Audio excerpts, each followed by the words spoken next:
if you can hear me. Trying to get my stuff set up. Good evening. Jeremiah, I've nominated you to be a moderator again. Hope that goes okay. We'll see how much spam we get.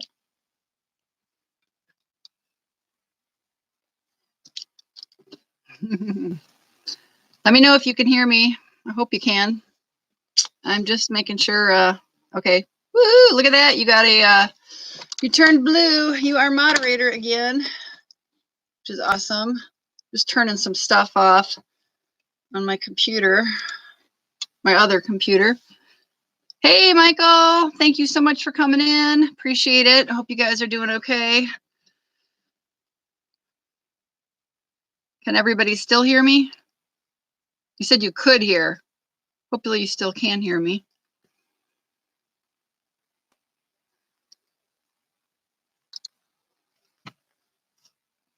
Can you hear me okay? Michael, can you hear me? Thank you. I had some trouble. I set up the stream originally for 7:05 and I went out on my phone. Thank you. I went out on my phone and it kept saying there was like no link showing that it was coming up. And I went in and it had jumped to 5:05, which is in the past. So I updated it to 7:05 and it still wasn't linking, wasn't showing up on my channel as an upcoming stream. So I just moved it forward 10 minutes and then boom. So I thought that was pretty easy.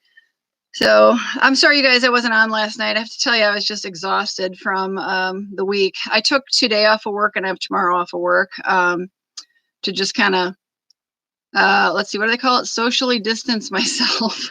Do a little social distancing and get a little rest and do some stuff. So first day of spring, isn't that great? It pretty much rained here all day and I think it's raining right now. It's actually supposed to start snowing. So I'm not sure yet if it's snowing. I haven't looked outside because it's dark out now, but we're supposed to get snow.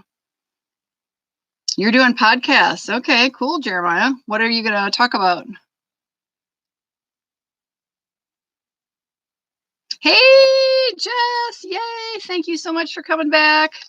We missed you the other night when you weren't able to stay with us. We had all sorts of horrible spammers.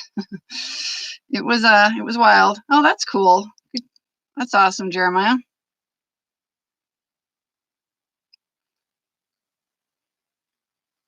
Nowhere's open here. Yeah. No, we have people in the U.S. being incredibly dumb. It's on the news. It's kind of horrifying, but what are you going to do, right? So I'm just trying to distance myself. I couldn't totally distance myself.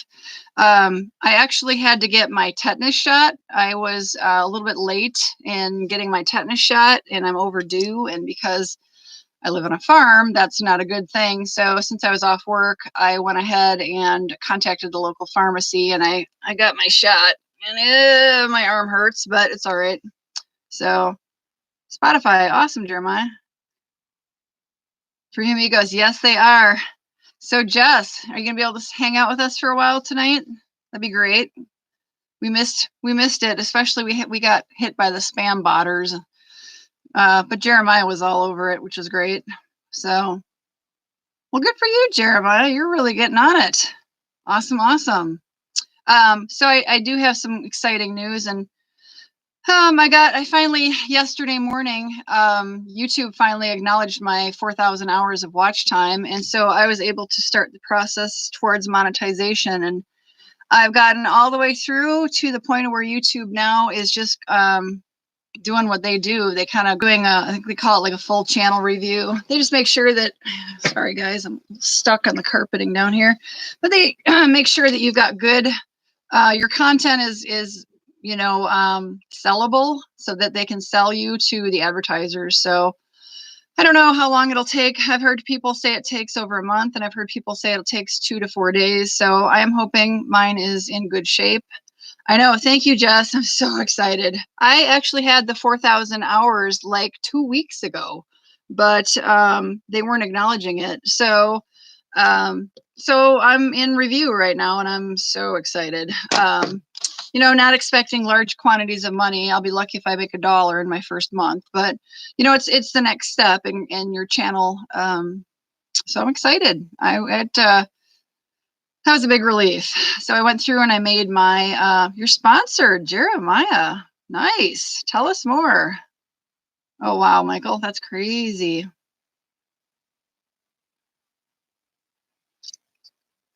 Jeremiah, tell us more.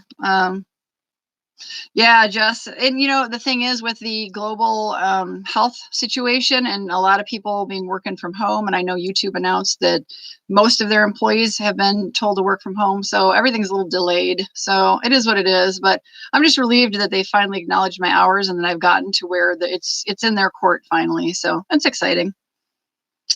Wow. That's cool, Jeremiah. Good for you. Way to work it. Nicely done. And Michael, that's crazy. I don't know where we're headed right now. The weird thing about the US is that we're one humongous country. It's so big and we're so spread out, and we have states and our states are probably kind of like the smaller countries in the European Union, but man, it's just chaos around the country and nobody really knows what's going on. Jay-Z, yay! Hey, Jay-Z, thank you.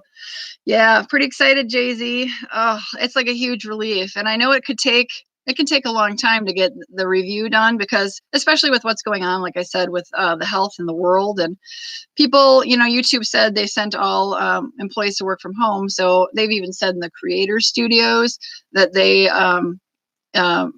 things will be a little bit delayed. So it is what it is. I feel like I've kind of over that big hurdle and it's actually a relief. So it's a little exciting. I mean, I do log in the morning to my YouTube channel and my studio and kind of go peek, but I didn't expect anything today, but I'm sure tomorrow when I get up, I'm going to be, fingers crossed, hoping that there's an email for me and it says I'm monetized, but I don't know. Michael, where are you supposed to go in May? It's going to be so hard to know. It's just, nobody knows. If we had a crystal ball and could predict the future, it'd be amazing.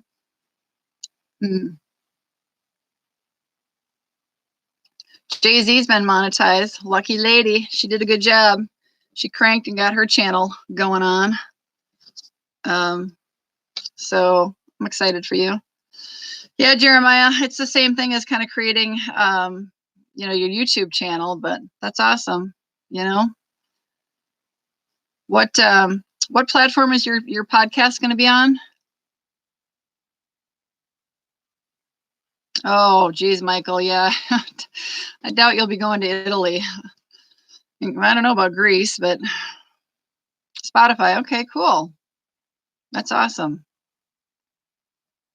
Are you doing some YouTube videos to kind of let people know, kind of some upcoming, hey guys, I'm going to be doing this. Hope you join me and look alive. And here's my channel on Spotify and all that. Beaker. Okay, cool.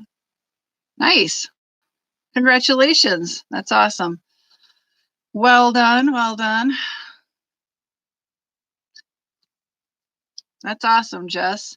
So Jess, are you going to be here? Should I also give you the power of the blue? Up to you. I know Jeremiah's been on it, so. Hello. Thank you so much. Appreciate you guys coming in. We were just talking about Fun with Jeremiah. One of the moderators this evening is getting into doing some podcasting. So we're kind of talking about that. He's got already sponsored, so that's really exciting. And it's awesome news. He's trying to get in. He's doing Spotify, looks like. Beaker, going to get into Apple. That's fantastic. So, yeah, being on. Hey, you're on review, and I'm on review right now. I'm on YouTube review.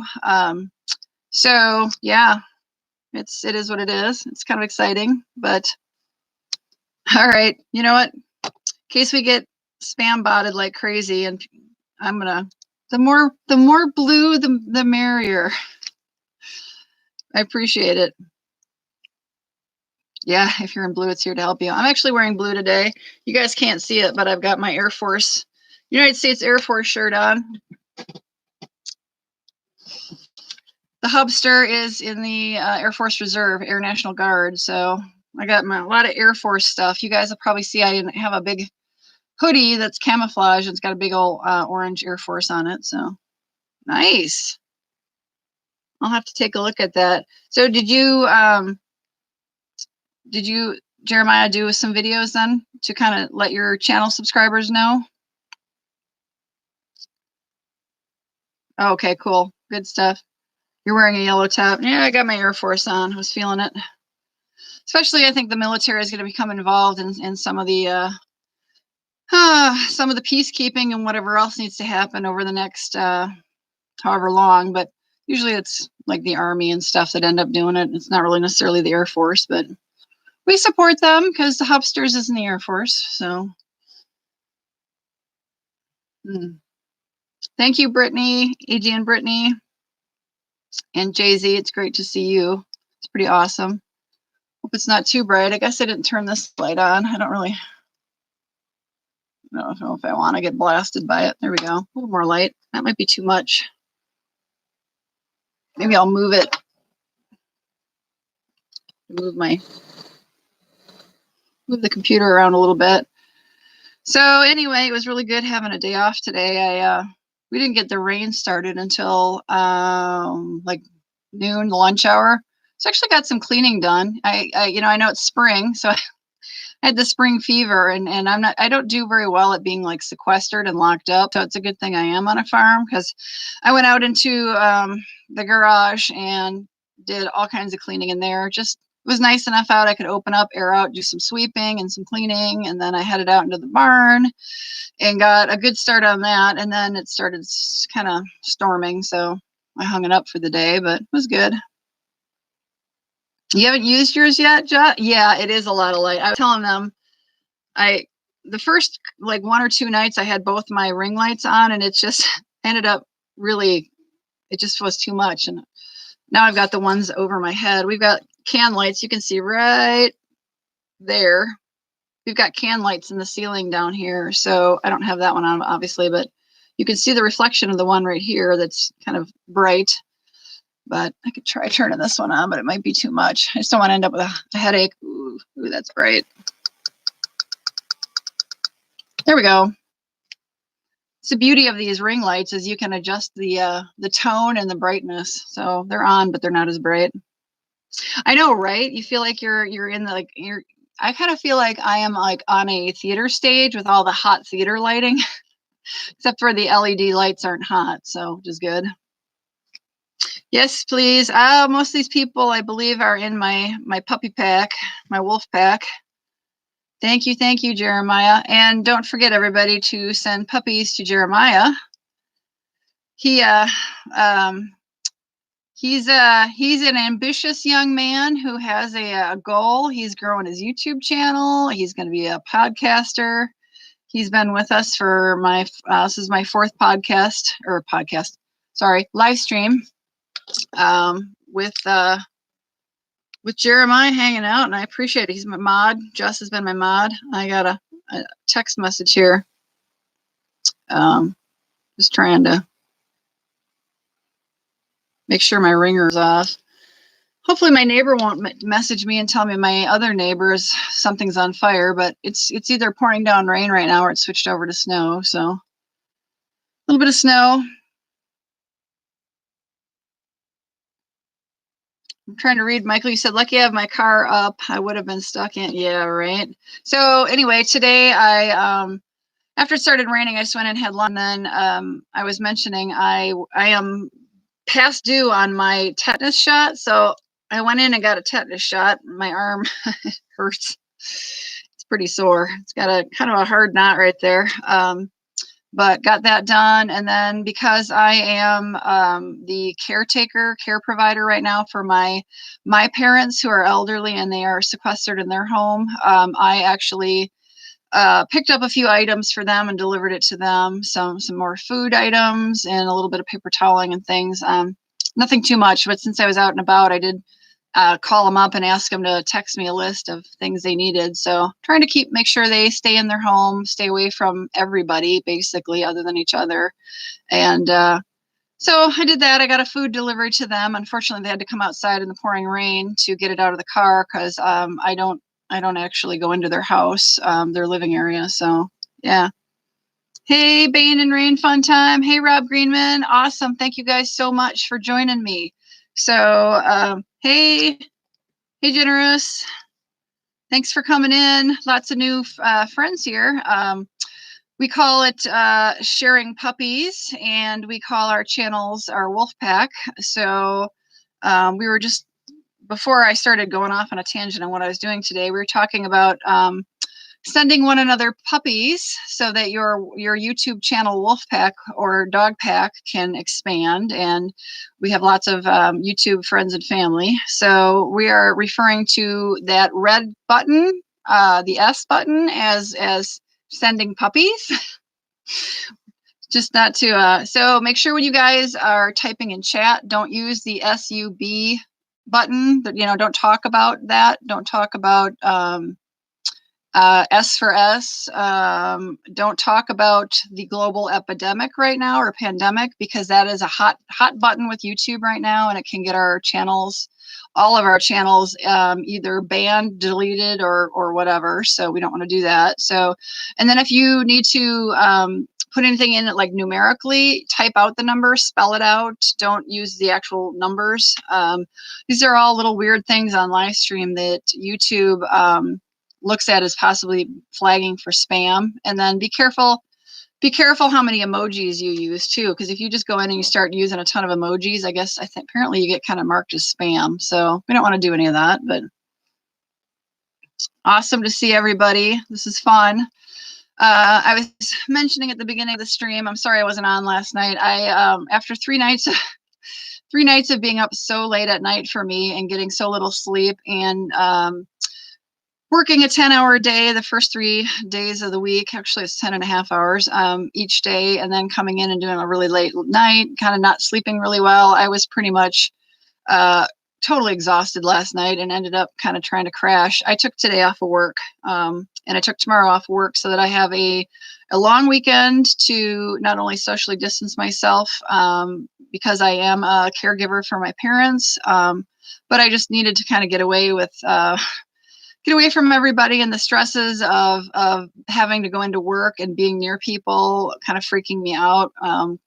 Very concerned that I might bring the pandemic back to my parents. So, being very, very careful. I have my trusty hand sanitizer, and I got it everywhere with me. And I've been, whenever I see them, if I actually have to talk to them in like face to face, we try to go behind stay behind doors, or I have like a mask on, or they have a mask on, and that kind of thing. So, I'm actually still kind of staying distance from them as best as I can, but I am delivering them food and supplies as needed. So did a little bit of that today.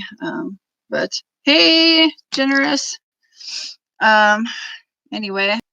So yeah, my big news for my channel was I am in review for monetization, and I am so excited. The application, once you become eligible and YouTube actually recognizes that you're eligible, the application for me here in the United States really wasn't terribly time consuming. I think part 1 maybe took 10 minutes, and then part 2 maybe took 10 minutes, and then the big lag is the setting up your AdSense account. Going through and filling out the form to do AdSense was really easy, but they tell you it takes like 4 to 6 hours, and to kind of check back into your YouTube studio to see, if it's registered, your AdSense account has registered. And it may have taken 4 hours, but I think I checked it like 6 hours. And so like step 1 was done, step 2 was done. So step 3 is automatically done. They just start it as soon as you have your linked AdSense account. And that is, it sends YouTube a notification that they should review the channel. And so that's kind of where I'm at. So to be honest with you, I'm not even stressing about that. I'm just like, oh, it's just a relief to kind of finally have YouTube acknowledge that I've gotten all the hours are done, the subscribers are done, and that I actually qualify. So that was kind of stressing me out too. So it's pretty nice. Well, thank you, Jeremiah. Actually, it's really awesome. I'm so glad you're here because, you know, you've been awesome. You've been a great help. Hopefully, we're learning a lot of stuff from each other. So, you guys, Jeremiah is an aspiring YouTuber and possibly an aspiring chef as well. But he is a young man who has it's right now considered made for children because he himself is in the under 13 category. So but he is aspiring. He has plans. He has plans to grow his channel. He is going to be, like he mentioned in chat here, he's going to be doing some podcasts and stuff. And so, you know, he's here. He's here meeting everybody and trying to grow his business. And yeah, and so you know he's trying to get some puppies for his channel as well as some press for his new podcast he's going to be doing. He said he's sponsored, so that's exciting. I mean, how would you like to be under 13 and already have a sponsor for your new podcast? I think that's awesome. I have my work computer going over to my left. It just refreshed. I got the whole CNN on, so I'm just kind of checking out. I don't know why it refreshed. I guess it just auto refreshes, which is good. But yeah, I get that, Michael. Maybe you can just check out his podcast. But yeah, we've been with the last couple of live streams. We've been talking kind of about you know how to find good content and you know find and create good content that people will be interested in that helps grow your channel. And I am the first to say that my channel for the longest time, I kind of was all over the board on what I was planning on doing with my channel. I was doing travel vlogs. I was doing shop with me vlogs. I was doing unboxings. I was doing product reviews. I did a little bit of relaxing music, which I still enjoy doing, but it's gone by the wayside and been too busy doing other things. So I kind of didn't really have a niche, like a certain area where my channel was landing. I was kind of like just a hot mess. Oh, and then I did some, you know, some farming stuff too, because obviously a horse person and I live on a farm, but I kind of was doing that to see what might trigger responses from YouTube viewers, what people might be interested in, so I could determine where I was going to land with my channel. And as of right now, my plan is kind of healthy living, healthy skincare and beauty, things like that. So I'm definitely not somebody who gets totally into, like, I don't do like the makeup thing. I'm not a makeup artist. I'm not an aspiring makeup artist. I slather it on, but I do big proponent of healthy living and healthy eating. And I have very sensitive skin. I have a lot of allergies. So I do really enjoy finding beauty care, skincare I can use on my face and stuff where I'm not going to have reactions because I do get allergic reactions and stuff. So that's been kind of neat. And that's kind of where I think my niche is going to be. I eat what's called a ketogenic diet. So I'll probably do some stuff there, kind of in that broader idea of healthy living. And then I'm a runner. So there might be a continuing some vlogs and things or product reviews in relation to running. But I'm kind of dialing back on some of the other kind of wilder things, the stuff I was getting off on. So, it's tech news and more on Spotify. Okay, you know what? Hang on, Jeremiah, I got to write that down. What did I do with my pen? What color? Purple. Going with the purple. So it's tech news, and more on Spotify. So do you know, Jeremiah, are you going to try to keep the same podcast name on the other platforms when you're, like you said, you're trying to get on Apple and some of the other ones? Ooh, okay. So if you get 1,000 plays, that's awesome. That is awesome. So we will definitely do some shout outs. Yeah, I love purple. You know what? Purple is known to be a very relaxing color. Lavender smell, lavender color, very relaxing. So one of my favorites. There's my Sharpie, my pile of pens and things. So Yeah, Jess, I know it's hard. And I kind of got a lot of anxiety about it as the closer I was getting to monetizing, because I'm like, I guess I kind of need to figure out what I'm doing here, because it's not beneficial to monetize when YouTube doesn't really understand what your niche is. And I'm hoping that I've kind of started to clarify that with them with the more recent reviews and videos and things I'm doing. So it may not be entirely uh, clear, but it's getting more clear. And what's funny is I think I have 5 or 6 videos I've made that are not yet public on my channel, because I knew I was so close to monetizing. I wanted to wait. And then I actually, it's back here on the floor, because this is where I film and everything. But I have I think I have 3 or 4 boxes of stuff to do unboxings, that are kind of all beauty, skincare type related, or running related. So I'm pretty excited to do that. But they're all kind of hanging out because of this whole illness thing. I kind of brought them in and don't want to touch them until I can let them sit for a day or two. They say cardboard keeps the virus for like 24 hours, and plastic and all that. And I kind of brought them in and threw them in a pile, and I'll deal with them in a day or two. So you know what, Jeremiah, you should totally do that. Those are great ideas for videos to put out on your YouTube channel. And it will also promote your podcast if you do these how-to or DIY how-to videos are awesome. So yeah, do it. So Jess, what are you thinking? What are you thinking, or what are your options? What have you been kind of exploring with your channel? Jeremiah's got, I think he's got a goal in mind, but yeah, Michael, I'm kind of for me, it really depends. I try to keep it at a net of 900 calories per day, because I've been trying to slim down a little. I kind of turned into a little porker butt over the winter time, but because I wasn't running as much due to the weather, and I'm trying to kind of slim down, shed some pounds off, so that I can.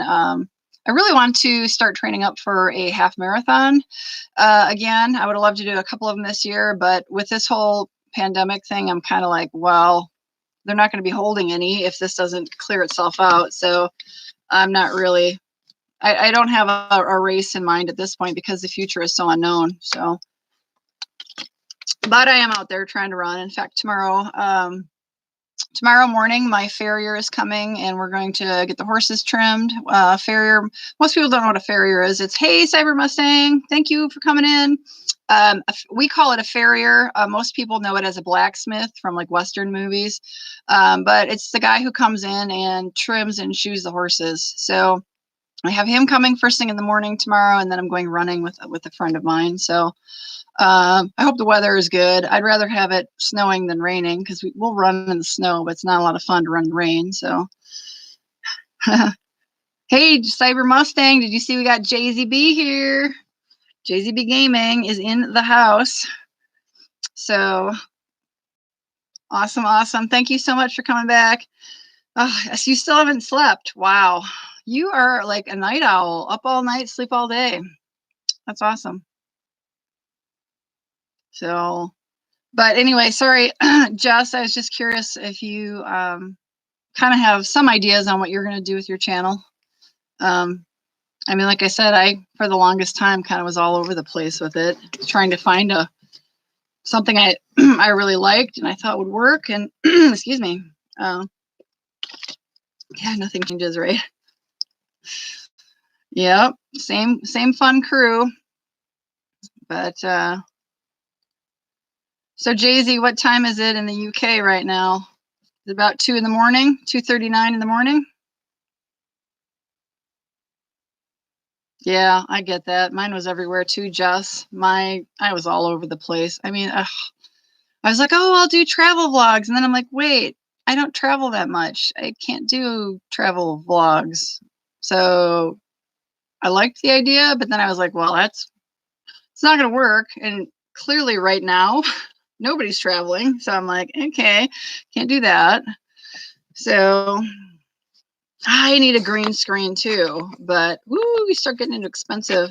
I need to learn more about doing a little better video editing, and I need to get the I need to get like a little, you know, I got to figure out like a little logo to label or to brand my videos with. It's high on my priority list, but I always forget about it. So you know what? I'm going to add it onto my little list of things here with my purple pencil. So I need to get a little channel thumbnail so I can brand my videos, so I can avoid people taking them and saying they're theirs. Although if I'm in them, I don't know how that's going to happen, but wow. Well, so Cyber Mustang, I did a video a couple of weeks ago. I'd forgotten I had ordered some nail care products off of Wish, and you know it takes like a month to get them. And it's just little things for doing my nails, and they showed up, and I was like, I mean, they showed up right as things were getting like crazy here in the US. And so I did a video of me. I like had a mask on and I had gloves on, and I kind of wiped everything down with hydrogen peroxide and for like 2 minutes, and then I opened them. So some people really thought it was, you know, it was a great idea. And then I had some people who were actually from China who were a little offended, but I'm like, well, it's just good hygiene practice, I guess. If you're getting a product from a country where it's got an outbreak of anything, to kind of wipe things down. So, right, Jess? I mean, yeah, I was like, but I was like, well, I wasn't worried about touching like the packaging because it had taken literally like a month to ship over here. And I'm like, you know, it's been on a boat, and then it's been slowly going through all the postal service systems. So that wasn't the worry. It was the products that were inside that kind of had me nervous. So, you know, luckily everything was like encased in plastic, and I just wiped it all down with some cleansers. I used hydrogen peroxide, which if you do use that to kill virus, you have to have the surface wet for a minimum of it's either 2 or 3 minutes. To be safe, I'd go with 3. So yeah, my blue gloves, my nitrile gloves, are like all foamy with nitrogen peroxide or hydrogen peroxide. But I think I actually put all that stuff away. But now everything is getting wiped down with rubbing alcohol, and this is the 70%. So it's not ideal for making my own hand sanitizer, but it is ideal for using like straight up. So, and then I use it on my nails when I do my nails. So I have my little pile of alcohol here. Yes. Jeremiah and I are hoping that you will join our packs, our YouTube packs, and become part of our YouTube Wolfpack family. So hope you'll click the red button and ring the bell on my channel. I appreciate that. So what's going on, JZB? What's going on, Cyber Mustang TV?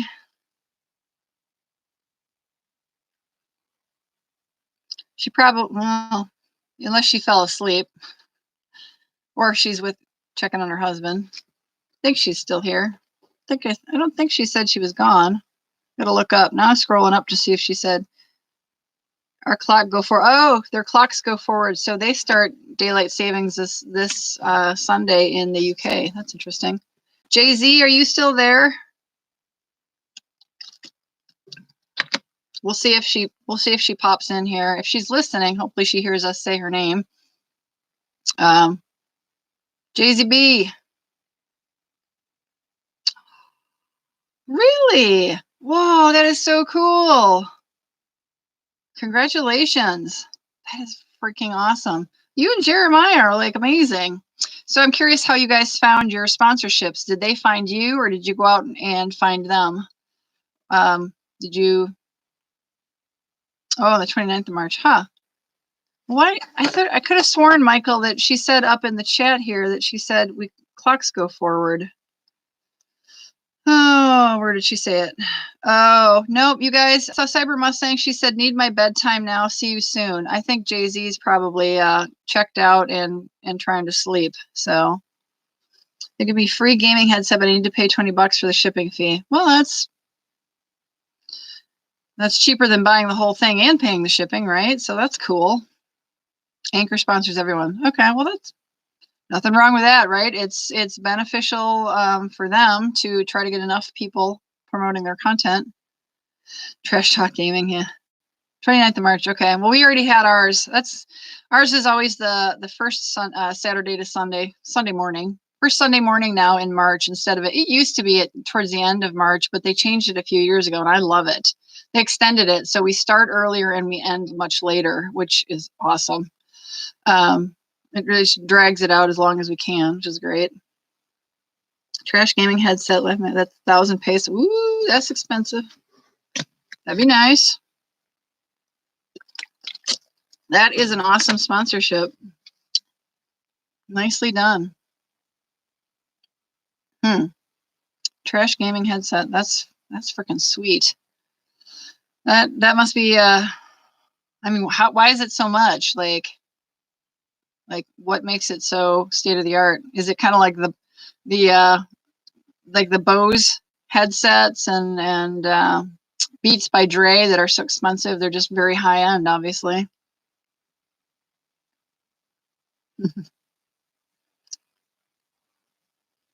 Wow. That's some coin. That's expensive. Gosh, that'd be quite the upgrade. That's cool. I'm jealous. This laptop that I'm on is a Lenovo, and I had mentioned in previous podcasts, the sucker is probably, I think the guts, the hardware in it are probably, I think the chip at least is probably 5, 6, 7 years old. So it's got a reasonable amount of RAM, but it just doesn't want to respond. So I don't know. Yeah. Hard drive isn't full or anything. It's just, I think the processor is just not good anymore. Nice, Michael. My car's too old to change automatic, but it's really easy. But yeah, my watch changes and obviously my phone does, because my watch is connected to the phone, but I still have some really we've got some old clocks laying around. This one is just filthy dirty. But it's just a little battery operated, right, $7 battery operated cheap clock. So I keep that around because in the wintertime sometimes we lose power when with ice storms and snowstorms and stuff. So it's kind of nice sometimes to just have something that runs on batteries. Dad Wolf Gaming. Nice. Where are you again, Cyber Mustang? Are you in NZ, New Zealand? So yeah, Jess. So I did get my tax return money back, and considering everything that's going on right now in the world, I am thinking about just kind of leaving that money in the bank right now. There's so much going on that it's kind of nice to maybe have a little extra money in the savings account versus what I have in there. So I feel fortunate. I actually I still have a ton of feed for the horses. I'm not worried about whether or not we make it to our first hay crop. Assuming our first hay crop can be made and it's not rained out. Like I feel real fortunate about that. I'm not at all worried about keeping my animals fed. It's more making sure that I still have a job. So many people are losing their jobs. I think that's really the scary thing. So I really, really, really was like this close to researching and buying a new laptop. And now I'm kind of like, I gotta wait a little bit. We're going to just kind of see how this goes. So I don't know. I was thinking I was going to upgrade my phone too. And now I'm kind of like, maybe not. Nothing wrong with it. I'm just a nerd and I love new technology and I love getting new phones. So I've got the Samsung Galaxy S9 Plus. And I was thinking about getting the new one coming out. There's the back. Ooh, I should probably stick my hand over that, but you can look. There's my ring light. You can see it reflected reflected in the back of the phone, but might be sitting on that phone a little bit longer. Nice. Oh wow. I'm jealous, Cyber Mustang TV. I'm super jealous of your green screen. That is so cool. I'm totally jealous. Range Rover Sport. Oh, that's awesome, Michael. I call it my Mexican car. I actually drive when I'm not driving like the farm truck. My daily driver to commute into work is a Volkswagen. So I always say it's my it was German engineered, but mine was actually it's a Jetta, so it came out of Mexico. It was assembled in Mexico.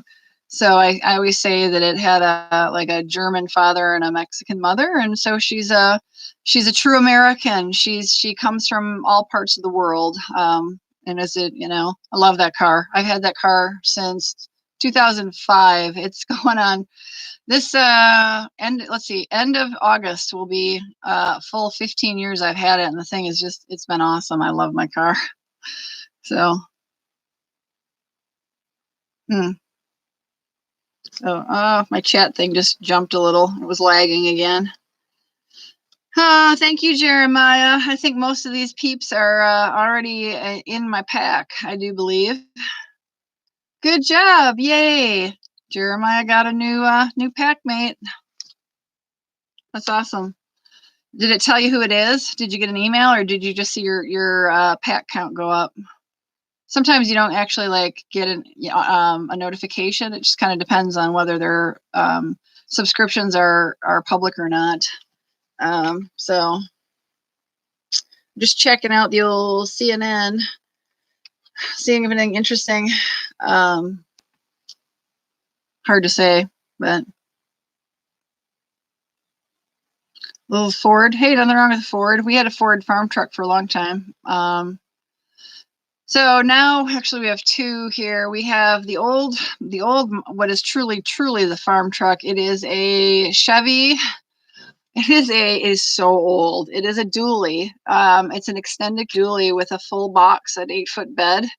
And I believe, if I remember, it's a 1995. So it is old as dirt, but it's a dually, and the thing is a monster. It has a huge engine in it, and it can haul really heavy stuff. So if I have to go into our local cooperative to pick up a giant wagon of fertilizer, I can haul it with the dually. Or if I'm hauling hay, if I'm hauling 20-ton of hay or something, or 10-ton of hay, I can do it with the dually. And then the other one, the newer truck that's not a dually, is a Dodge. So yeah. Oh, sweet. Hey, Hondas are awesome. They're great, right? That's funny. Ford Ranger. Oh, you got a little one. Okay. Those are awesome. Those are pretty sweet little trucks. The problem with the dually, for one, it's older and dirt, but being a giant truck, I think it's like 8 miles to the gallon. So we don't use it much because it's expensive to drive it. But it has the full bed. That's the other thing. It's super nice. We get a lot of people who borrow it from us. They don't like paying to put the gasoline in it and driving it around, but it has the full 8-foot bed. And so you can haul just all kinds of stuff in it because it's got that giant bed in the back. So you can haul, full sheets of particle board or OSB. You can haul a lot of lumber and stuff in it. And because it's a dually, you can put a full ton of weight in the back and do fine. So you know nothing about cars. That's all right, Jeremiah. You're not old enough to drive yet, right? Man, by the time you're gonna drive, cars are already really cool.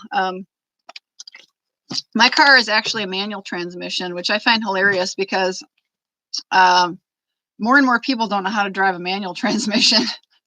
So I'm like, well, most of the tractors that I've been driving around the farm are manual transmissions too. So, but I learned how to drive, or a stick shift as they call it.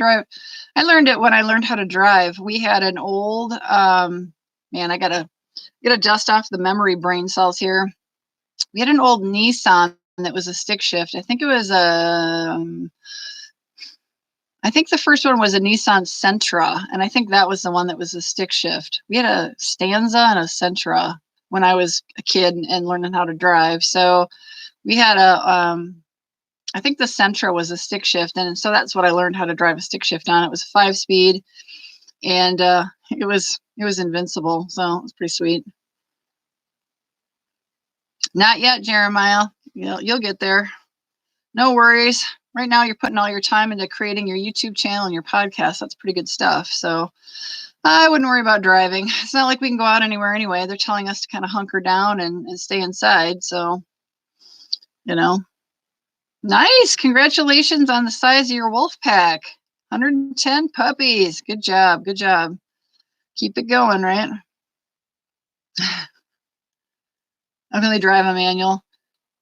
Oh, I would think you could drive an automatic, Mike. They're just boring. I find them boring. For one, I find them, when you're driving a manual transmission, you're so used to having like instantaneous response. You just let the clutch out at that spot and go. And I get in these automatic transmissions, and like you put your foot on the gas and you don't go anywhere. And you're kind of like, what? And then all of a sudden you go, and it's like, I don't like a 2-second lag from when I hit the accelerator and then I don't go anywhere for like 2 seconds. To me, that's dangerous. I'm just too used to like driving my manual transmission vehicle and having that instant response. So yeah, I like it. I had all these coworkers. I have to say I work with, there's probably like, I think we have about 130 employees or something in the company I work at. And it cracks me up that so I would say probably 85% of my coworkers are men. And it's so funny because I would say at least 2/3 of them have no idea how to drive a manual transmission. And they're like, you drive a manual? What? How do you know how to drive that? And it just makes me laugh. So I'm like, well, they used to be a lot more, popular. They used to be a lot more popular and easier to find. Roundabouts, yes. They have put roundabouts everywhere now. I find them annoying because they don't do a good job of them here. They make them really small and really tight, so they're kind of annoying, but they work. So drifting on your car. Right, Cyber Mustang. I think once you learn how to drive a manual and you realize the responsiveness on a manual, you're kind of like, yep. The only thing that stinks is when I'm in traffic. I do not like if you're stuck in traffic and it's stop and go traffic. I hate it. I hate being in my stick shift because it's tiring. But it gets better fuel economy overall. Otherwise, I used to get stuck in. Our office moved locations like I think it's been 5 years ago. My commute used to be like 40 minutes. And I used to have to hit a really major highway, and coming home was the worst for traffic. I would always get stuck in like stop and go traffic. And so I'm really relieved when we moved to the location we're currently at because it's all for the most part back road highways, so not a lot of traffic. But I used to get stuck in like an hour's worth of just stop and go. And it's just too hard on the car. On the manual, you're, first gear stop, you're on the clutch constantly. So that's annoying. Yeah, I know, Michael. Here we call them road furniture, which is a cycling term, but here some of them are built for you to kind of drive on, especially, they're trying to get the big trucks around. They have to have them where they can drive on them. But some of them, they build them like, they put a big hill in the middle of them. So if you try to like drive over them, you're going to destroy your car. So whatever. But yeah, I actually today, it's really funny you say that. I kind of drove over a curb today in my little Jetta. It was oops. But it was no different than the apron going in and out of the parking lots. It wasn't a huge curb, but I kind of popped over a curb. I was like, oopsies. But no damage. Car's fine. Yeah, what is a speed man? Yeah, we don't know what a speed van is. Inquiring, we all want to know what a speed van is. Yeah, we got a lot of slow 25 mile an hour zones. Car shows. So my friend is actually, and I hope that I hope she can do this. My friend, my very good friend, lost her son last fall in a car accident. Unfortunately, he passed away, and he was totally into like trucks, and he was kind of in the industry, and she is actually organizing for this summer a truck show in his memory. She's opened a foundation in his memory, and the truck show is supposed to be like the middle of June.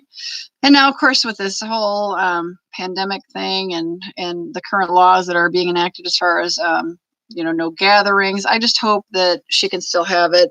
She's got some time, obviously a couple months away, but she has been doing like amazing amount of work to get sponsors for it. She has a huge amount of corporate sponsors signed on for it. It's going to be pretty cool if it goes off. So I just hope it happens. Right now, it's just everything's so up in the air. Honda Accord model 94, sweet. I'm old enough, Cyber Mustang. I remember the Honda Accords, 94s. Speed van is where man sits the camera, and when you go over speeding takes. Oh, really? They have a guy. So what they do. We definitely have that.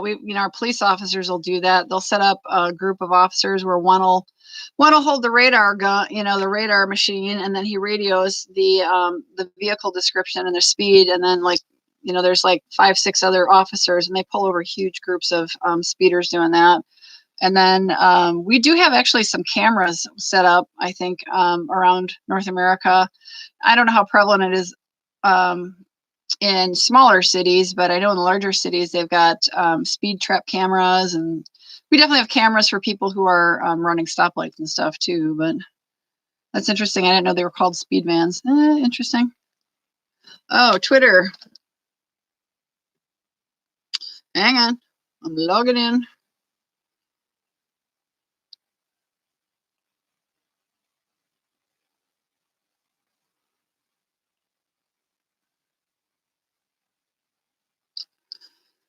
Okay, hang on. There it comes.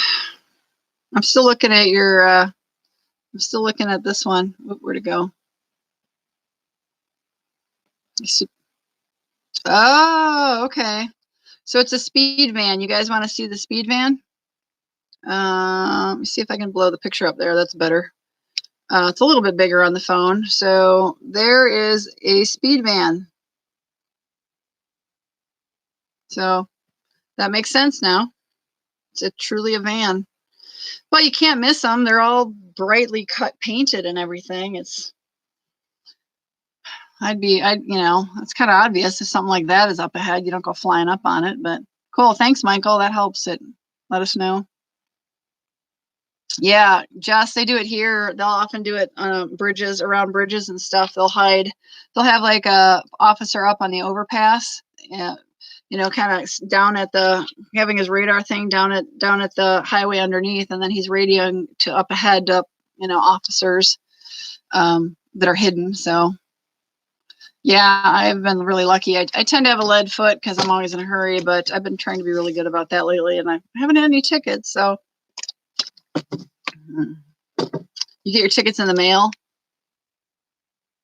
Hey, all right, hang on, Jeremiah. I'm gonna write your web address down. Okay, anchor.fm/tech_news_now. Cool. Good job, Jeremiah. Thank you. Make sure they understand that. There we go. Yeah, they can do that. They do that with like I said, they've got if it's like an automated one, you definitely get them in the mail. I think a lot of people get like red light ones in the mail. That's more prevalent around here than the speeding ones, but yeah.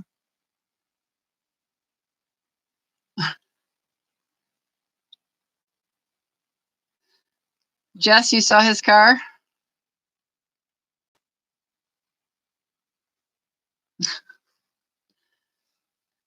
Is it on your channel, Cyber Mustang TV? You guys are funny. I'm trying to figure out Besides the fact it's a 94 Honda Accord.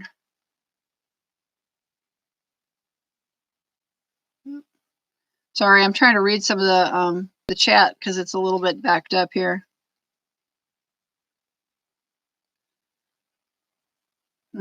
Cool, cool. Oh, okay. You must have messaged her.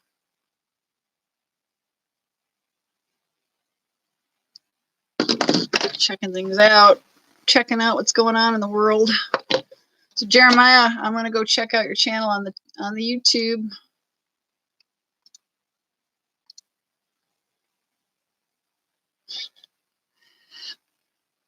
So Michael, why do you say you're the best driver and then say ha ha ha?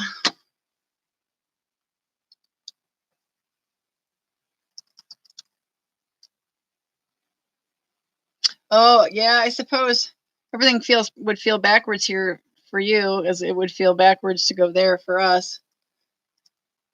Yeah, it makes me nervous thinking about, like, you know, I'm so used to obviously driving the way we drive here in the US. We drive on the right side of the road. I think I would be like, I don't know. I think I'd be really nervous to go to a country where they do it backwards of what we do it. And I'd be afraid I'd be turning into the wrong lanes all the time. So I don't know.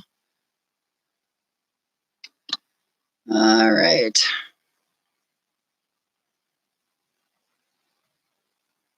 Is it? That's cool.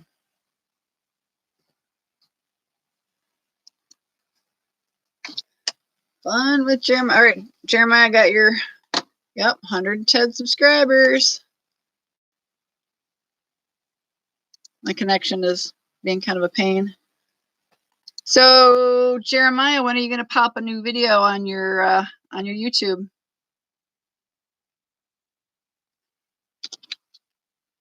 The Fast and the Furious car. That's freaking sweet. All right. Wow, Gio, that is freaking awesome. Oh my gosh. So, hey, Armand. Thank you. Thanks for joining in. We got Gio in here. We got Jess is in here.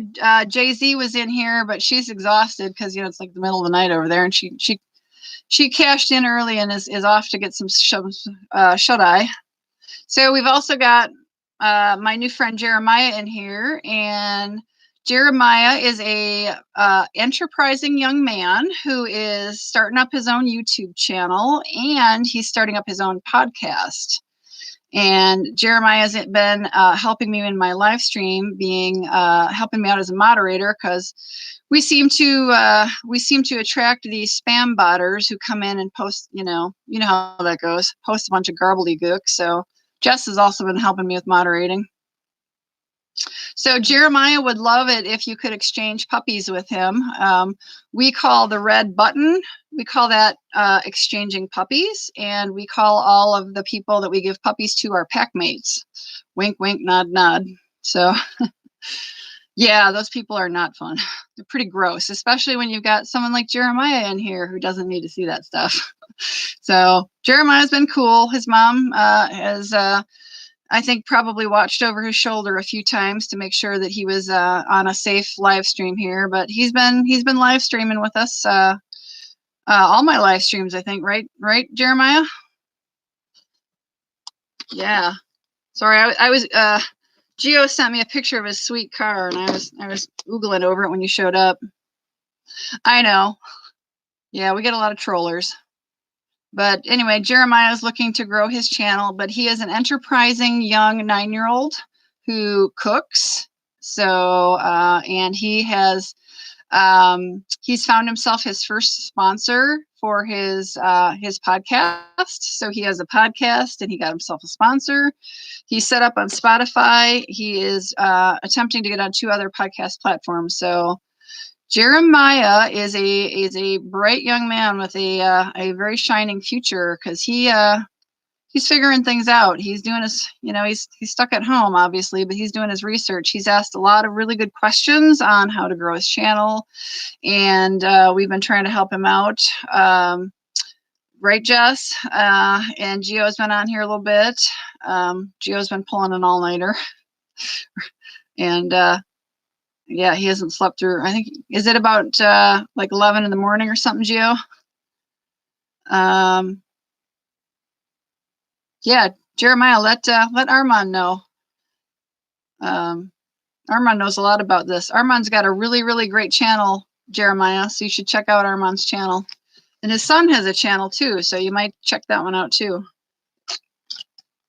So I was looking at Jeremiah's channel here. I watched a little bit of his videos. He's got some good cooking stuff on here where he shows us how to make rice and sausage and scrambled egg breakfast. So it looked pretty tasty to me. Pretty awesome stuff. 9 a.m. I don't think you sleep until about noon, do you, Gio? So, yep. Armand also has a very successful podcast. So, since Armand is here right now, you might quick fire off a couple of quick questions while he's here. I'm not sure how long we'll have him, but or like I said, send him a puppy and check out his channel, and I'm sure you can learn a lot through his channel. He's got a lot of really good videos on there. So, yep. So he sent us. He's got a link on Anchor, and his podcast is called Tech News Now. So tech_news_now, and he is on Anchor. So, yeah. Oh, that's awesome information. See, Jeremiah? It's good stuff.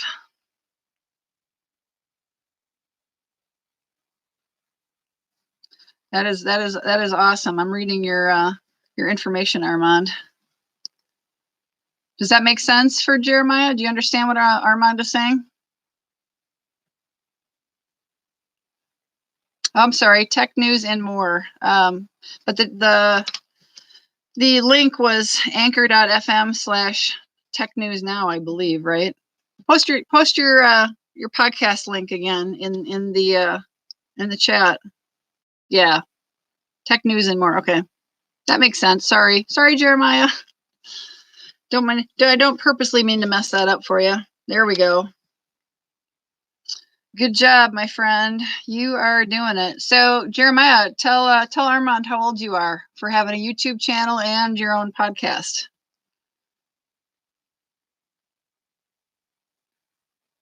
Because you got us all impressed. You're working hard.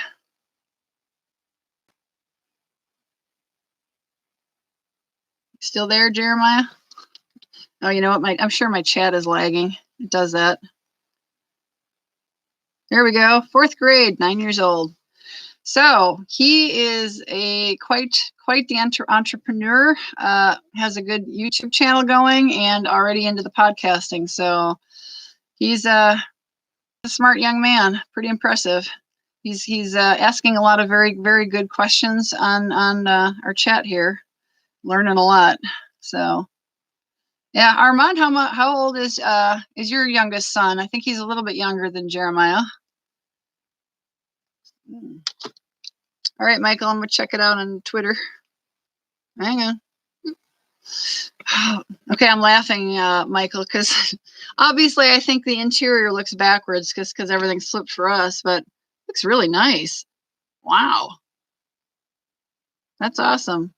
Short bed, obviously, because is that considered like an extended cab, or is that like considered like cab and a half? It's a little hard to tell. And now they have these trucks that look like a full crew cab, like a full 4-door, and then they have ones that are just shy of what we consider a full 4-door here. They call them cab and a half, and like the back door is maybe like for us 6 inches shorter than like a standard full size crew cab would be, but it's a nice looking truck. That's pretty sweet. My old Jetta, which is a 2005, is the weirdest color. It's I believe, if I remember, the paint color out of the factory is called North Sea Green. So I guess you technically call it a green car, but nobody picks it out as a green car because it looks more blue or gray. I've had everybody tell me I drive a gray car, and I've had a lot of people tell me I drive a blue car, but I've had very few people actually say, oh yeah, that's green.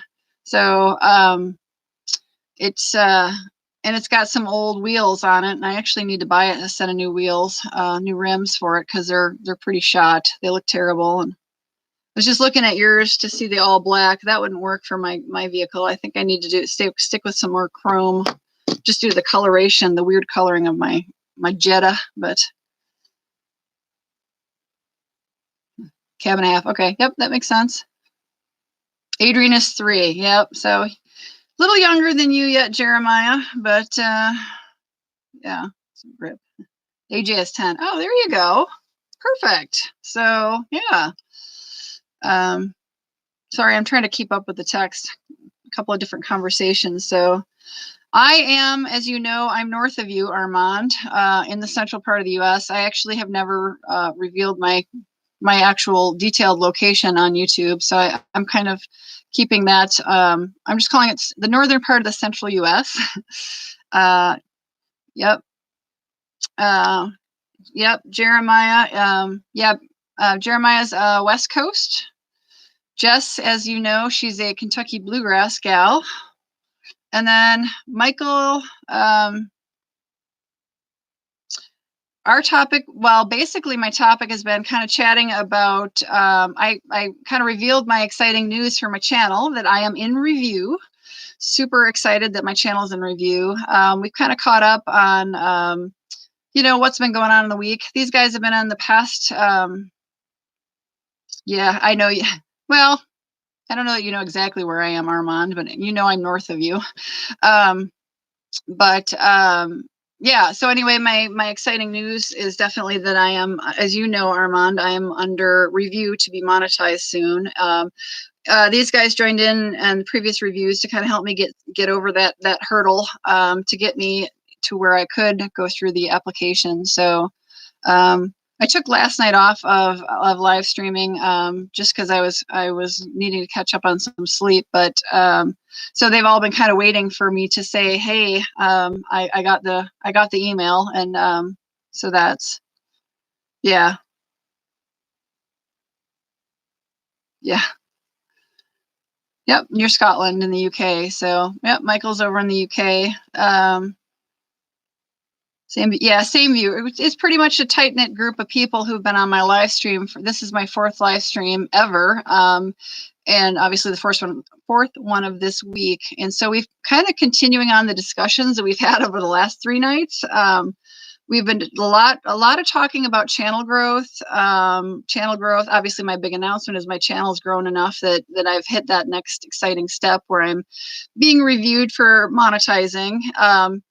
And these guys know how I had a lot of anxiety waiting and trying to, you know, I knew I had my 4,000 hours, but I knew, you know, YouTube wasn't recognizing them. They were so far behind on that. So they've all been kind of waiting for me to reveal that, yes, it happened. Happened yesterday. And I don't obviously have the official word yet that I've passed their audit yet. But, you know, when it comes, it comes. To be honest with you, I think I was more anxious about qualifying than I am right now of waiting for their decision. I think I'm not as nervous about their decision as I thought I might be. So that's a good thing. Yeah, Jess. Oh, thank you, Jeremiah. Well, you know, I gotta decide what we're gonna watch. Yep, I saw the Nerf gun one. I see you got a Fortnite video. I'm gonna go ahead and pop that up on my my other laptop right now. Give you a thumbs up and let that go. Yeah, I know, Armand. I actually surprisingly, like, I'm not worried. I was so agitated by the fact that I was over the 4K and they weren't giving me those hours. You know, it was so far behind and catching up in the studio. That was giving me more stress than now that I'm through like the process and it's like I don't have to worry about doing anything anymore. I'm actually really relieved. And you know, it's funny because most people I've been talking to who went through the process say, "Oh, you're gonna," you know, it's a very anxious time. But I'm feeling a little bit more relieved about it. So, no worries, Jeremiah.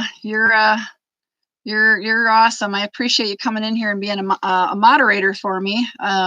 Surprised we haven't been hit yet by the spam bots, but you know, about the time we say we think we're in the clear is when we get like 5 of them that pop in, one right after each other. Oh, good night, Michael. Thank you so much. You know who I don't see in here yet is Ihor from Italy. He's not in here yet. Hope he's doing okay. But thank you so much, Michael, for joining in, and appreciate all the cool car pictures. Do like the truck, and I learned something new about the speed vans. It's pretty cool. I know, Jeremiah. I should. Well, we just know what's going to happen. I mean, if we are on here long enough, we've only been on live stream for an hour and 10 minutes. So, yeah. Yeah, well, I don't know. Geo, I don't know, you know, if somebody else is trying to hit that 4,000 hours hurdle and they're also streaming right now, they can, you know, feel free to blast them, because obviously right now at this point it's more about getting views to my channel and views to videos and getting a little bit, you know, than worrying about the actual minutes and hours. But I'm kind of in that no man's land where you know, where minutes don't really count, but views are starting to count. So I'm kind of excited about that. But spam bots. So, well, we think they're spam bots. It's you remember, I remember, Armand, I joined your first live stream. Remember that ginormous first live stream where, like, remember the chat was like rolling through so fast you couldn't even read it, because we had, what did you have, like 200 people on chat? And remember we started getting rude comments being posted, spammers, and it was disgusting stuff they were saying. And you know, you ended up bringing in a bunch of people to, you had a bunch of moderators and they were having to jump in and do delete while we were getting that. We seem to get them in waves, and we think they're probably you know, bots, Russian bots, or bots from, you know, some spammer country, that, because they kind of pop back. We seem to attract 4 or 5 instantly in a row and then they disappear. So we're wondering if it's some sort of program that's creating, you know, YouTube channels, and then they just go in and they're looking for live streams to kind of go in and they're posting garbage. So yeah, they're your haters. They may be popular. Well, you know, we're very careful because some of the things they say should not be typed or be read by children. And of course, you know, it's gross. So we pretty much flag them, delete them, report them, and go from there. So I guess maybe it's not the worst thing in the world to have haters, right? But yeah.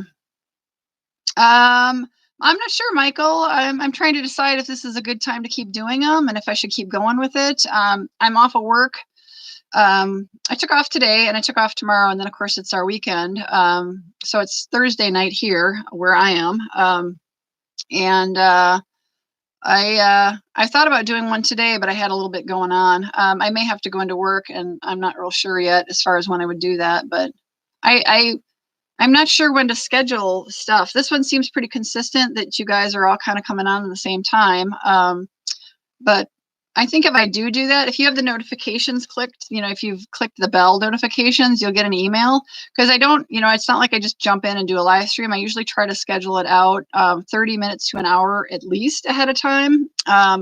And I know it's better to go a little farther out, but it's been a little bit chaotic this week to try to figure out when I can actually sit down here where I make my video stuff and actually get going. So during the work week, I don't work. I work till 5 o'clock at night where I am, and then, you know, it takes me about half an hour to commute home. I have my farm chores to do, and I usually try to get dinner in before I'm in here trying to make video. So lately it's been about 7 o'clock is a safe time for me, for my time, 7 o'clock my time, which is what I started this one at 7:10. So and that was more of I was having trouble with setting up the live stream ahead of time. YouTube kept reverting the time back to like past time for me, and I couldn't get the link to go, and I had to bump it from 7:05 to 7:10, and then it worked. So I don't know, it was very strange. But what else we got going on?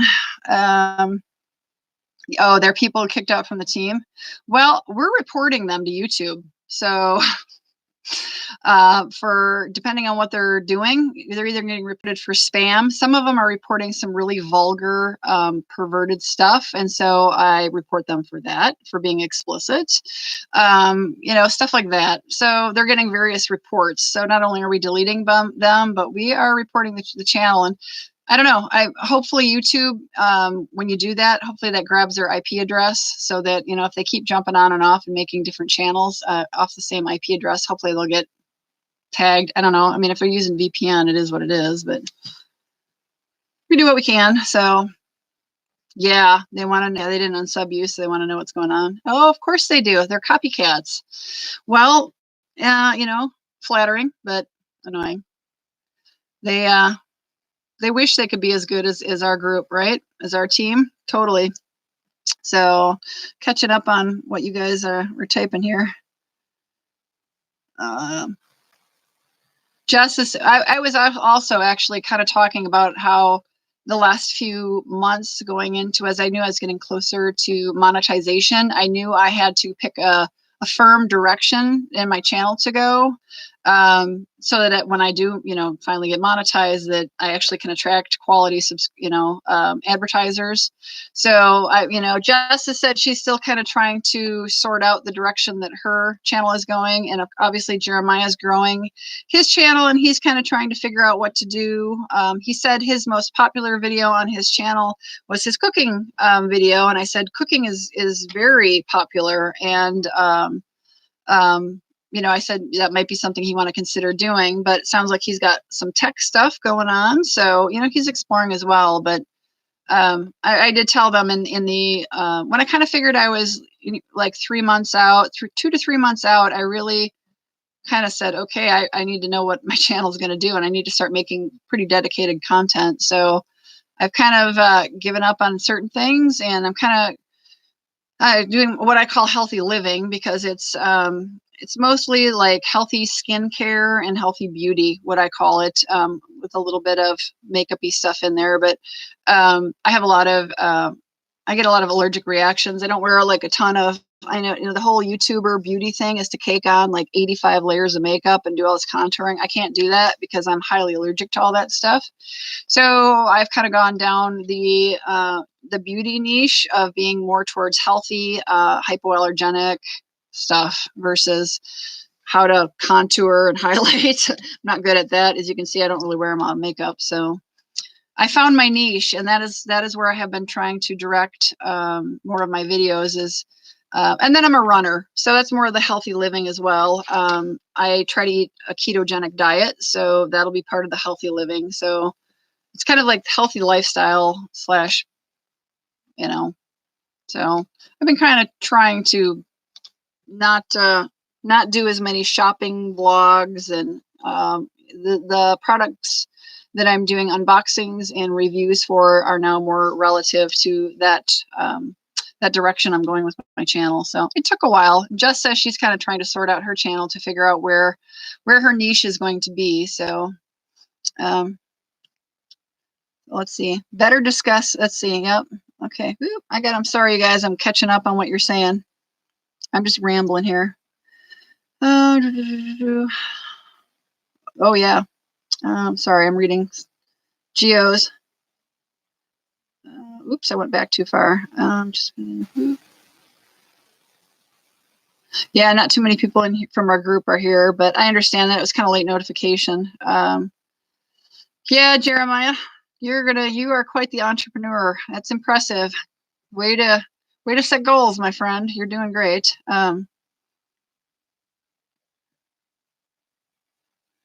Yeah, I'm up for more viewers. You could tell them we're talking of monetization, channel growth, things like that. What do you guys think? What do you think, Gio? Are you guys up? I mean, definitely, I know, Jeremiah, you really want to know more about how to grow your channel, how to be successful. I think we can talk about that quite a bit. I think that's very popular, especially, I don't consider myself anything but a very small YouTuber. I mean, I'm just now hitting that first level of feeling where, okay, I have like a I have a channel with a foothold. You know, I've got 1,000, actually 1,100 plus subscribers, and I finally hit my 4,000 watch hours. So I'm finally monetized, but that's just one hurdle. I mean, it's not like it's a cakewalk from here out. You have to, you know, learn how to produce better content. You have to learn how to edit, you know, how to make better, more attractive thumbnails, the whole thing.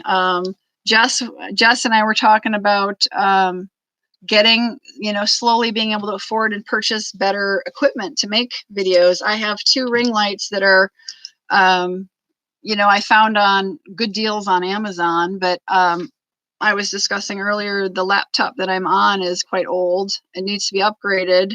I'm struggling to decide what I'm going to do, you know, with the current health situation right now. I'm kind of holding off on spending on a new laptop.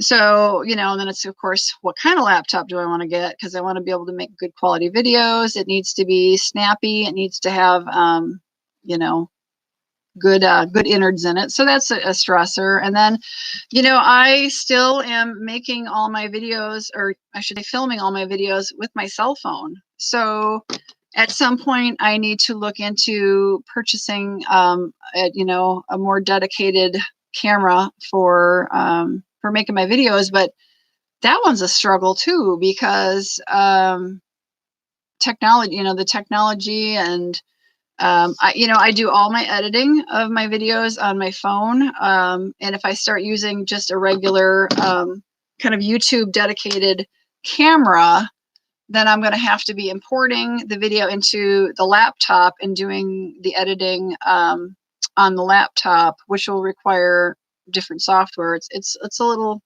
I don't know. It's super easy right now to do it with, I use Kinemaster, and I pay, I think, Jess, you said you use Kinemaster, don't you?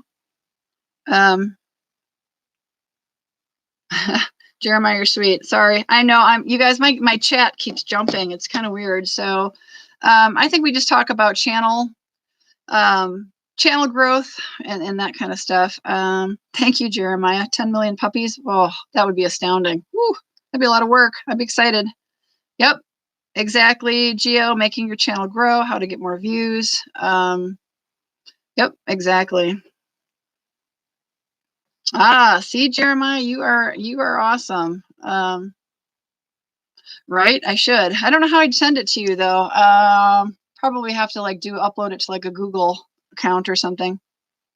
Sorry, Armand. I think we were kind of going with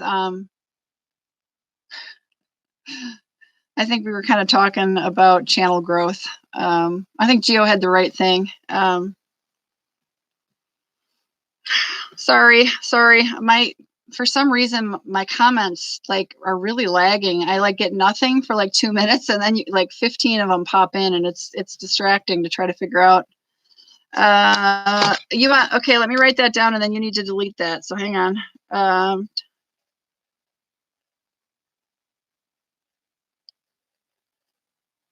Hang on. Okay, you can delete that, Jeremiah. Yep, go ahead and delete it. We don't want that out there forever, Jeremiah. So I got it. I wrote it down. You can delete that comment with your email. I know. I hope so. You know, would that not be okay? So Jeremiah, if Armand can get some attention, we're going to get potentially a lot of people in here. So you know, it's going to get a little busy. Which is amazing. I'm excited, especially Geo. Okay, I'm checking Geo. I'm looking. Oops, I'm still looking at your car. Looking at your car, Geo. Hang on. Yep, he shared it. So we are talking channel. I'm just gonna call it channel development. Channel development. How to grow your channel. Right.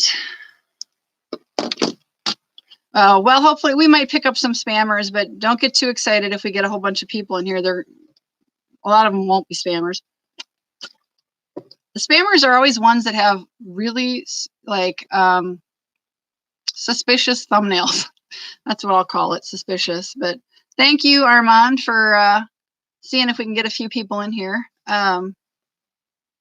Yeah, I did. And thank you, Jeremiah, for going ahead and popping off your, deleting your email. With your age and everything, I want to make sure that we don't have that out there too long. So I see the group email, or I've been tagged.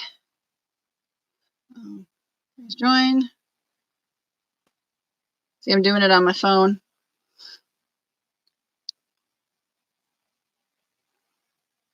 So just a reminder, you guys, not to talk about, or not to type, especially, hey, Connor, yay, hey, buddy, congratulations. So you guys, Connor also got notified that he is eligible for monetization. Oh, Connor, I'm sorry, but you had such good news. It's got to make you feel a little better. I'm sorry, you're, okay. Hey, Sophia, thanks for coming in. Appreciate you guys. Jeremiah, you might remember Connor was here a couple nights. Hey, Prixie, thank you for coming in, you guys. We're kind of talking about channel growth and my exciting announcement is that I've grown my channel enough that I am under review for monetizing. So yeah, we want to talk about branding, kind of picking a direction or a niche for your channel. I was explaining that when I started my channel, I didn't have a direction, and I've nailed down the direction. The closer I was getting to monetization, I found what I plan on doing with my channel, and that's really important as you get close to monetizing, that you start to make things very, very, very clear to YouTube so that they can sell you to advertisers, and that you get the proper types of advertisers. In fact, I was noticing in chat, hi everybody, hey Sachi, I was noticing noticing there was a bit of a chat going on earlier today in chat, that somebody had a if you go in your YouTube studio in monetization and you go under there, he had one video that just said, basically, I don't know if I can find it, but what I understood it to be is that YouTube was a little confused about the content of the video and didn't really know what sort of advertisers would support it. So you want to make sure that your channel has a direct, clear, concise direction so that YouTube can identify that and find you all sorts of good subscribers and good advertisers. So it's kind of fun to see everybody in. Hi, everybody. Thank you so much for joining. Exciting news for all my teammates. Connor as well. I am under review for monetization, so I'm hoping to get very, very good news very soon. I'm kind of in that. I've gone through my application, and it's in YouTube's hands right now. So might be a while. I'm not really sure with the illness situation in the world. I know things are a little bit slowed down, so I'm just excited that I hit that hurdle. So if you guys are looking to find new friends and family for your channel, we're my moderator Jeremiah here. We have dubbed it and referred to it as our channels are our packs, our wolf packs, and when we are looking to add to our wolf packs, we send puppies, which you click the red button on our channels is sending a puppy. So that's just to kind of keep wink, wink, nod, nod. Right, Jeremiah? You should pin a comment for your channel. You mean for the video? I've not been very good at it. I usually try to pin a comment for each video. But the other thing we could talk about is when you hit a certain number of subscribers, your channel begins to open up. Jeremiah, you may not have, hey, Tommy, you may not have that available yet, but once you hit a certain number of subscribers, you get what's called community tab on your channel. And this is where you can just post some notices or whatever to your subscribers. And so that's really nice and helpful to use. And I have not been really great about that. I need to do it more. The last thing I talked about on there, and I'm surprised it didn't get flagged, but I talked about the global illness, and it didn't get flagged, but it was just basic things. The United States CDC talked about hand washing and distancing yourself. So, and it was kind of before it all blew up here in the States. So, hey Daisy. Let's see who else. Hey, Ihor, you're back. How are you doing? So everybody, Ihor is here from Italy. He has been kind of letting us know how things are in Italy right now. He has been very loyally coming back every evening for my live streams. So Ihor, I hope you're doing well in your confinement, and so happy that you are joining us. We have lots of new friends from some of my my buddies from some groups I'm in. The only group to be in. Hey, Sachi. Let's see here. Oh, Discovery. Hey, Discovery. Prixie's back. Prixie, I think you joined us for at least one or more chats previously. So, yeah. So everybody, I have a young gentleman in here who is one of our moderators. You all know Hanging with Jess from our group, but we also have a young moderator in here, Fun with Jeremiah, and he is in the 4th grade, and he is a very, very bright young man, and he has a goal to grow his YouTube channel, and it is Fun with Jeremiah. So you'll see him in his channel is blue. He's got the little wrench because he's a moderator. So he would very much appreciate if you are interested in checking him out. He would love it if you guys would send him puppies, and he will send you puppies back so you guys can become pack mates. So if you can get a chance to go out onto Fun with Jeremiah's channel, watch a little bit of videos, give him some, be aware he is under 13, so you won't be able to leave comment on most of his videos, but he very much appreciates your support, and he has exciting news that he's grown his and done a podcast. So we have been helping him and discussing, this is kind of why we were discussing channel growth, how to grow your channel, things such as that. So I'm trying to see who else is in here. Hey, Homestyle Cooking and Vlogs. Thank you so much for being in here. Hey, Right's Way of Crazy. Oh, Connor. He's 9.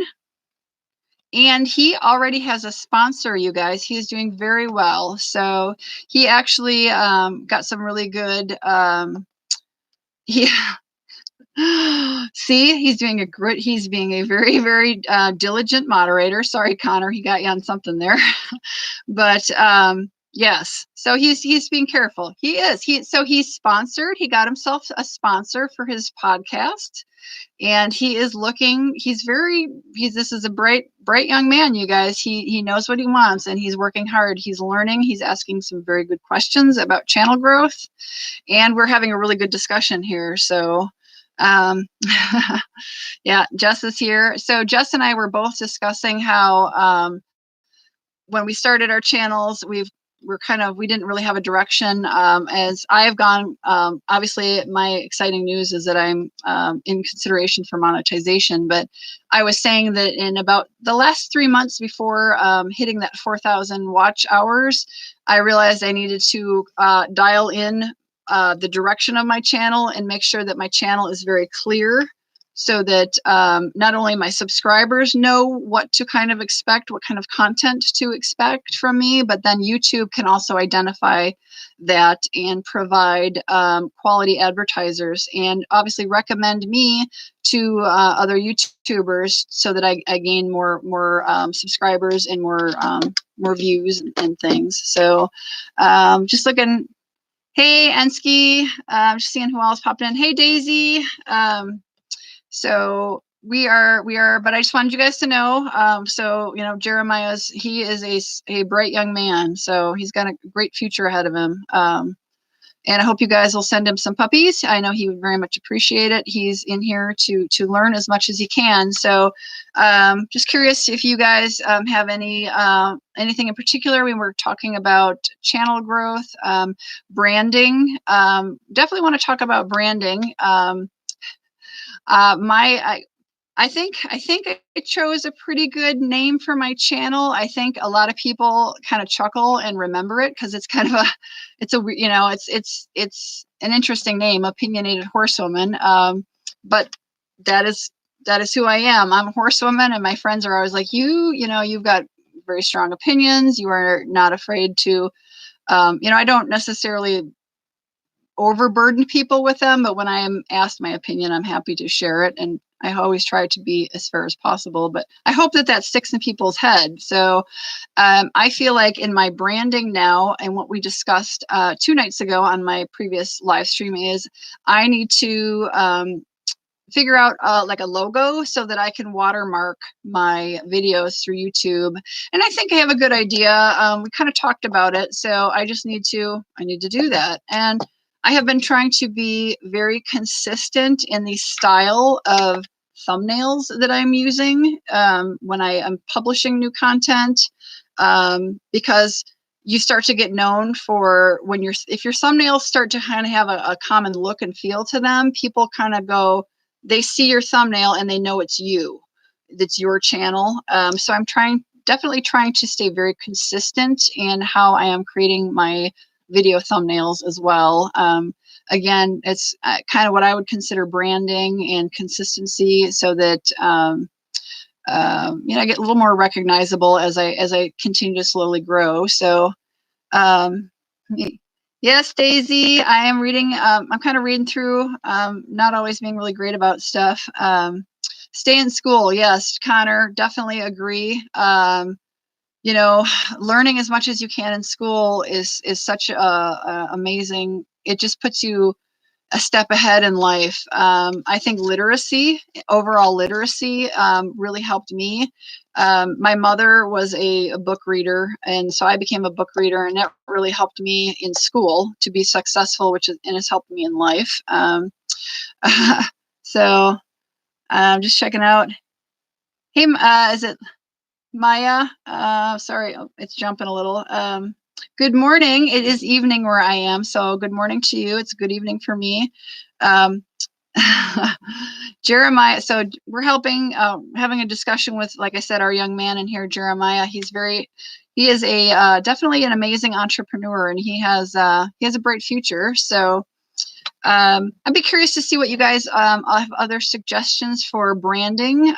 Like I said, I'm trying to keep my thumbnails looking very recognizable, trying to use the same fonts. I've changed them a few times just to kind of see if I can find one that I really like, but I'm using bright colors. I generally am doing something, usually kind of try to have a snapshot of where I've erased the background. It's like my face, and then either I'm holding a box or I'm holding the product I'm reviewing or something similar to that. And then I do use some very bright colors because I had kind of done some research on YouTube, and that was one of the things people recommended, is try to get your thumbnails to really pop and stand out on the page. When YouTube is recommending content to its clients, you want your thumbnail to be what they're drawn to. You want it to really pop off the screen. So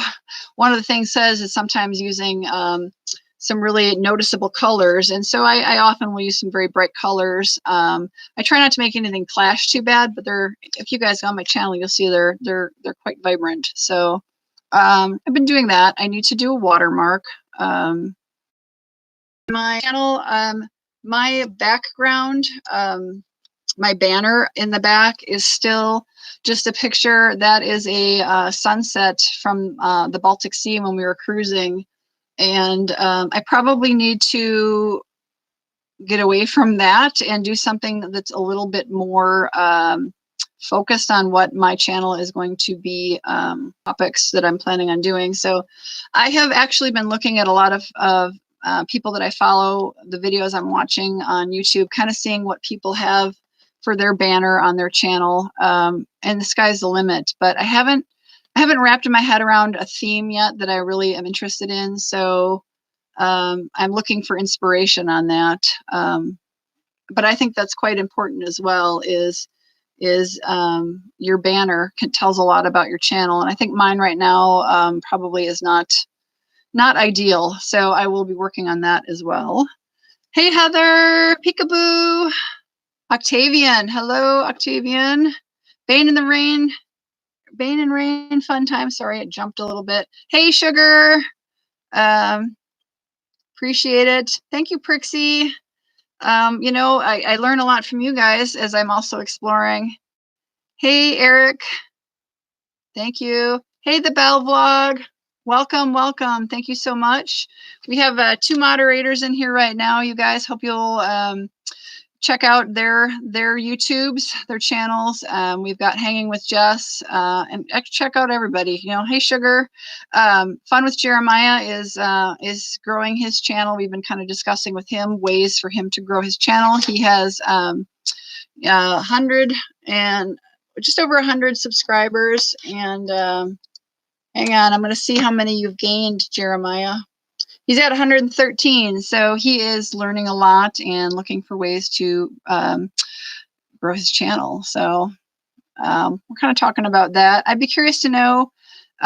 Yeah, 40. This is great. Thank you guys so much. Team Hammerat Vlog, thank you. Shout out to you as well. Hopefully I can get back in there and make sure I am friends with all you guys on the YouTube. Appreciate it so much. Yes. So Maya, same thing. The banner, I know I need to work on it. I know it's not great. So, I'd be curious to know how you guys have arrived at like what you chose to use your banner. I think a lot of people, what I really need to do is get in a good photo editing program. And I know one of our YouTube friends recommended Photor online. So I'm curious to know if that would work for banners. I do have an app I downloaded on my phone. I have an Android phone.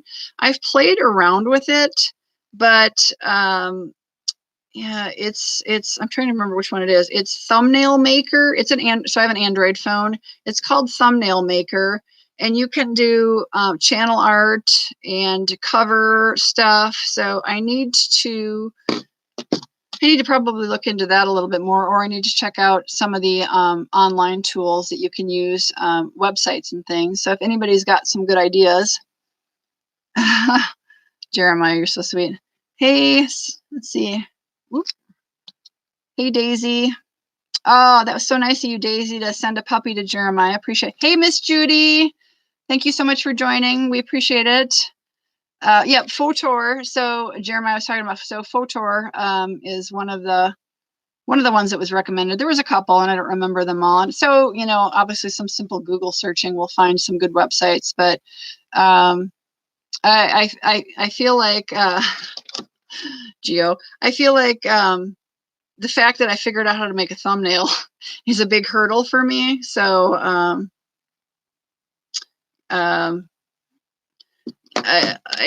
need to move on to the art, the banner and the artwork on the channel. That's definitely a great way to do some branding. So I'm curious to know how you guys come up with your thumbnails. I can tell you I did a terrible job when I first started my channel because I had no idea how to do it. When you upload a video and you get like suggested thumbnails from whatever scenes are in your video, I would usually just kind of look at those and pick the one that was the least embarrassing.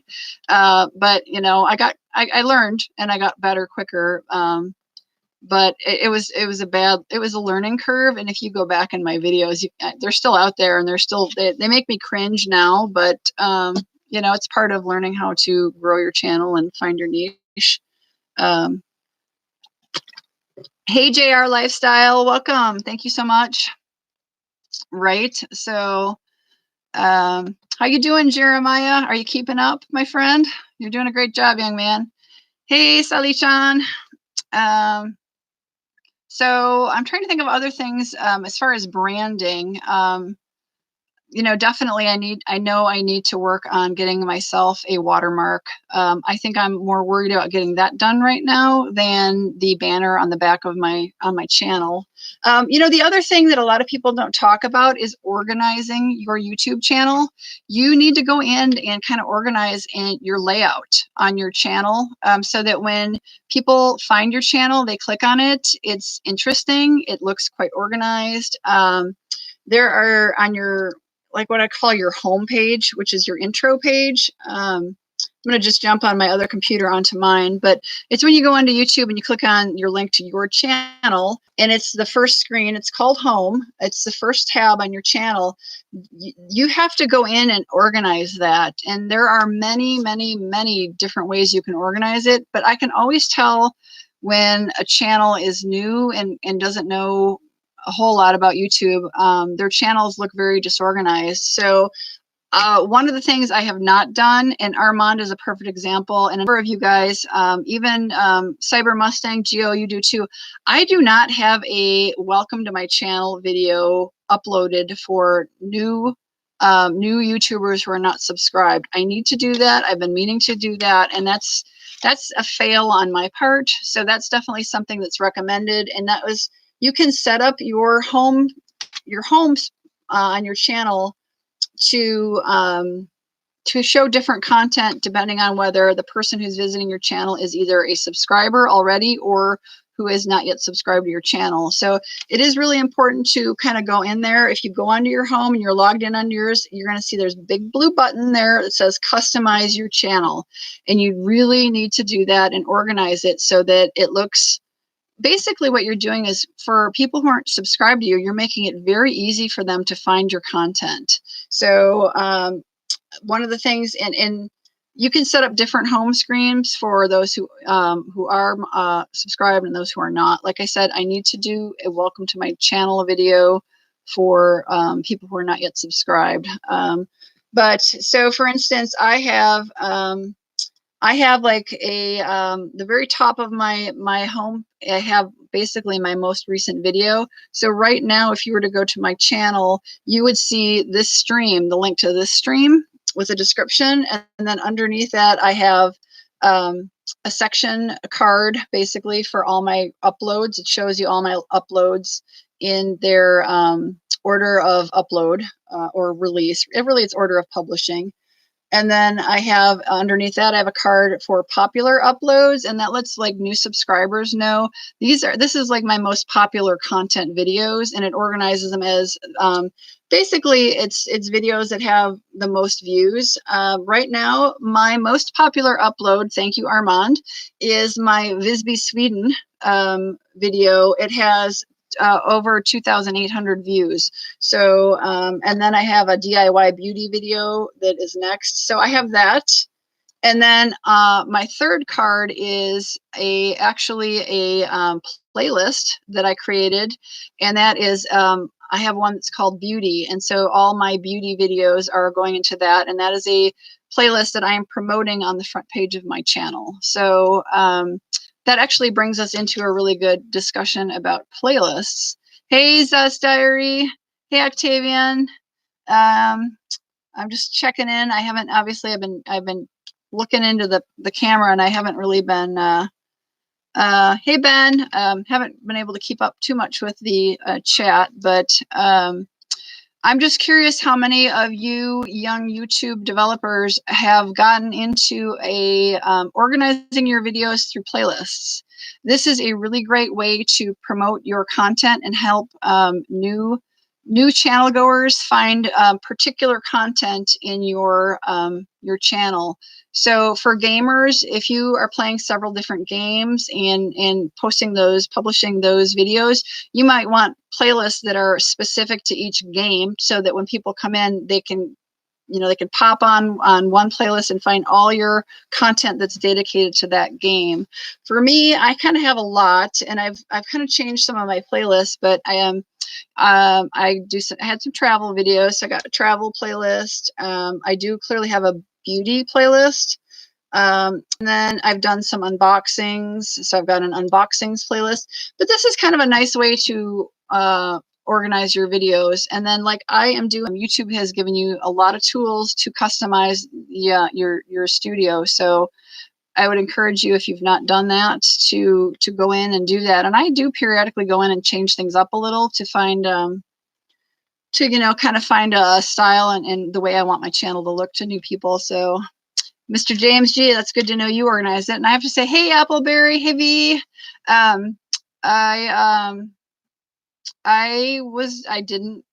have to say, when I started my channel, I hadn't done that, but I also didn't have a lot of content to begin with. There wasn't a lot of content there to organize. But once you start producing consistent content and you start getting, more than 3 or 4 videos on there, it definitely helps. Makes it look very professional. And again, it makes it easy for people to find content that they are looking for. So, oh, Jeremiah, congratulations. So everybody, I have 2 moderators tonight hanging with Jess, whom a lot of you know. And then we have a young man with us, Fun with Jeremiah. Jeremiah is helping moderate too, and he is a very ambitious young YouTuber. He's in the 4th grade, and he has a great channel. He is trying to grow, so he's been asking a lot of questions about how to grow and things such as that. So let's see. Amy Young. Let's see who else is in here. Shaw Thing. Hello. Ben. Can someone?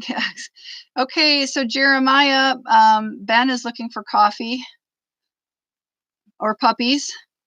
So Jeremiah, Ben is suggesting that you 2 exchange a cup of tea, or Jeremiah send him a puppy and he will send you one back. So, hey, Daisy, puppies for you. Thank you, Daisy. I will return those for sure. Appreciate it so much. Yes, Benjamin. So Jeremiah, Benjamin is looking for puppies, and definitely hope you guys will, give this a thumbs up and, click my red channel subscribe button and click the bell, and I will check out your channels as well, so we can become pack mates. So that's kind of what we're calling it. But I like the idea of exchanging cups of tea. Thank you, Jeremiah. Appreciate it so much.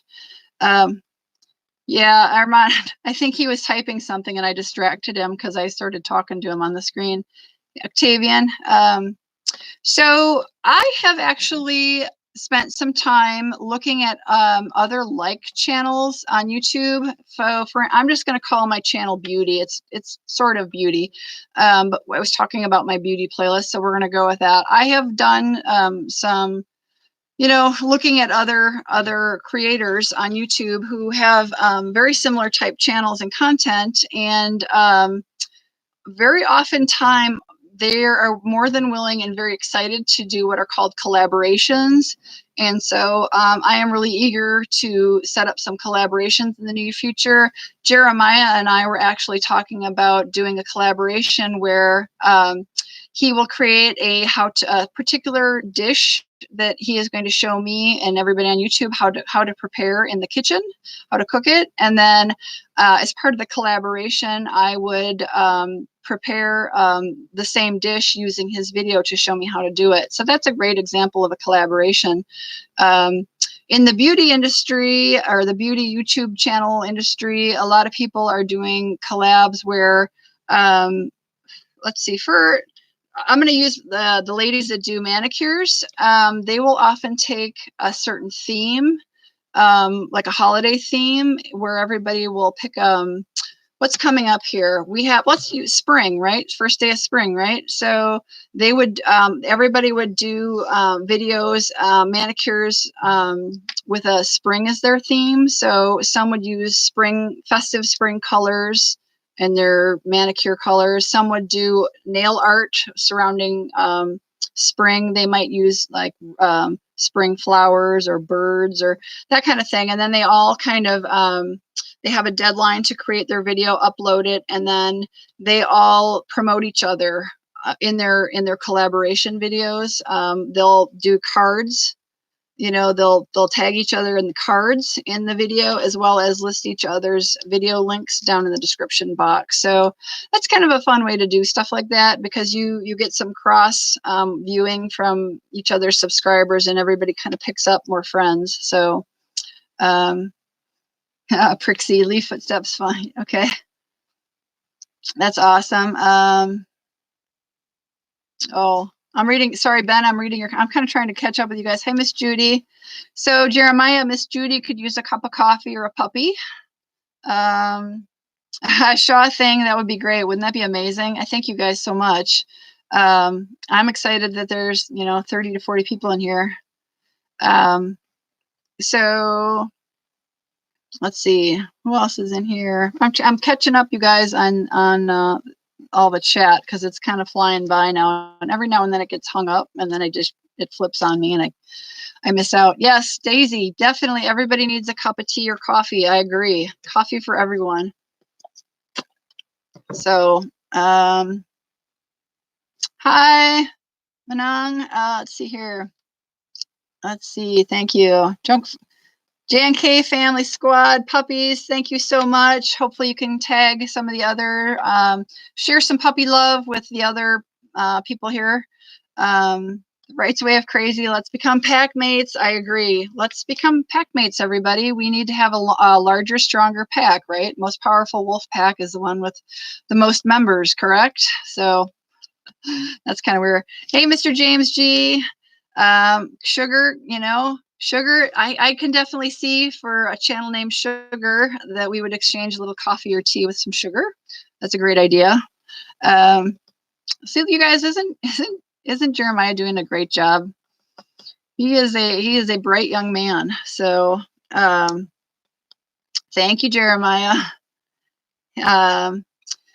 So sorry, I'm just flipping back through to see. So those are some of the things I've been kind of thinking about with regards to my channel. I think collaborations, it really depends on your channel, but I can't imagine that channels wouldn't be able to do collaborations. I mean, if you're a cooking channel, think of the collaborations you can do with people across the world, teaching each other native dishes to your country. I think that's a great collaboration. Gamers, I would think you guys could do some pretty cool collabs. Maybe you already do that. Travel, that would be interesting to do a travel collaboration, but you might be able to find similar travel channels where you recommend, if somebody's going to a certain place, you visit it, you say, hey, I took a picture here, take a picture here. I don't know, I'm just coming up with ideas, but what's going on, Jess? Creating new content. Yes. So Jeremiah, this is really important. So it is very, very important to keep your channel content fresh, to be uploading. First of all, try to find a way to upload on a consistent schedule. And as you grow, it's important to kind of let your channel family know when you are uploading. I have not been real great on that. I always take a good look at how often you upload, and if your content is no longer relevant, if you don't upload more than once a month, you're not going to get the type of promotion from YouTube that you are looking for. For me, my goal with my channel when I started, and my goal that I still continue, is to try to publish a video twice a week. Now, I have not been so bold as to say I'm going to publish on like Mondays and Thursdays. I haven't necessarily dedicated a 1, 2, 3 days of the week. But part of that was my fault, that my channel, I didn't really have my niche determined. I wasn't really sure where I was going with my channel. Now that I am, I've been consistent up until fairly recently, trying to do 2 to 3 videos per week. But like I said, as I got a little closer to monetization, especially when I reached my 4,000 hours of watch time, but YouTube took almost 10 days, I think, to finally catch up in the studio side on the monetization tab to recognize that. So I eventually did have to kind of publish a couple of videos I had intended to hold on to for monetization, just because my channel was becoming not relevant anymore. So let's see here. I'm just reading your stuff. I'm just reading Armand and some of you guys' stuff. So it is really important to keep your channel relevant, which means to be consistent on upload schedule and to be, often enough. And if you go into your YouTube channel studio, the creator studio, there are on the backside, there are some cards in there with some helpful tips. It's definitely really important to go in there and see what YouTube recommends you do to become a bigger, better channel. You can definitely do some searching on YouTube. If you search on YouTube, how to grow your channel or YouTube growth, the sky's the limit on the number of videos you're going to find. But I think, starting with the recommended content that YouTube provides all creators in the YouTube studio is a wonderful way to start your research. So I would say at a minimum, a bare minimum, you need to be producing and publishing one video per week. And I would encourage you to do more than that if you can. The next thing you need to kind of determine is the length of your videos. If you're producing, it depends on your content and your topics as to what people will estimate and probably be willing to watch for content length. But if you have a very small channel and you are producing like 45-minute videos, unless you are like absolutely like hot on some topic that everybody on the planet wants to see, you're not going to get people who aren't subscribing to your channel watching for 45 minutes.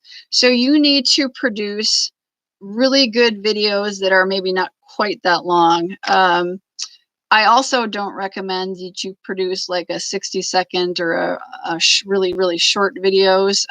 They're not going to get you very far in getting watch minutes, but certainly if you do an intro video for your channel, like I said, I need to do, you don't need to make them really long.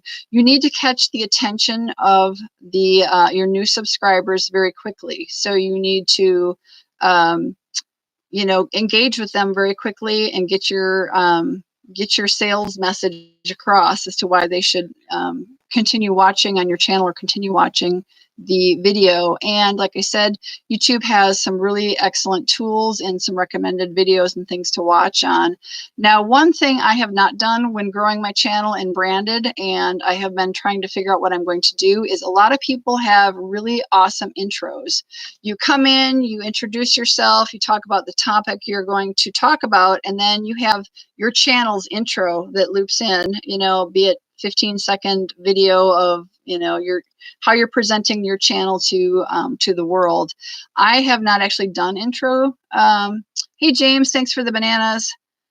I haven't actually created some sort of intro, and there are a lot of channel creators out there who are willing to produce. They produce some pretty generic intro videos that you can kind of take in and further edit. People who've got some really nice skills at maybe like Photoshop or iMovie. And I will admit right there, I don't do that. I sort of fail. So that is definitely on my list of things to create is a consistent intro. Hey, Shaw Thing. Yes. So Shaw Thing suggests talking about I catch it. We talked a little bit about thumbnails. SEO, search engine optimization, is SEO. I brand my videos now. I wasn't particularly good tonight with this because I was in a hurry to set up this live stream, but I generally put my title in and I try to keep them fairly short. And then at the end of the video, I usually will say Opinionated Horsewoman because that's helping to kind of pull the SEO search engines. So that's one of the things is you need to be very smart about how you title your videos. So what you are going to want to include in your video titles are trending topics. So Google has a really good free service You can Google all the latest trends in the entire world. It's just hot topics. It's whatever's trending, and it gives you some good words, or maybe 2 words that you can use to make good content, trending content. But also, it's important to use these catchphrases or trending words in your titles, in your descriptions, and in the first part of your descriptions would be the most important trending words. And then also in the studio, when you are going through, you've uploaded your video and you're going in and you're putting in your thumbnail, and you are adding in your cards, and you are doing your end screen. Make sure that under the description, first of all, make sure you have a very good description. And that underneath, YouTube has an area where you can add tags, and those tags are absolutely important to helping the algorithm determine what your video content is about, as well as when people are in the search box, they're searching on certain phrases and words, and you want to make sure you are using appropriate ones to help people find your video, and you want to find like the best hashtags for your video. They do limit you in the amount of tags you can use, but thanks guys, appreciate all my pack mates and everybody. I'm sorry, I do need to kind of catch up on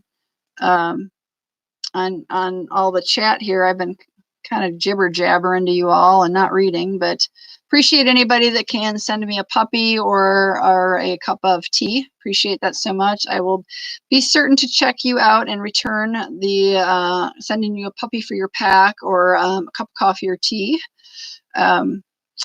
Yeah, so Sophia, it's 9:15 here for me, 9:16.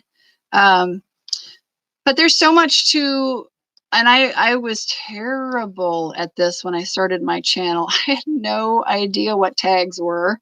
I learned a lot. Again, the Creator Studio, if you look at the dashboard in your Creator Studio, they have a lot of cards there that will help you, teach you what you need to know, the basics of how to start formulating your channel and how to kind of grow your channel. So search engine optimization is really key. It's, definitely branding is a part of getting your channel noticed by the search engine optimization. Using the correct tags will do that. There are some third-party services that you can use to help you. I definitely do use one, and I use the free. I use vidIQ. I don't pay for their subscription yet. I don't think my channel is quite there yet, but I do use vidIQ, and it has been quite helpful, especially for me, finding really good tags to use. I kind of go out on Google Trends, and then I also use vidIQ, and it really is helping me select what I hope are the best tags to use in my videos, which also helps me with trying to find the best title for my videos. And I don't know if this is entirely true. And doing my research when I really was starting out my channel, one of the YouTube creators I stumbled across who had kind of how to grow your channel said, once you publish your video with a title, they really do not recommend you change the title, because and I'm not sure this is true, so let me know if you guys have heard this, but they say it can confuse the algorithm. So what they really recommend that you, before you click the public and publish your video to public, that you've done your research, you have your title, you've kind of drilled in and dialed in your title to be to cover exactly what you want people to know, and then they say don't change it. So, but what they do recommend is if you have a video that initially got like really good views and then it kind of dropped off, they say what you can do is update and change out your thumbnail. And and that will oftentimes, the algorithm will pop your video back up in the search. But from the research I had done, they had recommended not doing that more than once every 4 days. So I'm not entirely certain, and I'm going to thank you, Gio. Have a good night. Thank you so much for coming in here. I'm not entirely sure that continues to hold true. I know YouTube obviously is enhancing and changing the algorithm all the time, but I have kind of stuck with that mantra of don't publish. I don't publish my video until I'm really happy with my title, because you can edit the description, no problem. It's the title that the algorithm really grabs onto and kind of locks in to recommend your video. So I have done where I have changed out some my thumbnails. If I got a video that kind of popped and then it dropped off, I'll make try to figure out a better thumbnail. But you know, that's definitely a learning curve. I definitely am not like a superstar at making great thumbnails. I'm just trying to be consistent. So just checking in to see what you guys are talking about. Yeah, Jeremiah's got a new podcast in Spotify. He says if he gets 1,000, if he gets, 1,000 views or listens to your podcast, you get $15. So that's awesome, Jeremiah. Congratulations. Hope you get that soon. And he is looking for channel support. Hope you guys will send him some puppies or some coffee or some tea, some non-caffeinated tea. I'm trying to just, TubeBuddy. TubeBuddy is another really excellent app you can use to help you as a developer. I actually do have it on my phone, and I'm using the free version of it. And it's been pretty good. I think this is the free version. I can't remember if I paid for it. Maybe I did pay for it. It's just a different way, I think, of organizing some of the stuff in that's in your creator studio. I have to say, one thing I have not been good at, and one thing that is so important, is to try to find time. It's so important to answer and comment back to those who leave comments on your channel. And the best thing you can do is try to engage your audience. So if you can find a way to ask them a question, and if they can kind of come back and you're getting a little bit of a dialogue on your video, YouTube starts to bump that up.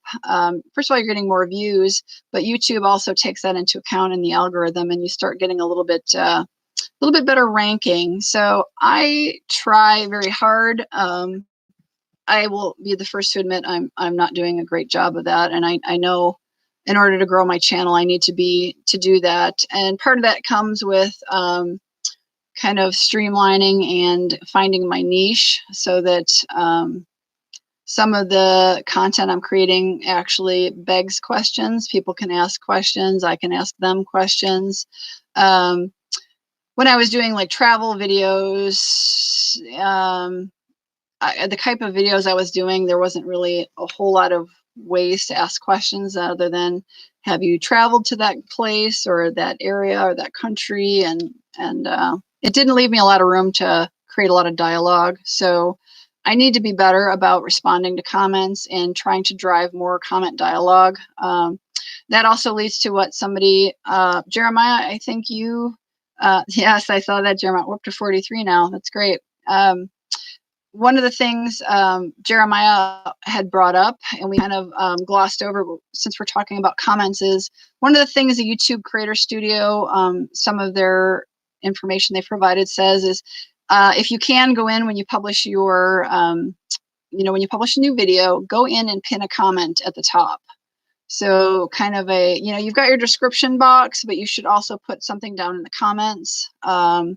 Then it'll be pinned, so it'll always be the first comment that is seen by all the visitors. And so with that, you want to make that comment really good. Thanks, however you want to do it, whether you're thanking them again for the views, or you're reminding them to subscribe, or whatever you want to do to promote your channel or promote your video or whatever you want to do. But they do recommend you go in and do a pinned comment, and I have not been great on that. I definitely have been trying, but hey, Shinko. So yes, let's get some, you guys make sure you're sharing puppies to everybody that's kind of jumping in here. We are trying to increase our YouTube channel packs. We're finding new pack mates here. We are sending each other pack puppies, getting new puppies so that our pack is bigger and stronger. Hey, Thrifty Essentials. Hey, ASMRH, sorry, it jumped here. Edit your video with DaVinci Resolve 15 and thumbnail with Adobe Photoshop. That's fantastic. I wish I had Adobe Photoshop. I actually have a coworker that uses it. She's in our marketing group. I'm not sure I would even know how to start. There is a pretty good freeware tool that you can use to edit images. And I don't know if Armand's still on here, but it's called GIMP, and you can get it. It's freeware. It's actually pretty good photo editing. It takes a little bit of getting used to understand how it works, but that's a pretty good free tool. It's freeware. So you guys might want to look into, if you don't have the money to invest in Photoshop, you might look into GIMP as well. And there have been lots of other ones discussed here, but I've been using GIMP at work for like years. So I should probably use it. Considering I edit all my videos on my phone, I've been using some of the, I have an Android phone, so I've been using some of the stuff that's been available in their Play Store. So Ty and Mark TV, hello.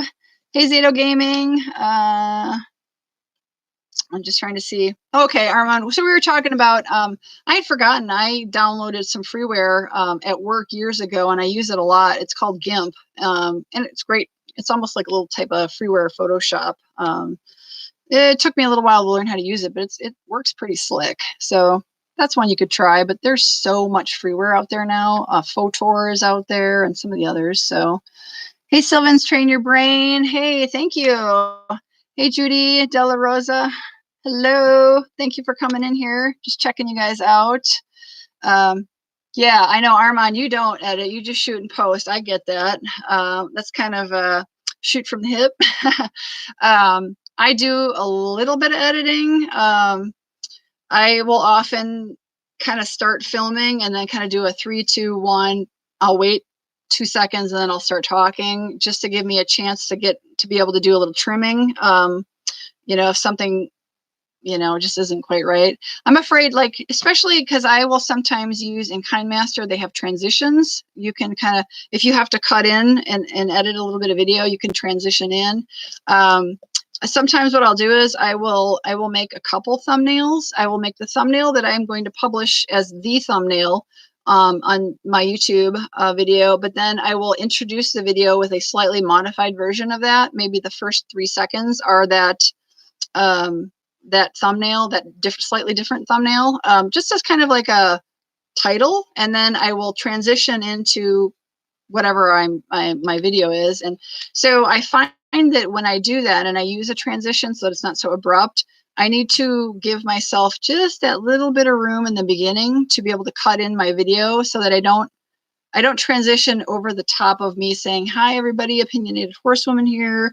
I learned that the hard way a couple times. So I do a little editing. And then sometimes, because I am shooting with my phone and I'm generally using, for the most part, you guys, it'll be kind of funny, but this is a selfie stick, and this is what I use when I use this as a tripod on my desk when I'm shooting a lot of my videos. So it's got a little, let's see if I can find, it's got a little Bluetooth selfie stick. You pair it with your phone and then you click it and it'll start to shutter. It'll start the videotape. And sometimes it auto shuts off after like 5 minutes. So sometimes like the end of my videos run long.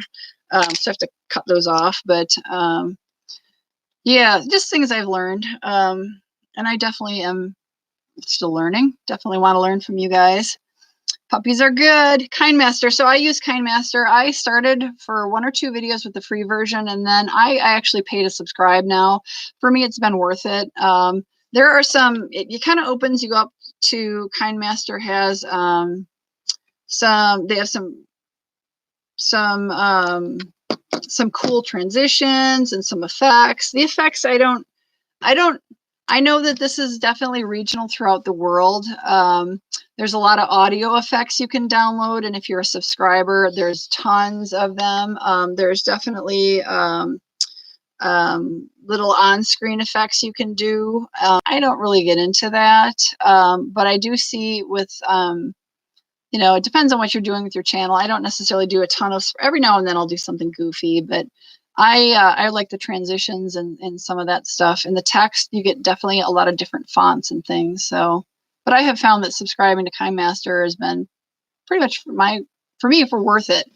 But I'm trying to upload 2 to 3 videos per week. So I'm using Kinemaster a lot. So for me, paying the monthly subscription has been worth it. If I was not uploading frequently, it wouldn't be worth it for me to pay to use Kinemaster's paid service. I would just use their free. But again, if you want to start getting YouTube to recognize your channel, you need to stay relevant, which means you need to stay producing content pretty frequently. So if you're doing it once a week, your content's going to start dropping off. I can't remember what YouTube says, if they get 50,000 videos uploaded every second or something like that, or every minute. So you're trying to compete with, billions of videos out there. And so if your channel is only producing 1 video per week, you're pretty much low in Google's analytics view. So you don't necessarily have to do one every day, but you do see the biggest channels out there are producing daily content. But they also have staff. So let's see here. I'm looking at you guys. Filmora is also great. See, that's another of us who shoot on cell phones. And I don't have an iPhone, so I know that Apple has great iMovie. It's clearly a very nice program and available. So I have an Android, so I don't have that. Just checking out. Thank you, Sugar. Let's see, I'm just trying to catch up, you guys. Thrifty Essentials, hello. Russia MX TV, puppies. Hey, puppies for Russia MX TV. TubeBuddy, yep, we were talking a little bit about TubeBuddy. It's a good site to help with tags. Definitely. Really need to spend some time looking at basically your competitors. Look at the most popular YouTube channels. When you are searching on the content you're going to be producing, who is being recommended to you? What videos are coming up as the highest? And then you look at those, how many subscribers do they have? Do they have 500,000 subscribers? Well, they're doing something right? I mean, they've grown for a reason. So like I said, vidIQ helps. That's something that it's a browser. It's an extension you can add on your browser. I'm using the free feature. I know that once you subscribe, you unlock a lot more features. Right now, for me, I kind of evaluated what was behind the paid, and right now I'm not quite there to be able to need using all those tools, but those are great tools. Hi, Meet the Tans. iMovie. I need to consider a Mac. The problem is that I have been a PC user for my entire life. I'm afraid that if I start getting into the Macintosh world, I'm going to be lost. So, but iMovie would be the reason why. I know that Apple is so good at that stuff. So, Filmora, I should check out Filmora. I'm just trying to see. Okay, thank you, Armand. Yeah, people are starting to wake up. We're kind of in the evening and they're waking up, that's for sure. So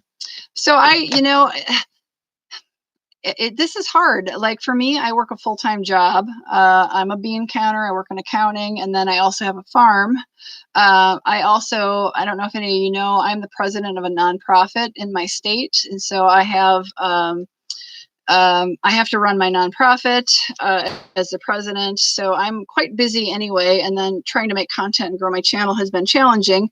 But if there was 40 or 50 hours in a day, I would be way more successful. But I do look for on YouTube. I spend some time looking to find out who are like the big guns, as I call them, the big wigs, the head honchos, like who are the most successful channels in my niche, the type of content I'm producing. Who are they, and what are they producing, and how are they using titles? What kind of thumbnails are they making? What content are they making?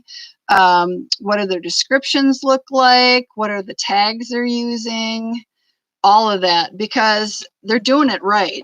I mean, clearly they're successful for a reason. If they have 50,000 subscribers, 150,000 subscribers, 500,000, 5 million, they're clearly doing it right. So I do try to look at my competitors to learn from their success, and to try to apply what they're doing, what they've clearly learned and has given them success, and apply that to my channel. So hi, Miss S, teacher editor. Hello, thank you for joining us. Hey, Ihor. So Ihor, I'll give you one guess, and it relates to my channel name. It is an equestrian, a horse nonprofit. So it is a educational nonprofit, and I don't want to delve too much into that, but my position as president is elected. I'm on the board of directors. Currently, I'm the president. I have been for, I think I'm in my 3rd year. I can serve for a total of 4 consecutive years, and then I have to rotate out. So I have been on their board for over 10 years. So I am contributing as president for, it'll probably be the full 4 years, and then I'll be tired. It's a lot of work, but it's okay. But I'm gonna get off that now. Here today, hey, I saw Tintin, right? Quiet. Tintin Areo channel. I'm trying to read the chats here. All kinds of people. Team Luck by, oh, you guys are typing so fast. This is, now I know what you were dealing with, Armand, when you had your mega chat. We're not quite there yet, but it's a little hard to keep up with the chat. So thank you, everybody. We are talking channel branding, channel growth, all things YouTube creators and development, right? Quick, quiet, PH, hello. Welcome. Ihor, thank you so much. Exploring with Heather, awesome to see you again. I know you've been in here a little bit, but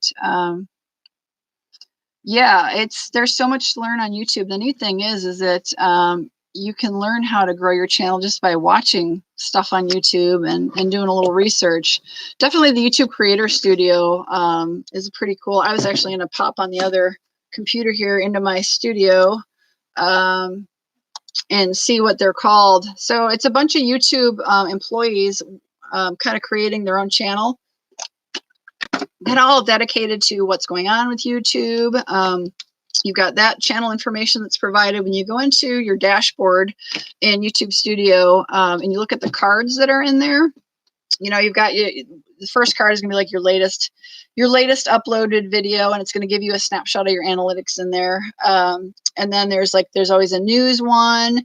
There is your channel analytics, like your full-blown channel analytics, just a quick snapshot of that. There's a card there. And then if you look below the news card, there is Creator Insider, and then there's ideas for you. So those are the Creator Insider. You know, guys, I know you probably gloss over that, but go ahead and check that out. There is some amazing information in there on how to produce relevant content, how to grow your channel, and you know, they also talk about what's currently going on with YouTube.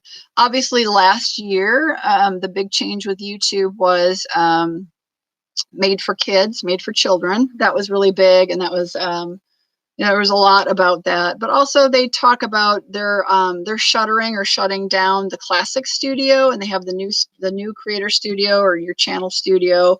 They're talking about, as they're continuing to move stuff from the Classic Studio into the new studio, they kind of let you know what's working, what bugs they found.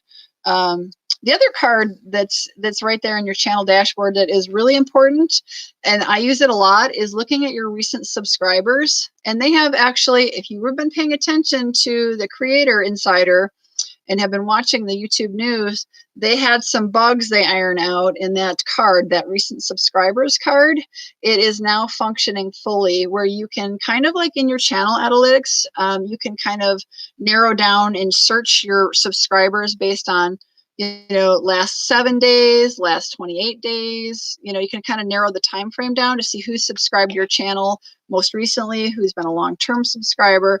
That function wasn't working properly, and I learned through using the Creator Insider that they fixed that finally. So it is really important to utilize that Creator Insider, I think, in my opinion, because they're kind of telling you how things changed and new features that you can use. They tell you about new features that you might not be aware of. So I found that to be quite helpful. And it kind of gives you, it starts pushing you out into some very relevant content. It takes you to their YouTube channel, the Creator Insider YouTube channel. And then, of course, YouTube recommends additional content for you to watch. So be aware of that. Check out, once you start watching some of those Creator Insider videos, YouTube is going to start showing you more related content, which is how you learn, how I learn. So, okay, so quick looking at you guys, what you're saying in chat here. Hope everybody's exchanging puppies and getting their wolf pack a little bit bigger and stronger. We all know that we need more members to make our pack stronger, right? So appreciate you guys if you do that for me as well. Trying to keep my voice going here. Ramelin Astan, hello. Oh, so Daisy, okay, Daisy brings up a really great problem. She says, it's not working. I can't see who gives me puppies. So do you guys understand why sometimes you can see and you get notified of people when they subscribe to you, and sometimes you do not get notified when somebody subscribes to you? I know why, but I just want to see, as young, YouTubers, how many of you understand why sometimes you are notified and sometimes you are not? I just want to see if you guys have anything in there. Give you a couple seconds to answer that. So why is it sometimes when people subscribe, you get an email, and other times when other people subscribe, you don't get any notification? Who's got the answer here? So Ty and Mark TV, that could be one reason. There is another reason. So anybody else? I'm looking at you guys' comments. I just want to give you guys a chance. Correct. So Abby's onto it. Do you want to expound on that, Abby? Do you want to explain that? You're going right where I was going with that. Yes, twins Rose and Abby, they're set on private. So when someone has the channels that they subscribe to marked as private on their channel, when they subscribe to you, you won't get that notification because they have their privacy settings locked down.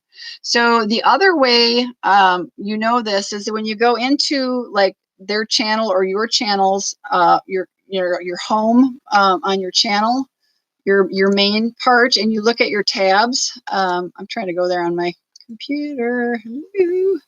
The tabs across the top, you've got like home, videos, playlists. You may or may not have a community tab, but then you'll have I'm trying to see if my computer's a little, I don't know why it's being like this. It's a little stuck right now. Hang on. But you'll have a channels tab. And depending on, that's where it would show who you're following or who you're subscribed to, but you can have that locked down for privacy. And a lot of people do, so my top tabs go home, videos, playlists, community, channels. So if I click on channels, mine is not marked as private. So you can go on there and you can see all the channels I'm subscribed to. But some people do not want to share their list of who they're subscribed to. So they mark that as private. It's a privacy setting. So when they do that, when they subscribe to you, you're not notified. And that's just a privacy thing. So it doesn't mean that they didn't subscribe to you. It just means that they hold all their subscriptions private. And that's a feature that, it's a privacy setting that we're allowed, it allows us some privacy. Mine are set to public. I want to see people to see what channels I am supporting, because I do feel like we need to support each other, and there's no reason why people can't see who I follow, right? So, yep. So definitely, Benjamin, I'm not sure if you were catching in talking about that, but you definitely need to make sure you're setting up your channel. There's a lot of different settings. If you go to your home, there's that big blue button kind of up. It's to the right of your channel name. It's going to say customize channel.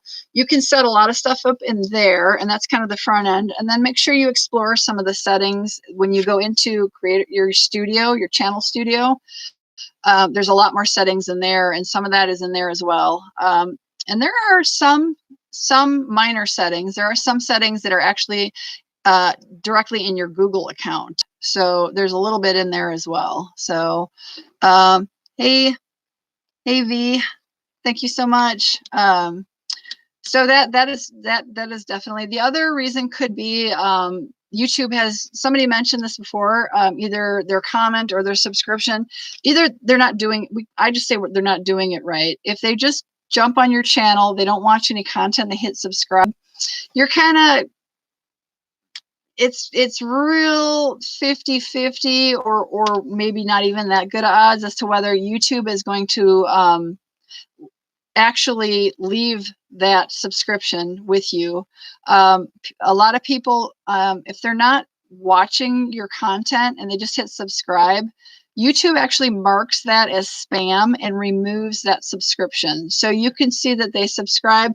So for instance, maybe we'll just throw some numbers out. Maybe my channel has 150 subscribers, and somebody clicks, they don't watch my videos, they just click the subscribe button, and I see my numbers have jumped up to 151. But let's say 24 hours goes by and suddenly it's dropped back down to 150. We'll just go with that. And it makes you think somebody unsubscribed. And that's while that happens, it's very often what it is somebody isn't actually what we say doing it right. They're not actually watching your content. They're just quickly whipping through and hitting the button. And if they're not actually engaging in your channel, looking through your videos, watching some videos, YouTube thinks that you're just being a spammer and you're just going through and you're just hitting subscribe. They tag you as being a spammer, so they remove that subscription. So perfect example, I think I spoke about this on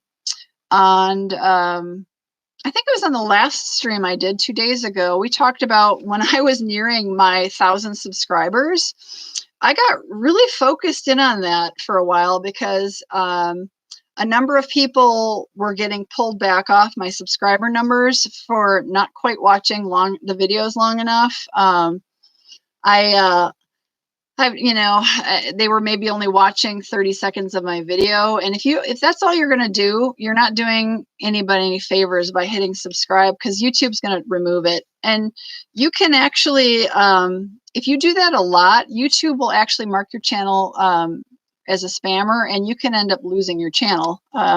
So you need to engage, and I recommend a bare minimum 3 to 4 minutes, and better yet, try to watch a couple full videos and engage, and give them this and put some commenting in there, engage in the channel, and then it'll stay on there, and you shouldn't have a problem. But when I was hitting that 1,000 mark, I remember I went over, I was like, oh, I got 1,002, and like 24 hours later I'm like, now I'm back down to like 995. I was like, what happened? I knew what happened, but I was, it's disappointing when that's one of the 2 thresholds for monetization is in a 365-day period, you have to have 1,000 subscribers and you have to have 4,000 watch hours.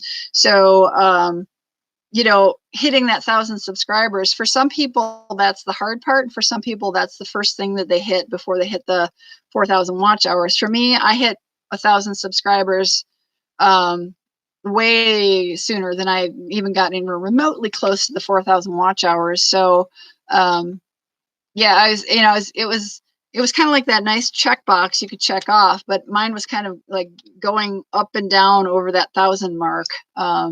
So I was, 1,003, and then I'd be down to like 995, and then it'd be 1,001, and I'd be like 998. And so you do need to engage, because you're not going to do anybody any good, and you could potentially lose your channel. YouTube at some point gets real tired of the spammers, like we were talking earlier about spammers who come in and post inappropriate, horrible things.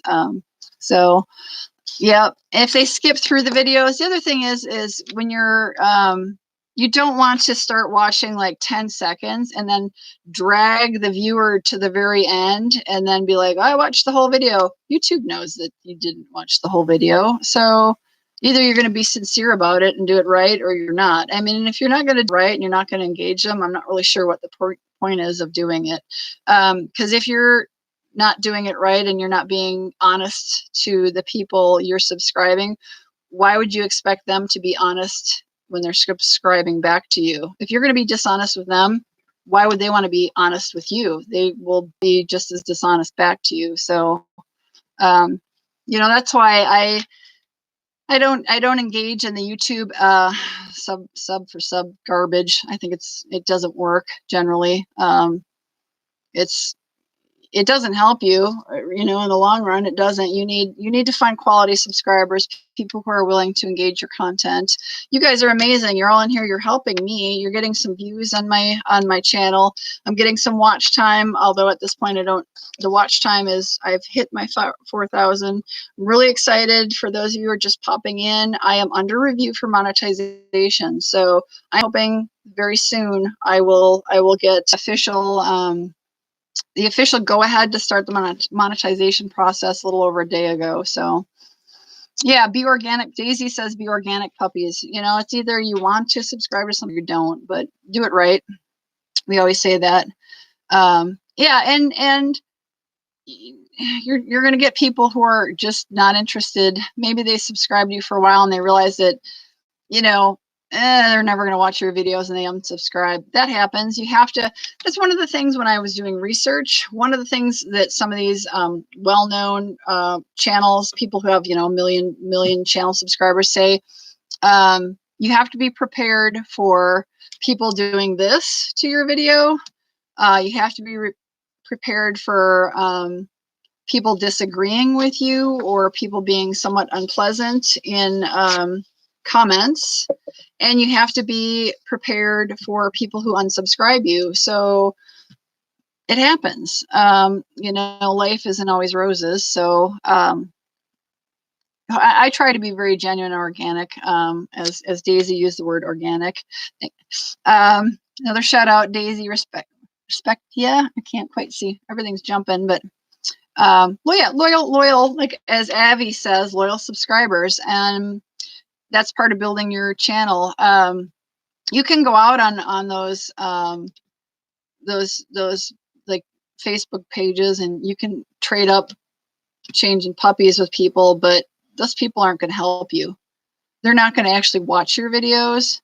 And if they're doing it improperly, their channel is going to get marked as spam. It's going to get deleted. And then what's the point, right? If you really want to monetize, and not everybody worries about monetizing, but if you really want to monetize, you need people who are going to help you, give you the views. Like tonight, I'm getting some good views, and I'm getting some watch hours. But you need people who are going to watch your content, because it's almost impossible. You need, in order to monetize in any 365-day window, throw a dart on the calendar. That's the start of your 365 days, and it's always moving. Your 365-day view is always moving. Every day is a new day, so the calendar moves. But you need 4,000 watch hours in a 365-day window, not from the start of your. If you started your channel 2 years ago, and or we'll say 3 years ago, and you just hit 4,000 hours. And you're wondering why. Well, I have 1,000 subscribers and I have 4,000 watch hours in my lifetime, and my channel's 4 years old. Why am I not qualifying to monetize? It's because the rules of YouTube is it has to be in a 365-day period. And that time frame rolls, every day it moves. Every day is a new day. And so it goes back a year. So that's a lot of hours of video watching in a 1 year moving window. So it's hard. And people who are insincere don't really help you. They may help you get to 1,000, but they might also drop off, which doesn't help you in the end. So, that's the hard part. And part of like the research I was mentioning that I do to kind of learn how to grow my channel, find successful people in the niche where I'm at. I subscribe to them and hope they'll subscribe back to me. A lot of times, if you are interacting with those very, very well-known YouTubers, when they publish a video, you go on there and you interact. You will also often find that people will jump onto your channel and interact with you and eventually become a subscriber.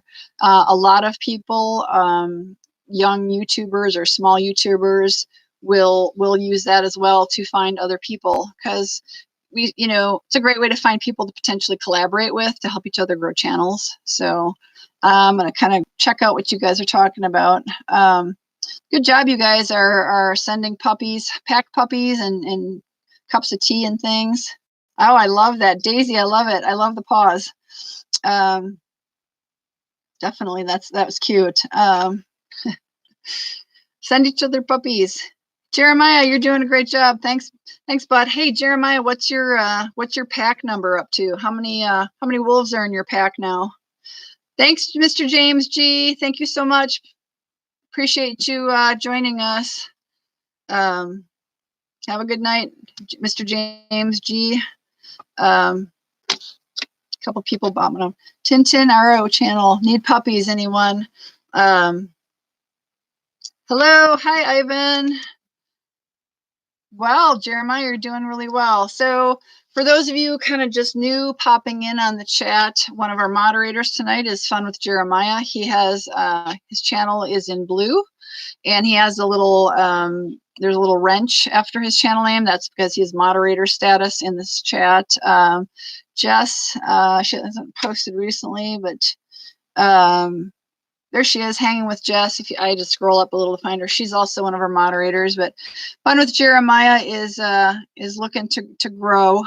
So he's looking for pack mates. Yes. So Miss S teacher editor, for sure do more than 1 minute. That's really questionable. I would do at least 3.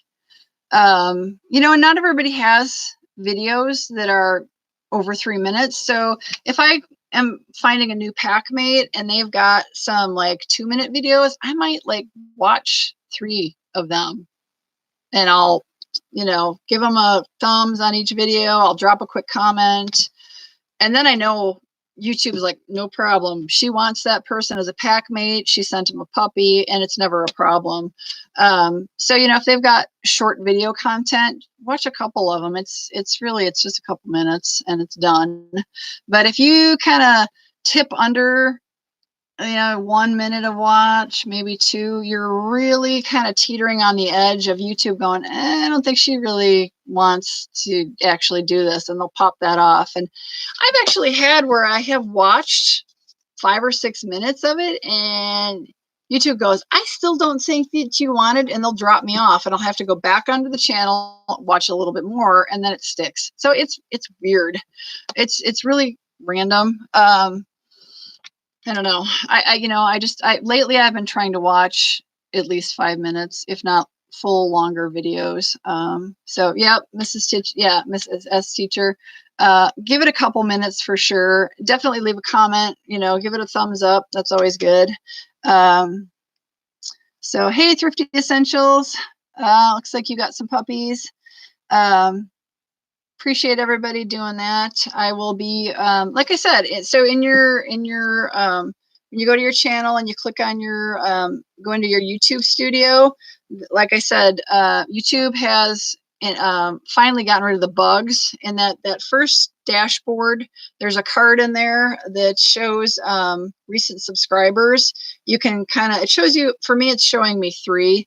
And then there's a little text that says see all, and you click on that. You can see who all has been subscribing to you. You kind of can change the date range. You could say 7 days, 28 days, go out from there. I will be checking everybody out, and sending some puppy love, adding to the pack, adding to your pack as well, for sure. I can see you guys jump in here, because it's updating my card in the studio when I click back into my card. So yeah, Daisy, YouTube is random. That's the algorithm. If you can figure out the algorithm down to a T, I think you're like, you got to be, can you imagine the money you can make being like, I cracked the algorithm? But I think I remember them saying it's basically like artificial intelligence at this point. I don't know how anybody could crack it, because it's always changing, which is kind of fascinating. So yeah, end up watching the whole thing. Well, if it's a really great video, yeah, you get engaged and you really watch the videos, and pretty soon you're sucked in. I remember one time somebody's like, hey, can you come check out my channel? I think I spent like an hour and a half watching a bunch of their videos, because it was like, oh, this is great content. We all dream that that's what people think when they stumble upon our channels. This is great content. And the next thing you know, they're watching like every video you've, ever produced. So, yeah, like Armand says, all the young inspired YouTube creators are always like, how do I do this? How do I video, how do I monetize? I just want to monetize immediately. Well, it's not that easy. Learn. Interacting with other creators. Like I said, do your research.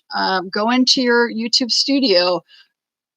YouTube's providing you with some information there. You just have to learn how to use it. And we're not even talking about, we haven't even gotten into understanding analytics. And I think that's probably a discussion for a completely different live stream. That's pretty in depth. That actually would be, we talked about collaboration.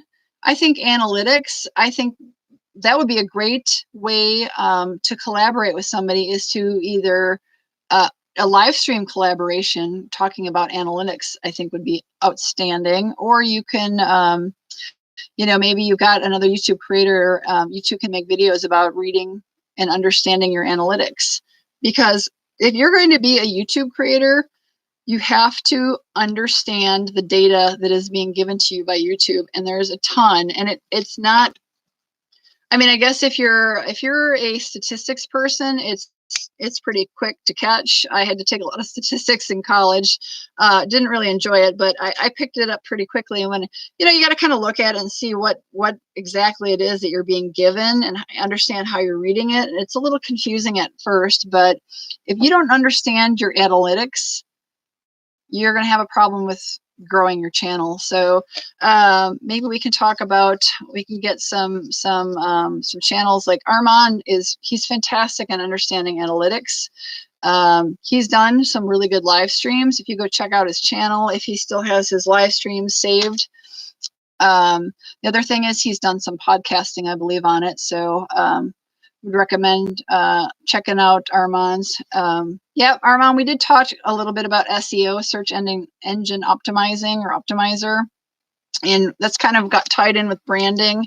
If you don't understand SEO, the best thing is to go out, just not even on YouTube, go out on Google and do some research on what SEO is, because you need SEO. Like I said, one of the reasons why I go out, I do research, I look for my competitors, figure out what tags they're using, what buzzwords they're using. And like I said, you have to be very careful when you title your videos. You need to really look for the best title to attract the search engines, which is SEO, search engine optimization. Again, Google has a really amazing tool. It's Google Trends, trends.google.com. It will tell you all the trending terms, which is basically basically, when somebody goes out, opens up a browser and goes to google.com and wants to find something, what are they typing in, right? So Google knows all this because Google is Google. They put all this data information in there, and they're like, what is everybody in the world, or what is the most popular search in the world right now? What do you guys think the number one most popular search in the world right now is? Probably not hard to figure out, right? It's either going to be coronavirus or the acronym COVID. I'm sure that's got to be at this point probably what everybody in the world is searching on, right? But they crunch all those numbers. You go into trends.google.com, and if you're a cooking channel, look at what is trending in cooking, that kind of thing. You can really kind of drill down. If you're interested in entertainment, who in entertainment is trending right now? Is Taylor Swift still trending right now? Or is, Tom and Rita Hanks, Tom Hanks, Rita Wilson, they were, I'm sure, trending hard because they were sick, right? Google's going to tell you, if you go under trends, what's hot, what's popular, what people want to know and learn about. And you need to figure that out. Use that information in your channel, your videos, your branding, your hashtag or your tags, your hashtags, all that information. So it takes a long time to kind of figure that out. But once you get the hang of it and you kind of go onto trends.google and you start looking around, you get the hang of how that works, and it's free. Especially when you monetize, Google or YouTube wants you to be successful because they make money off of you. So they're, obviously part of Google, part of Alphabet, and they're giving you tools to make your channel the best it can be. So Jeremiah, definitely. Good job. Yep, you guys. So I said it, but don't type it. The virus that's going around, don't talk about it in chat. That's a very sensitive subject with YouTube. They are banning people and deleting channels. They have a zero tolerance policy right now on that topic for people because of the misinformation that's going around. So if you are not considered an expert and that topic right now, which would be in the United States for us, it would be the CDC. Everybody knows the World Health Organization. That's considered an expert. So they're deleting channels. They're banning people who are putting out stuff. So it's the algorithm right now is looking for that word being used in channel titles, descriptions, and comments. So Jeremiah is aware of this, and that is why if you're posting anything like that, he's deleting it, because he is keeping me from being banned or deleted, and he's keeping you from being banned or deleted. So we called it, the last few streams, we called it candy. Still use the C. I basically said people are eating too much candy and getting sick, but I don't want to talk about that topic because it's not something that I want to go down. I don't want to get in trouble with YouTube, and that's not discussion we're having. But I just wanted to clarify why Jeremiah might be deleting some stuff. The other thing we try not to type is subscriber, sub for sub.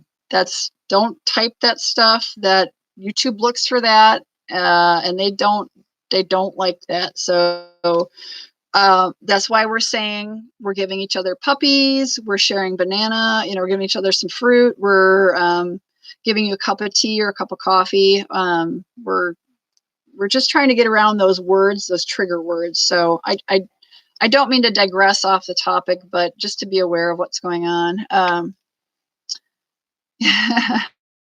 Right? Armand's asking, you guys, if you can check the chat, keep an eye on Armand's asking a couple of you for some information. Anyway, I'm sorry to digress onto that, but I wanted you guys to be aware, to be very careful, not only here in the chat, but if you're making content, you need to not get into that topic. It's right now, it is zero tolerance policy. And case in point was 2 nights ago, I was starting my stream, and I had kind of kept my previous night's streams. I was like night 1, night 2, night 3, and I had the C word. We'll call it candy. I had, the coronavirus in there, and my live stream got deleted and marked as, for some reason, it popped up on YouTube. It said I had a copyright infringement, but what it was is I had used the word in my title, and I got a nasty warning. They immediately stopped my live stream. And I mean, I guess I hadn't really known. I learned real fast, so I had to start a new live stream, take that word out. So I actually went in and removed that word from any of my videos.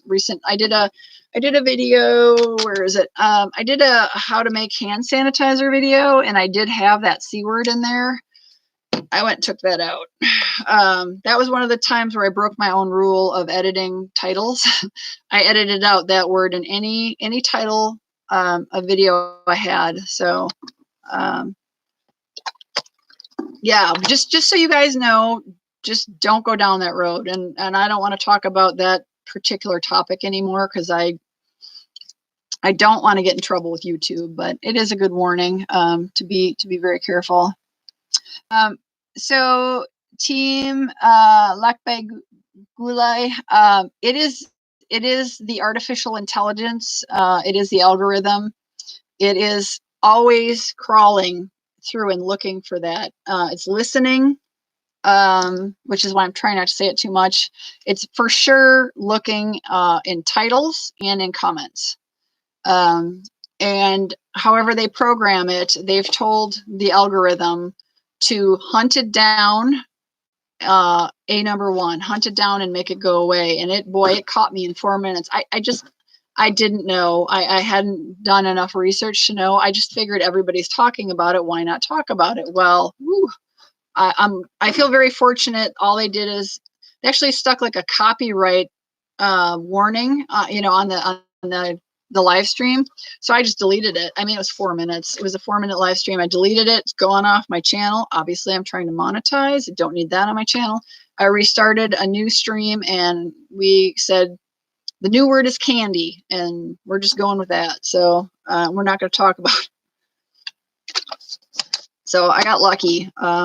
There was, I think I think it was Geo had mentioned that somebody in the Philippines, their channel got banned and deleted for making a video about candy.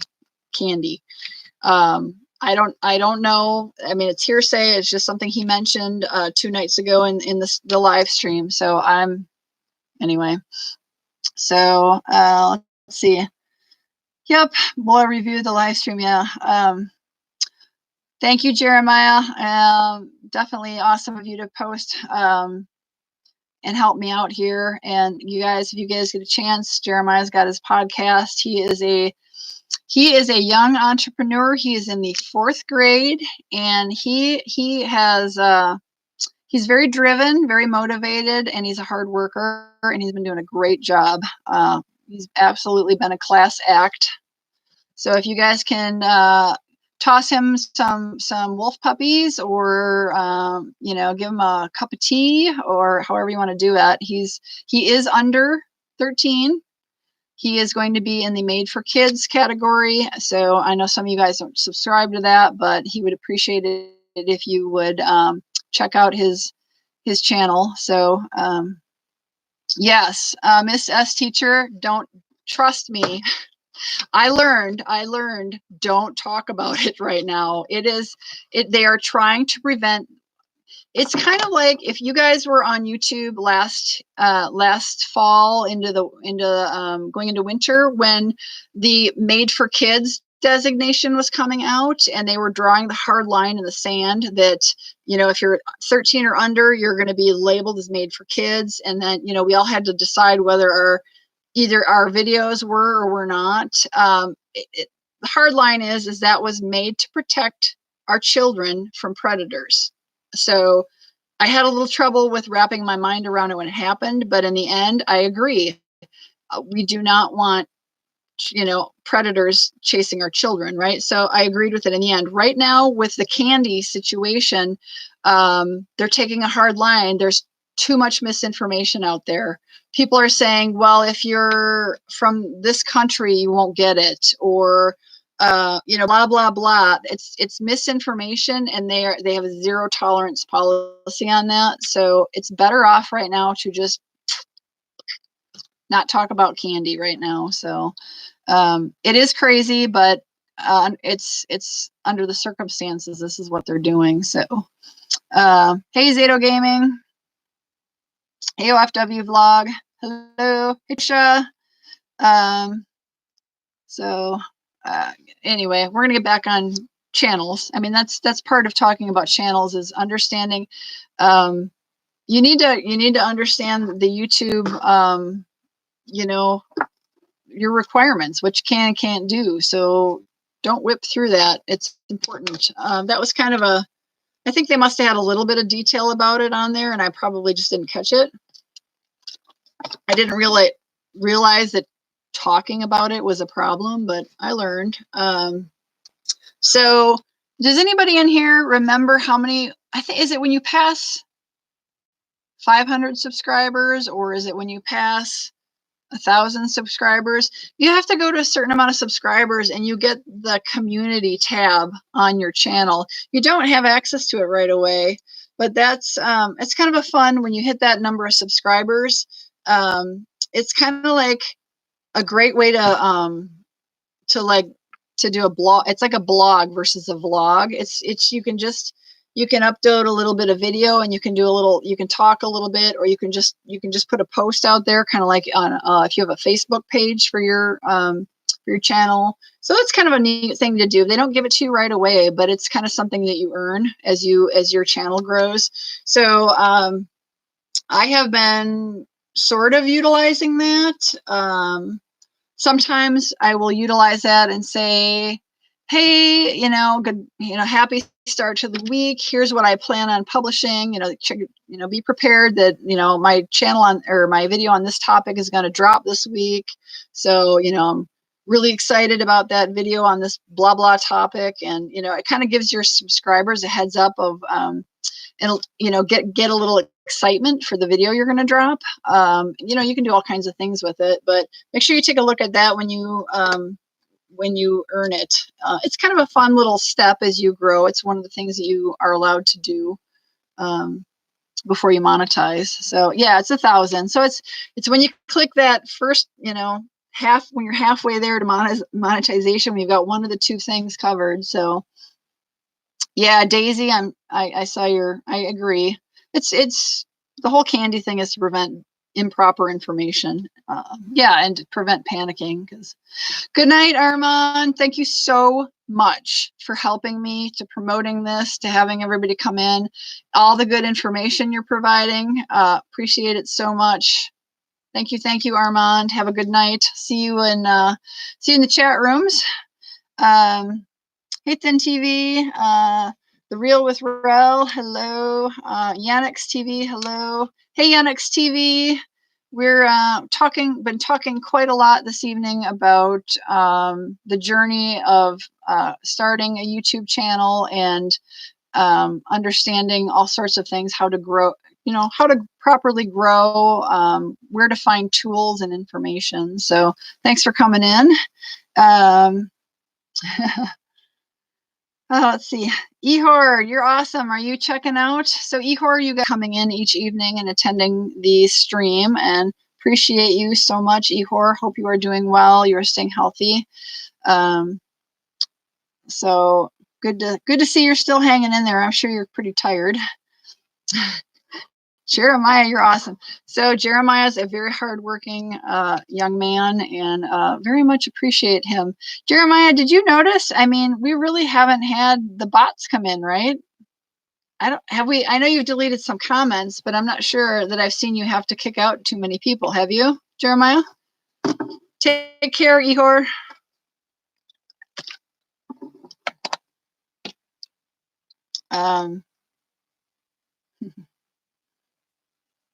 Yeah, I'm surprised. So you guys, this is I took last night off for live streaming, but I have had 3 prior live streams this week.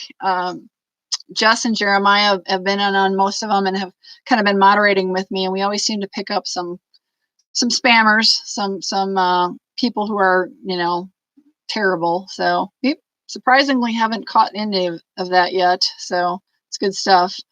Tintin, are you having a heading out? Have a very good night, Tintin. Thank you so much for joining. What else do you guys want to talk about? You know, I did very briefly get into analytics. That is a very long conversation. There is a lot to analytics. But I would say that if you don't understand it, the best place to learn is go into Studio and get into that Creator Studio, that card in your channel studio that's labeled Creator Studio. You can kind of get in there and you can start looking for information. There's, I'm sure, an amazing amount of videos out on YouTube about how to read analytics. It just depends on whether or not that information is proper and correct. So very important to learn how to read your analytics. I'm curious to see if I get approved for monetizing. I know I'm going to have a whole bunch of more analytics come in. So I'm really curious to see when that happens, what it looks like. So, hey, Piano Cumber. Hey, Piano. Oh, California just shut down. Oh gosh. Okay. Hang on. It's good to know about the whole, I won't. I won't just delete anything. 40 million people to lock down. Wow.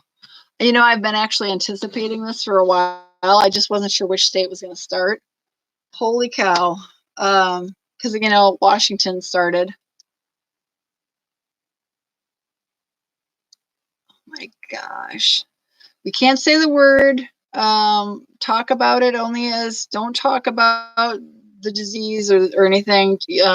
Don't say it. Don't type it, please. It can get us into a lot of trouble with YouTube. Wow. That's huge. I mean, that's sobering. I'm absorbing it. Kind of knew it was coming, but wow. That's huge. That's huge. Yeah. Thank you, Daisy. Yep, Jeremiah lives in California. So Jeremiah, basically the governor is saying, don't leave your home. Don't go anywhere unless you absolutely have to. If you have to go to the pharmacy to get medication or the grocery store, but other than that, nowhere else. They pretty much don't want you anywhere but your home. It's because this illness is just spreading so fast. That's definitely distracting news. Yeah, it's the thing is, you guys, and I don't want to, I keep saying I don't want to talk about this, and I do, but we got to remember everybody on this ball of dirt that's hurling through space, we're in this together. We just had Ihor in here. He was from Italy. He has been under lockdown for a while. So we had Michael was with us from the UK. He's been kind of locked up. We had a gentleman in my previous live stream from 2 nights ago in Australia. We've had Geo here from New Zealand, people from New Zealand. So we just got to remember that everybody in the world is dealing with this and we're all in it together. So, you know, take a deep breath. We're going to get through this. It's not going to be fun, but we're all going to experience changes. So, Tintin, it's morning. Oh, okay. Yeah. Hey, the Jet Experience. I didn't notice you were in here. Welcome. It's big news coming from where you're from. Pretty wild. Oh, you're in the Guard. Well, here, Jed, my husband is, hang on, U.S. Air Force. So he's actually Air National Guard. He's a guardsman as well. But he's Air Force, Air National regard. So thank you for your service, Jed, the Jed experience. Welcome back. Hey, Indonesia. Good to see you guys from Indonesia. Yeah, Maryland, I'm sorry. Yeah, it's scary. I took off of work today because I just needed to get away from as many people as I could. I was a little stressed out. I'm a caretaker for my elderly parents, and I was getting a little stressed out. I had to just kind of back away from mainstream work, so I took some time off. Yes, Jed. Anyway, thank you for your service, Jed. And good luck to you if you get activated. It sounds like it's high likelihood. I'm not going to get into anything more than that, but it sounds, I know every state's different, and it certainly sounds like with what's going on in California, things are getting a little crazy. Oh, hi, Abby. Oh, yeah, it's hard. I actually am. I don't have a whole lot going on. I've been doing my work laptop is next to me. It's I've been kind of on either on Jeremiah's channel or my channel, because we've been talking so much about channel growth and things, and I'm kind of referencing it. But when they said the news about California, I kind of popped open a news link. And because I want to be able to sleep tonight, I'm not going to look at it because it's going to be upsetting. So I'm really sorry. And you guys, we're all in this together, you guys. Hang tight. We can do this. We can do this, you guys. We've got each other's backs, and just remember, try to keep a positive outlook. It's going to be a little bit of a rough road, but we can do this. I know. Jeremiah, some of us are in a group chat. Unfortunately, you can't get in it quite yet, because of your age. But this is why we do the live stream, and we have the chat here so that we can help you answer your questions and help you learn how to grow your channel. And you clearly are doing a very good job, young man. I don't know too many people who are in 4th grade who are that motivated for their YouTube channel, already have a podcast going and are trying to grow it, and are actively out here learning how to expand their business, which is what this really is. So kudos to you, Jeremiah. You are a very inspiring young man. So it's been fun, and just we're doing it right. Yeah, Tintin, thank you very much. Let's see who else is in here. Hey, okay, let's not talk about, I'm sorry, Mediculoso. We're going to pop your, Jess, can you remove the group reference? We're not referencing the group names because we're trying to keep that off of YouTube. Mediculoso from the Philippines. We're going to probably pop your, we're going to remove, or if you would please remove your comment about the group. Would appreciate that. Because we're being very careful. Yep, just got it. But just realize that we mean disservice. We just don't want to refer to Armand was in here earlier. We don't want to refer to that group. We don't want to have anything like that mentioned here. So we're calling it like the team or the group. But thank you guys. Anyway, we meant no disservice to you, but don't mention your groups, your groups that you're in. Okay, guys. We're just trying to keep that clean here. Yes, Abby, I am trying to think positive. It's been a long week for me, and I know it has been a very long week for everybody else in the world. So trying to take a deep breath and be positive, realize, it's not just me going through this, it's everybody. I mean, it's everybody is dealing with this. So we'll get through it. So, yep, no problem. It just wanted you guys to understand why some of those comments are being deleted. It's the idea of talking about this pandemic. Don't name it, don't type it, don't use the name of it, and don't type anything like that in there. Just same idea for the group. We're trying to keep the group on the lowdown, not talked about or not typed about, I guess. So No worries on that. We're just making sure we're careful. No problem, Tintin. We're just trying to be very careful. That's why Jess understands.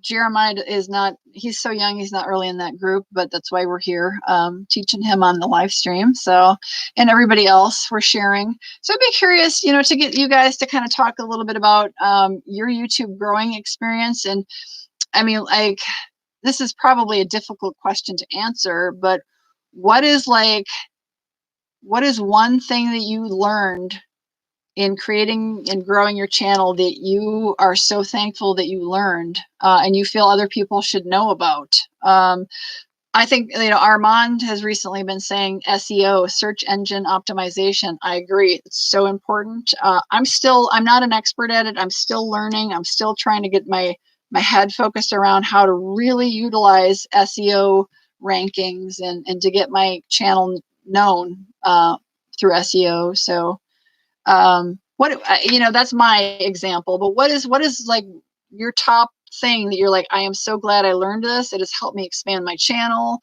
What do you guys got out there? Just be curious to see what you guys say. I think channel branding, finding your niche, very important. Anybody wanna, I bet you I think my chat thing kind of lags a little bit. My new normal in life, you guys, is carrying like 3 or 4 of these around and just constantly using them. I mean, I'm secured here at home, but this is a new habit I've developed, is using my hand sanitizer when I can't get to a sink to have a proper scrub with soap. Oh, really strong smells of rubbing alcohol. But it sanitizes. Avi, good night. Thank you so much for jumping back in here and being a part of the chat. Avi, have a good evening. Take care of yourself and yeah, prepare your lunch. Go eat some lunch, Avi. Hanging with Jeff. A lot I didn't know before, but SEO is the biggest. Yeah. SEO, definitely tags, using proper tags when you're setting up your videos. Oh, so important. Help you in that search, like every little bit you can do. Yeah, let's party. Octavian, yeah, right. Oh, kind of reminds me of yeah, I'm trying to think of that movie that Will Smith made. Independence Day. This feels like Independence Day, where it feels like the world's coming to an end, but it's not. It's not. We're gonna keep going on. 300 more. Right. SEO. Yep. And like I think I'm not an expert on it, but I think I need to spend more time learning about it. You know, the sad thing is I actually do a little bit of website work for myself, for my farm, for my husband's business, and also for the nonprofit that I'm involved with. I kind of keep up other websites, and this SEO thing is, I mean, it's impressive. There are companies out there that want you to hire them because they claim that they're going to help improve your SEO. I don't know how that would work on a YouTube channel. I certainly wouldn't be paying somebody, but you know, they do that out in the business world. I don't know. I think you can do it on your own. First thing is to probably do the research and really get your head wrapped around what it is, why it's important, and how it relates to the YouTube, or not YouTube, but the Google rankings and the Google crawler, web crawler. So let's see. Have a good night, Abby. Click-through. Yes, click-through rate. Jess, that's a good one. Learning about click-through rate. So Jess says click-through rate. Do you guys understand what she's referring to when she says click-through rate? That's part of the analytics that you need to learn about, and that is in your YouTube channel studio. So it's one of the analytics, one of the many analytics that YouTube provides you. Trying to get into my studio for my channel and see what I can find here. Yep, impressions, all that. Yep. So Jess is basically saying lots of stuff to learn about in analytics. So I'm going to go into my analytics here and see what I can look at. I bet you the analytics for this chat's probably one of the best I've got in my studio or in my all right, so channel analytics. Now I'm looking at you guys, if we're going to get to analytics, and I don't really want to because I'm not an expert yet, but you understand, if you're going to think about analytics, understand that your channel has analytics and each video you publish will have analytics. So be aware that your channel as an overall is provided with a large amount of statistics or analytics. And then each video is given a set of analytics. So there's a lot of information that is provided to you. So I think I'm going to go back to my dashboard and I'm going to look at what I'm being provided, the information I'm being provided for this chat. And that is when you go into your, because this is my most recent video, obviously, it's right there in my dashboard. So I'm just looking to look at that first. I'm going to go into my dashboard. I'm not even going to analytics. I'm just going to go to the card that says my most recent video, and that's this one. It's because we're live right now. So what it's telling me is I have had 80 views. So each view is a different person or a different channel or a different IP address. So we've had 80 visitors who have spent maybe 1 or more seconds in here. Average view duration is 15 minutes and 45 seconds. So I have been on live chat for 3 hours and 26 minutes. The average view says it's at 15 minutes. So we've had some people come and go. And right now, this is important, okay, you guys, this is probably one of the most important things you might learn when you are trying to get watch time. I have 3 hours and we're currently live, 3 hours, 26 minutes, almost 27 minutes. But I have been given 21 hours of watch time, okay? 21 hours of watch time has been given to my channel for doing a live stream that is 3 hours and 27 minutes long. And that is because of all of you guys. So I don't necessarily need watch hours, but I did earlier this week. And all of you who came in and participated in my live stream helped YouTube realize I already had my 4,000 hours and helped kind of push the final thing. But live streaming is one way to gain puppies, right? We're all giving each other puppies and making each other pack mates, right? So a great way to find new people. And the more people you can get into the stream that are watching you, your channel will earn more watch time. Because if you've got, right now, my screen says there are 27 people in here currently. Now, I think the highest we got up to, I don't know, Jess or Jeremiah, do you guys remember? Was it 40, 41, 42? I don't remember what we peaked at for most number of people in here watching at the same time, but every single person who is in here is giving me watch minutes. So Jess and Jeremiah have been in here the whole time. Each one of those two have given my channel 3 hours and 28 minutes of watch time. And then, you know, there's been more than 40 people, but at one time our highest peak was, we've had people come in, people go out, and everybody's watching and I'm getting watch minutes. Now, when you're monetized, that doesn't matter anymore. Your minutes doesn't matter. You need views. So I'm getting views as well. I'm up to, well, I was at 80 views. I should probably refresh this, which means 80 unique visitors.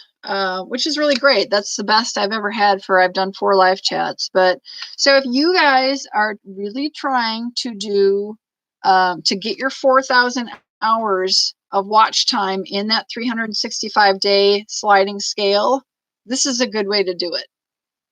You need to find friends, people like Ehor, Michael, Jeremiah, Jess, Cyber Mustang TV was here. People who are going to come in and support you in your live chat and help draw others in. Like Armand was fantastic. Armand came in, he supported my chat. He brought in so many other people into this chat so that we could all kind of hang out, and it gives me views. And if I was still trying to monetize, it would be giving me watch time as well. I mean, I'm earning watch time, but I don't need it because I hit that monetization threshold. But now I need views. So if you are truly interested in monetizing, consider doing these live streams. Okay, consider hosting a live stream on your channel. It's going to take some effort. I have to say, the first night or two I live streamed, I didn't get a lot of people, but you know, you kind of keep going and you keep telling people and you keep promoting it, and it will get better. And you just start to increase the amount of views and watch hours that you earn for your channel, and it will help you. It will help you get that goal of 4,000. So no, rights of way crazy to monetize watch hours. So it's time. That is 240,000 minutes of watch time on your channel in 365 days. So it's not over the lifetime of your channel. You could have a channel that's 4 years old. It needs to be in a 365-day period, and that changes every day because every day is a new day. So every day that you go further, the start box on your 365-day history comes along with you. So 4,000 hours is 240,000 minutes in 1 year. That's a lot of people watching your videos. So like I said, when we're talking about how you stay, you know, organic, good followers, good friends, good pack mates, it's not helpful to go get people to subscribe to your channel if they watch 1 minute of video. How are you going to get to 240,000 minutes if your channel subscribers, those who subscribe to your channel, watch 1 minute and then they never watch anything again? I mean, that is the hardest thing to get, is 4,000 hours of watch time. You can definitely get 1,000 subscribers very easily. You can get, I can tell you that if you work hard at it, you can get that. And now there are some YouTube kind of only lets you do a certain amount per day. You could probably do 50 subscribers per day. So you can get up to 1,000 subscribers in a very short amount of time. But if those people are not watching your channel, you will never hit 4,000 hours. So this is why, you know, we're talking about growing your channel, what you need to do. You know, there's so much to it, but I mean, I worked really hard. And my channel, I started my channel, it was either August 30th or August 31st of last year. So I haven't actually had this channel in existence for a full year yet, but I hit my 1,000 subscribers and I hit my 4,000 watch hours, and it was a lot of hard work. And I have a lot of supporters like you guys who helped me. And I am paying it back by trying to go on to people's, you know, channels and watch their videos too. So, but yeah, if you're new, I mean, if you're looking to get watch minutes and hours, live streaming is fantastic. So, I'm just going to refresh this, and see if see if the analytics for this live stream are changing at the moment. Oh, what did I just clicked out of something. I did not mean to click on that. So hang on a second, guys. I'm kind of changing it to see if it'll refresh for me. So we're at 3 hours, 34 minutes, and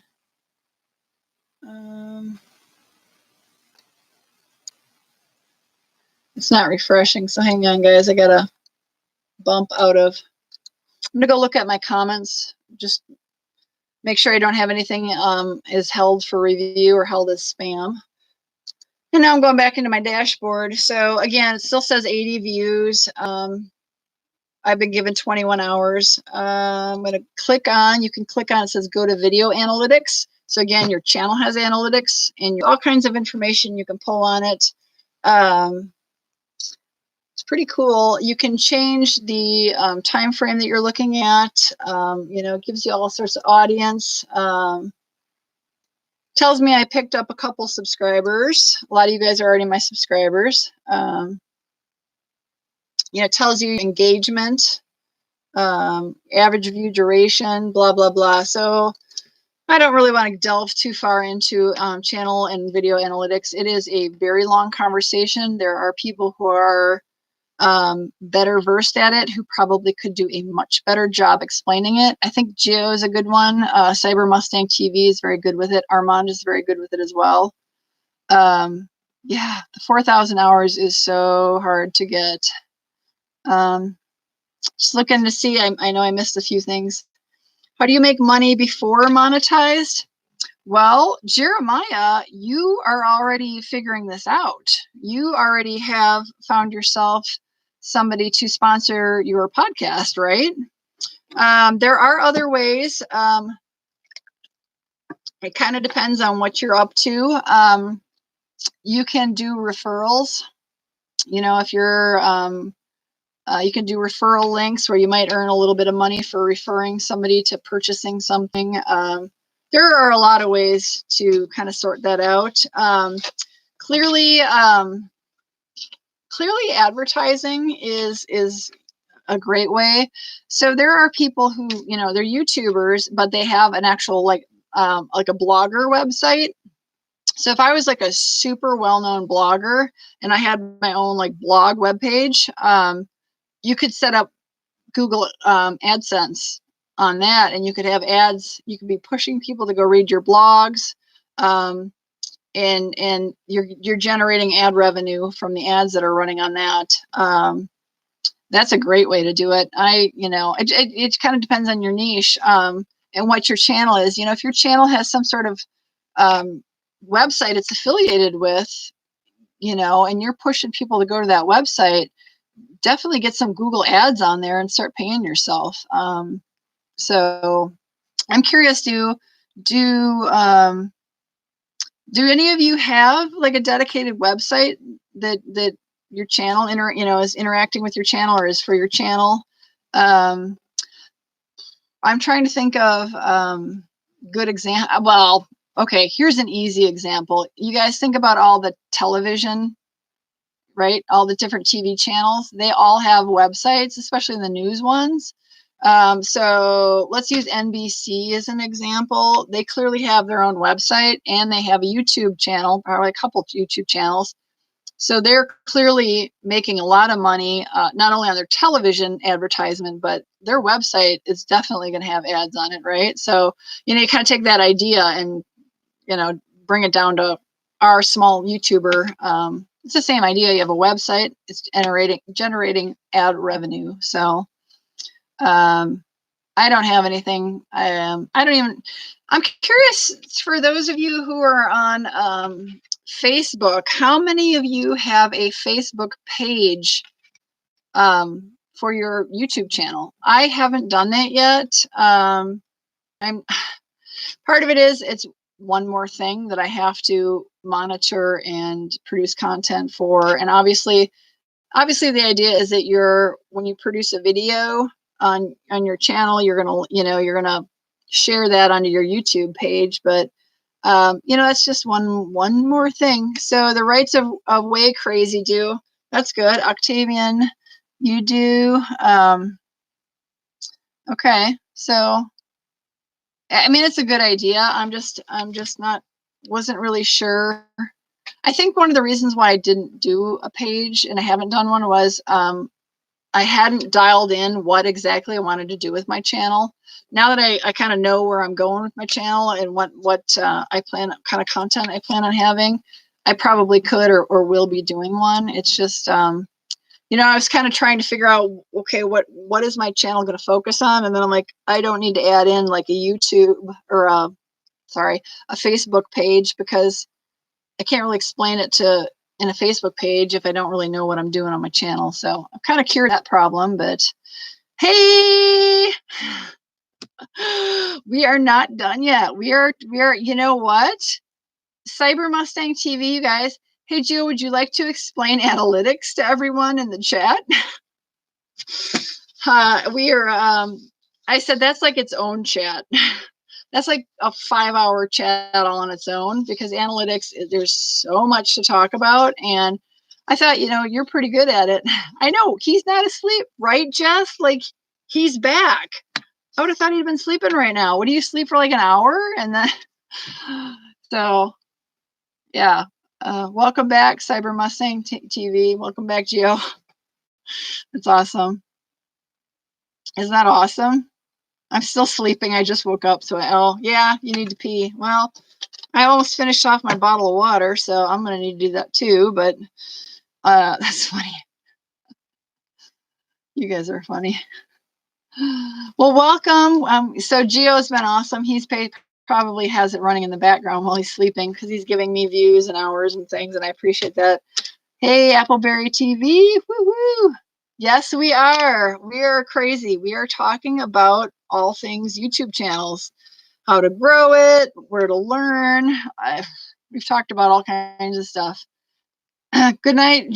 Good night, Gio. Thanks for checking back in with us. It's cute. Look at you, Jeremiah. You're working it. You're marketing. This is good. It's pretty cute. So I'm just reading you guys' stuff. That was funny. Gio, you guys are still going? Yeah, we're still going. Right. Which reminds me, I need to set my alarm to get up tomorrow, because I got my farrier coming. Definitely don't want to sleep through that. He won't appreciate it if he shows up and I am I am otherwise unavailable. There we go. So, all right. Anywho, so you guys have any other comments, questions, anything? Oh, that's awesome. Thank you, Octavian. Fun with your, yep. I think, yeah, I don't know why it does that, but Jeremiah Octavian's saying he's Google Ads. So Jed, we were kind of just talking about that. I'm not. What do you mean, Jed? The Google Ads. Do you mean kind of like having the own website and using AdSense and producing ads on your own website, or you mean something else? I'm not sure what you mean by that, I guess. I mean, obviously we know what it means with YouTube, but oh, hey, by the way, Jet Experience, are you monetized now? Did you go through the process, or are you still working on some more watch hours?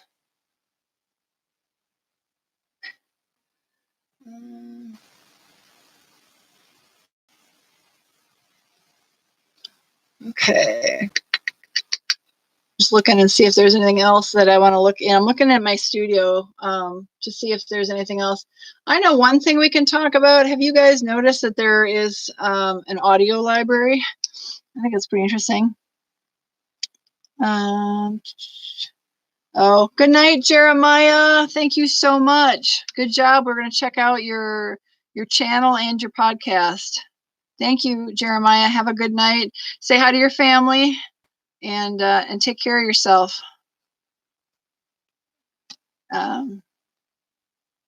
Okay.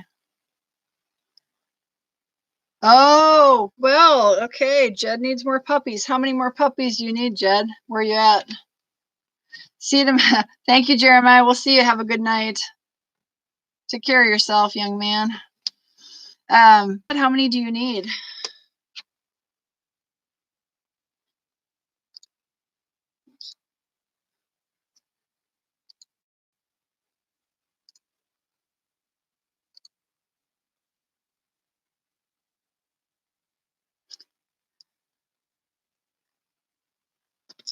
I admit I had to go look. I had to click on the monetization tab to see if anything changed.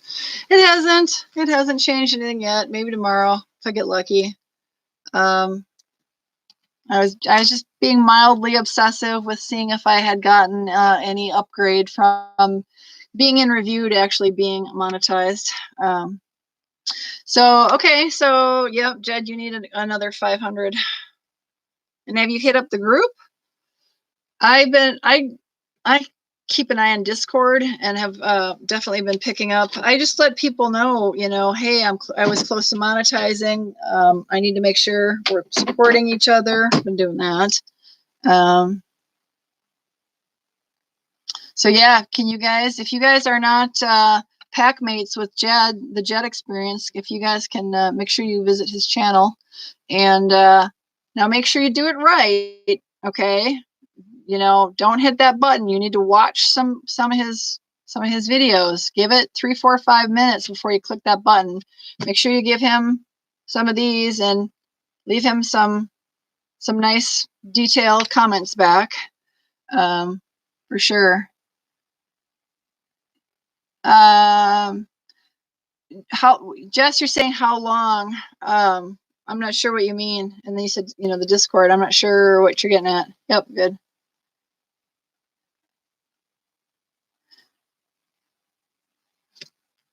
What do you mean, Jess? What do you mean by how long?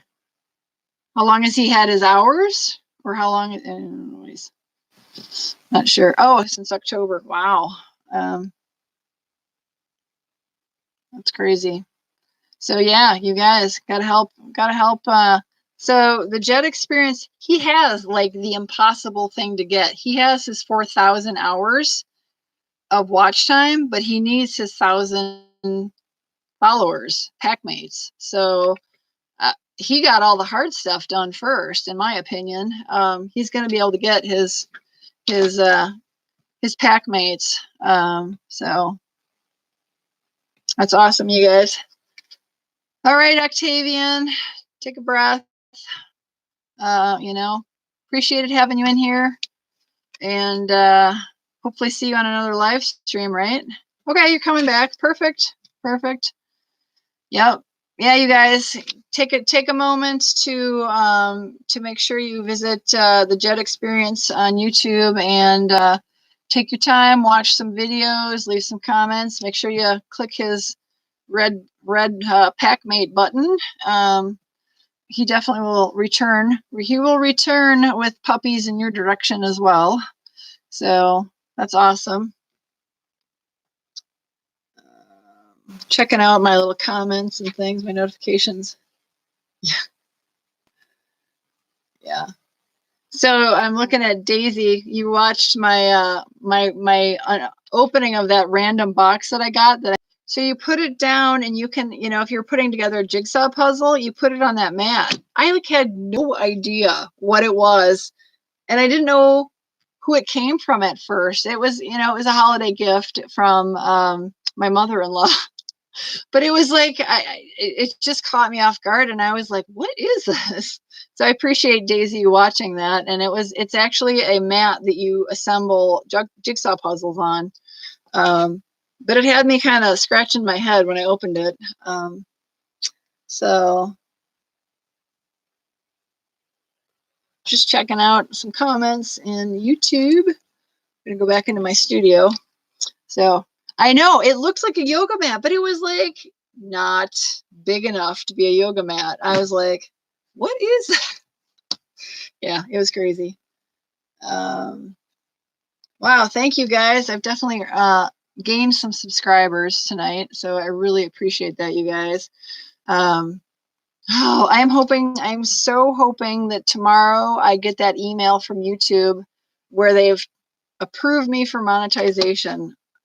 At the earliest, it would be tomorrow, and I don't want to get my hopes up too much, because I know with what the situation going on in the world, things are delayed. Obviously, things are backing up and delayed, but man, that would be so cool. That would bring a small ray of sunshine to what's been a very, very long and stressful week for a lot of people, for sure, right? It's been a little overwhelming, for sure. Right, Daisy? Me too. I'm like, please. I mean, that's being a little, I don't know. That would be very fast. I would be very honored if that happens. But good night, Surprises, Sophia. Thank you so much for joining. Have a good evening. I hope you get a good night's sleep. Thank you, Tintin. Good night, Daisy or Sophia. That's awesome. That's a really great idea. Wright's Way of Crazy. Like if I was watching on like my cell phone, I mean, I'm obviously on my laptop here, and then I have another laptop over here, and then I got, you know, that's the way to do it, because if you're in the live stream and you click off, you're not in the live stream anymore. So yeah, write down a whole list of channels, and then, you know, over the next day or two. Now, just so you are aware, Wright's Way of Crazy, YouTube does limit you in the amount of people you can subscribe to in a certain amount of time.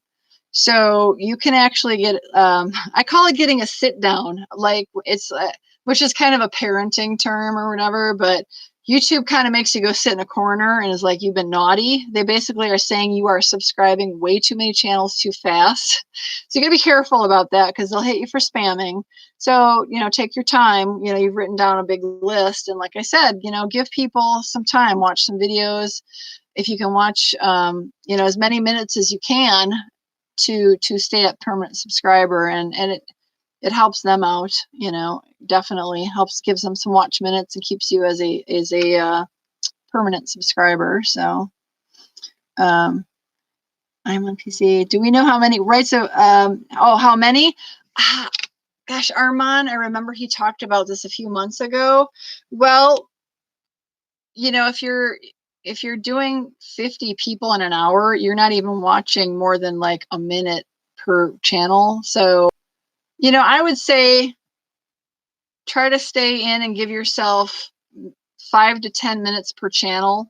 5 being the very minimum. You got to watch 3, 4, 5, 6 minutes, and then, you know, you do need a little bit of time to leave a comment and do this, and then you got to.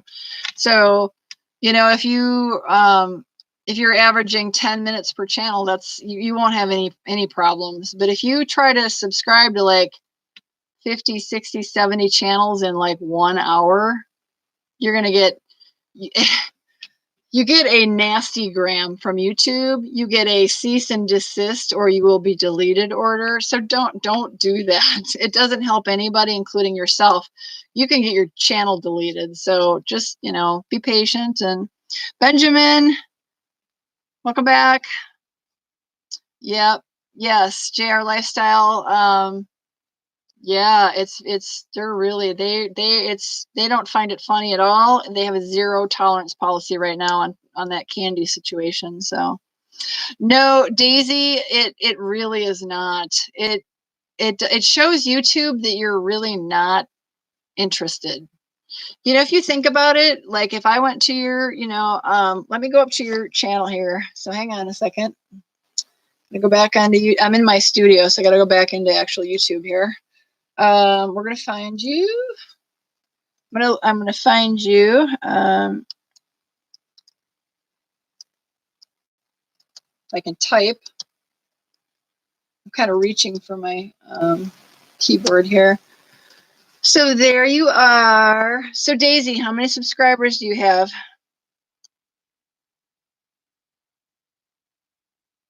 I know I got you because it's the same thumbnail. So I gotta subscribe back to you, Daisy. So I'm gonna pick a video. So your most recent video, Daisy, is a dolphin show at 16 minutes.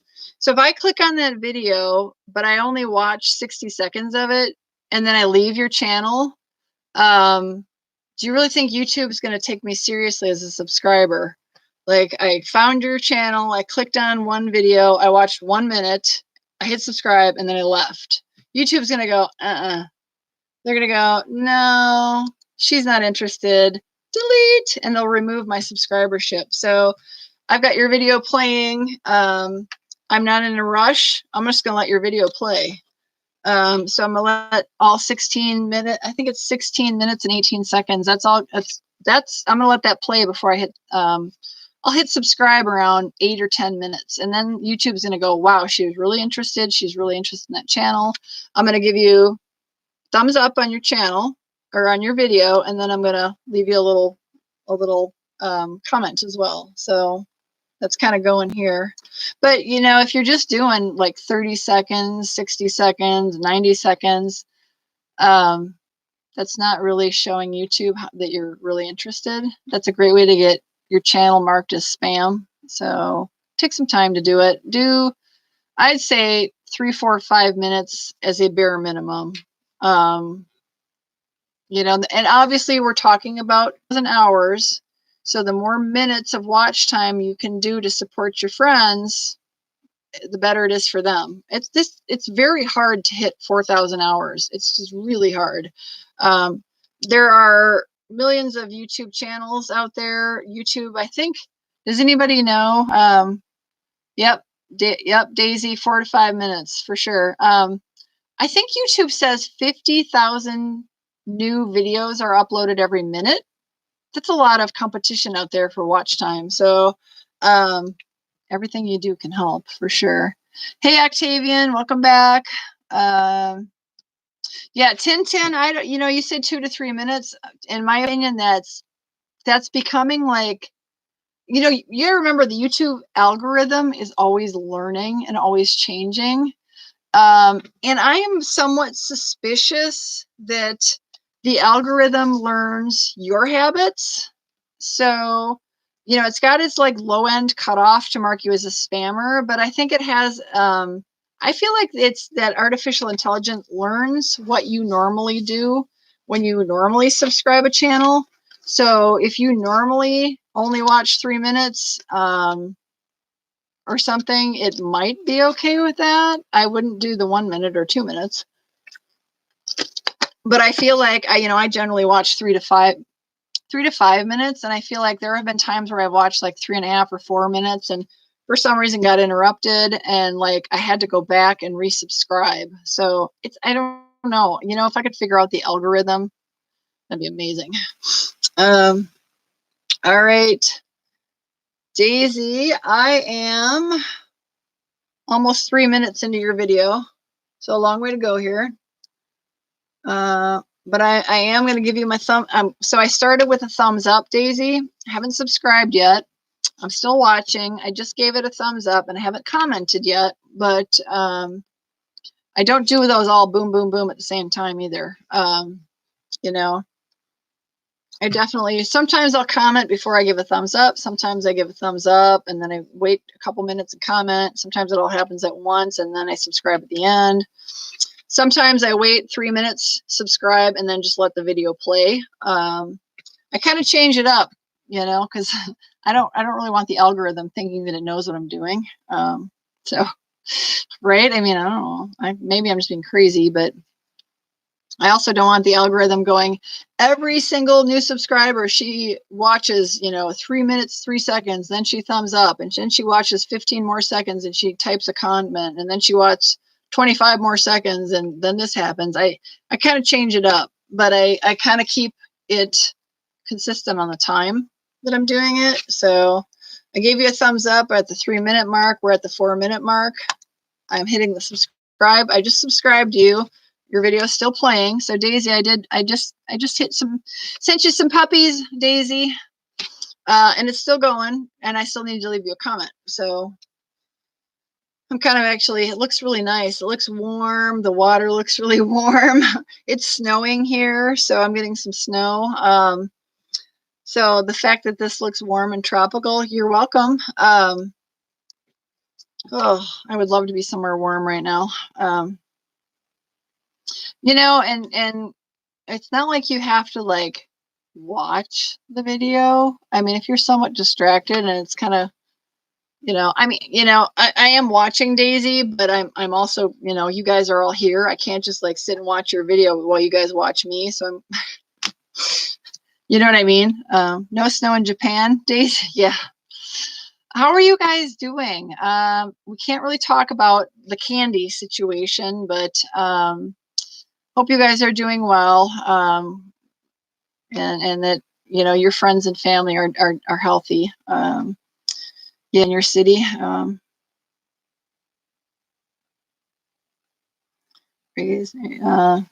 Ooh, 60-mile-an-hour winds coming in at 6 a.m. You know what? I need to look actually at. We're supposed to potentially be having severe weather, and I'm not really hearing it, and I'm fine with that. I talked a few nights ago in chat about I've lived through a tornado. I have zero interest in doing that again. I kind of feel like I can check that off my bucket list. I've been through a tornado and lived to tell about it. Oh, here comes the severe weather, actually. Ooh. So yeah, it's gonna get nasty out here where I'm at in probably the next half hour.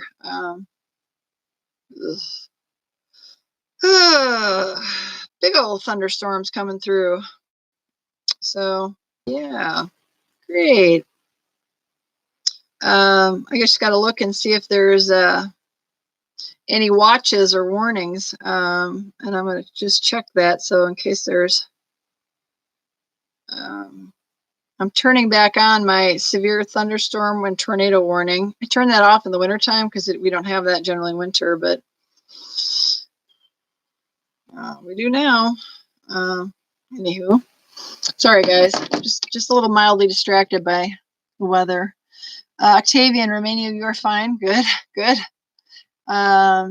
Shortages, yes. So Daisy, we are very, very, very quickly coming upon the same problem. We have hospitals across our country that are running out as we speak. It's a little scary. It's a problem. Masks and yeah, the toilet tissue. What is with people hoarding toilet paper? I don't get it.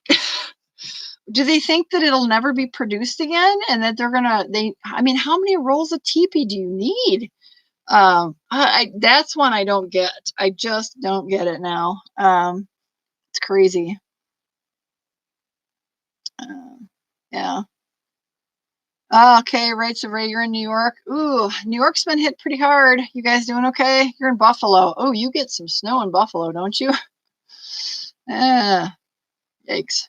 I think, don't you in Buffalo, don't you guys get some lake effect issues? Or do I have that? Now I gotta go look. Now I don't know if I'm looking at that backwards, but if you're along the lake, you guys get some impressive snow. Let's see oh yeah, you definitely get snow. You guys are getting rain right now in Buffalo. A little bit, or you did. Yeah, you guys get impressive lake effect snow. Lucky you. The toilet paper is used to do a mask. Really? No, I don't think so. I think people are just, well, I don't know. I guess I don't know. It was in the bubble first November. It was crazy. Yeah. 6 feet of snow in our yard. How do you live like that? That's mind boggling to me. Having to climb out of your second story to get out of your house. Yeah. Fake news. Yeah. Well, who knows? I'm concerned about obviously the next Olympics, and I hope they can come to a conclusion that they can hammer it out so that it can still go on at some point. I think at this point they're probably going to be looking at a delay. I hope only a delay. I would hate to see it get canceled. That would be horrible. And I think the world needs a boost. I think the world needs a boost, and even if they have to delay the Olympics a little bit, I think after we start getting through what we're going through right now, everybody's going to need something good to focus on, and the Olympics are always just so much fun. So, fingers crossed for you guys in Japan. Yeah, right. Snow, the fortresses. Oh, I remember as a kid, like actual having enough snow on the ground to make tunnels and forts. Never had 6 feet. That's impressive. Yeah, around the world people get it. Yeah. Yep. Learning about watching, Jess. Yep, watching and how long. Definitely longer is better. I know. So guys, we've been watching Daisy's video. I'm at 10 minutes. It's a 16-minute video.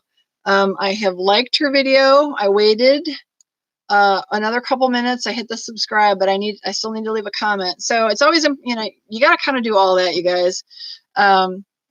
You know, give them a thumbs up. It only helps them in their videos. It helps them with the algorithm. It helps people realize it's a good video. Leaving a comment, again, the more comments that happen on a video, the algorithm realizes, wow, people are really interested in this. Everything just helps to promote the channel and the video. So I'm going to leave her a quick comment here. So I see some of our friends. I see Piano's been in here. The Jed has been in here. Jess has been in here. You guys are all watching this video. So that's awesome. I'm here too.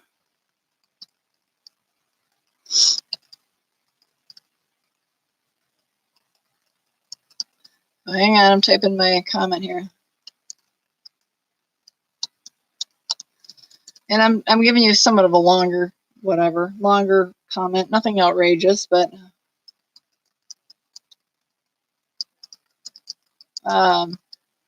you don't have a pinned comment in here.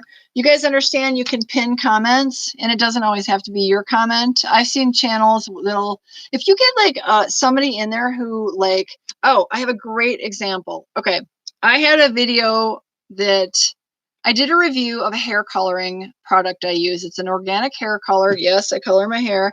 The company is called Nature Tint. Okay, I did my homework. I looked at who has been reviewing Nature Tint, you know what I mean? I really, really looked to see what my my keywords needed to be to really make my video stand out. I really did my research. I got in all my tags, and the company Nature Tint found my video and commented. I was like, oh, it's the first time that ever happened to me. I've done a product review and the company actually watched my video, commented on my video, you know what I mean? And actually said, give us a call. We're so happy to see that you like this product. We want to talk to you about it. And I was kind of like, oh. So that is one I need to pin. But you know, so you can pin other people's comments, and that is one where I was like, yeah, I'm going to pin the positive comment from the company, you know. Maybe it's not a good idea. I mean, it was an unpaid review. It was honest review, but you know, if you've got somebody that puts like a really great comment out there, you can pin it, or you can pin your own comment, and that just means that it's at the top of all the comments. So all right, lady, I'm just going to let your video, I left you a comment, I subscribed and gave you a thumbs up. I'm going to let it finish. It'll give you some watch minutes. So, yeah, well, you know, I got a couple colors in here, actually. I kind of do some crazy stuff. I got a little blonding in here and some red and some brown. Yeah, you don't, you know, the thing is, you guys, you definitely don't want this, but realize it's going to happen. So when it happens, realize it always, you know, it's going to happen as part of your channel growth. They're going to have people who are jerks who are going to give you thumbs down. So, you know, just be aware that at some point you're going to come across it, and try not to be you know, try not to feel bad. It's just, people are just being jerks. You know what I mean?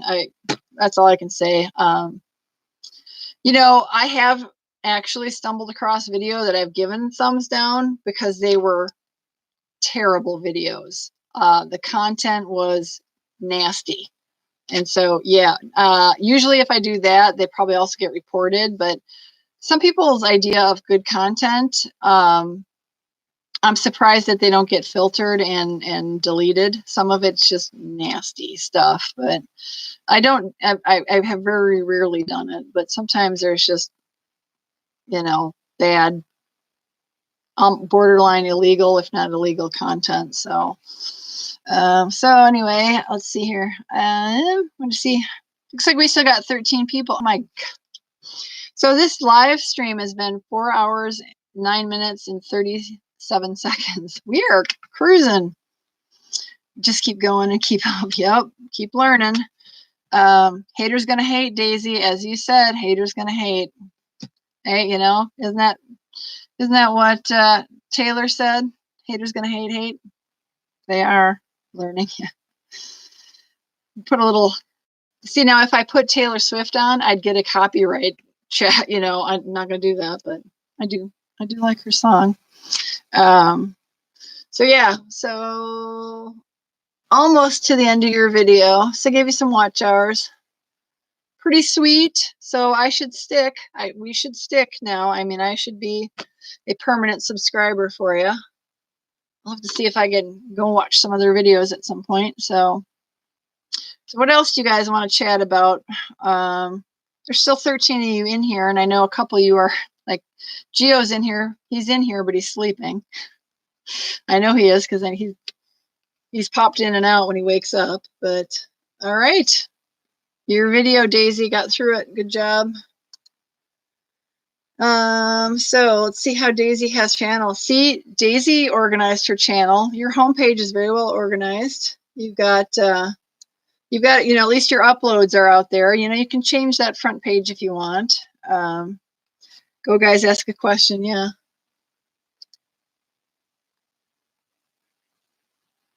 I'm looking on your channels. Yep, your channels. So everybody you subscribe to, you public. So have you guys ever done that? I mean, okay, the Jet experience, are you still in here? I mean, sometimes I will find somebody whose channel I really like. And, you know, if I subscribe to them, and I will go look at if their list of people they subscribe to is public, I will go look for other people to look at their channels and, you know, try to do, you know, subscribe to one another. Because a lot of people, if you kind of let them know that you're following them, that you're a new subscriber, a lot of times they'll follow you back. If they're small channels, I mean, we all get it. The idea is to subscribe to each other. So, you know, you've got some amazingly huge channels. You subscribe to the Bright Side, you know, with their 33 million subscribers. Isn't that a Russian YouTube channel? I think it might be. But you've got some people in here who have millions of followers. So yeah, hey Jed. So, you know, you might try that, Jed, as well. It's kind of like doing a chasing things, you know, a little bit. But what I've often done, you know, at least I know, you know, I kind of am in the beauty niche. I will often go on other small channels, you know, watch a video. I'll watch a couple of videos, you know, I'll watch one, I'll leave, you know, thumbs up, leave a comment, subscribe and all that. My comment might be like, this is, you know, hey, I really like this, blah, blah, blah, blah, blah. And then I'll watch a second video and I'll be like, well, I really like your, you know, I'm a new subscriber here. You know, this is the second video. I really like your channel. You know, something along the lines of letting them know, new subscriber here. And then if you can do a comment to try to get them to, you know, subscribe back. A lot of times they'll be like, you know, I really liked your video on dolphins. I've got a video on dolphins on my channel. I would invite you to come look back. Oftentimes that'll trigger not only driving a few more people to look at your channel off of their channel, but they will often realize that you're trying to get them to sub back, and they'll sub back to you without actually saying sub for sub. You got to be a little tricky about it, but you know, I generally, you know, I don't expect that out of really large channels. They don't subscribe back to people. They don't have time to do that. But small YouTubers like us, you know, we're in it together. We're going to try to support each other. So I've had pretty good success with that. So that's an idea for trying to find, you know, subscribers, as well as get some really good idea for content, right? I mean, looking at other channels that are somewhat similar to yours can provide you with all kinds of ideas for new content for your channel. That's sometimes I have struggled with that. And Jess, you know, Jess, we were talking towards the beginning of the stream, kind of trying to figure out where we're going with our channel. there's been times where I've been like, I just was like, I didn't know where I wanted to go with my channel. And I didn't know what to do for content. Cause I'm like, I felt like, well, do I want to do this? Do I want to do that? Well, if I want to do that, I need to make content for that. And I didn't have any ideas. So I would take to watching channels on YouTube to come up with ideas, and I was like, okay, I can do this. And sometimes when the weather was really bad and I couldn't go out, like I was trying to do some videos outside and I was like, well, this isn't working. This isn't going to fly. And so, yeah, just checking out what you guys are saying. Need to go better. Yep. Well, yeah, you can do this, Jed. There were some times, especially, in North America, we're coming out of winter. So like we had some pretty bad weather, end of last year where it was just, we're kind of homebound. It was bad snowstorms. It was dangerous to be out on the roads, or it was so cold. So I'm like, well, if I'm stuck here at home instead of watching TV, what am I going to do? Yeah, I am going to work on my channel. And so I physically sat down and said, my goal today is to get 10 people to subscribe to my channel, or 20 people, or my goal this weekend, because it's so miserable outside, is to put time on YouTube to find people whose channels that to follow me back. And I actually sat and worked at it instead of watching TV. I would sit on either my laptop or if I was on my phone or wherever I was going through YouTube to try to pick up more and more subscribers. And sometimes I could pick up 25 subscribers in a weekend if I really sat at it and did it, and got on the comments of being like, hey, new subscriber here, appreciate, your channel. Please come check mine out. Most small YouTubers understand when you're saying, hope you'll check my videos out, that you're asking for a subscribe back. And most people have been pretty good about it. So yeah, organic puppies. And, I would do that on channels that were similar to mine, because I knew they would be, recognizing we had similar content and would be interested in looking at that. I mean, it doesn't always work. People aren't always going to be generous. People can be jealous and can be jerks, and you just keep trucking on. You just kind of go, okay, whatever, it doesn't matter, move on. Try again. So I did a lot of that, in inclement weather, where I just didn't feel like I could do anything else. So that definitely helped. It took a while to learn how to do that, and I definitely struggled at first. But sometimes, when you find a popular channel with they get a lot of comments on their videos, sometimes you can find a whole conversation in those comments where you can find like 15 channels that you're interested in, and suddenly you watch one channel's video and suddenly you have 15 different channels that you're going to go subscribe and who hopefully will subscribe back to you. So you kind of got to delve into it a little bit, kind of like what we're doing here, but in a slightly different way. So it's they talk about going on to, we talked earlier about the whole Facebook and those awful sub for sub sites that are worthless and won't get you anywhere. This is a more organic way to find better quality subscribers. Find like channels to find people who will actually be interested in your channel. And you know what I found too, you guys? I found that people, when I really was just starting out, people did not take my channel seriously when I only had 10 subscribers. So I had to really work hard to get people to support my very small channel, my very new channel, to subscribe back. And I felt like I hit 50 subscribers and people were kind of like, okay, I hit 100 people, a lot of people were like, it depended on how many subscribers they had. But I feel like once you kind of roll over a better number of subscribers, people start to take your channel more seriously.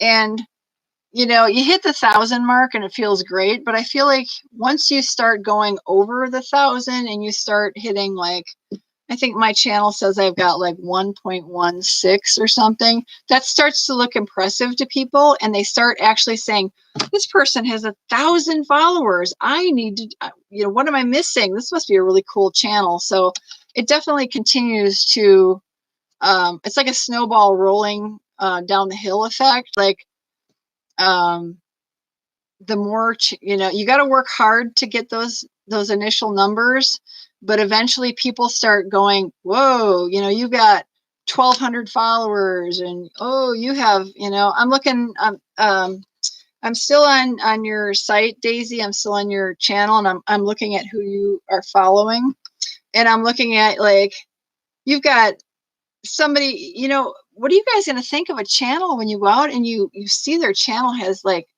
5 million followers? You're going to be like, this is a big deal, and probably going to look at their videos and potentially subscribe to them.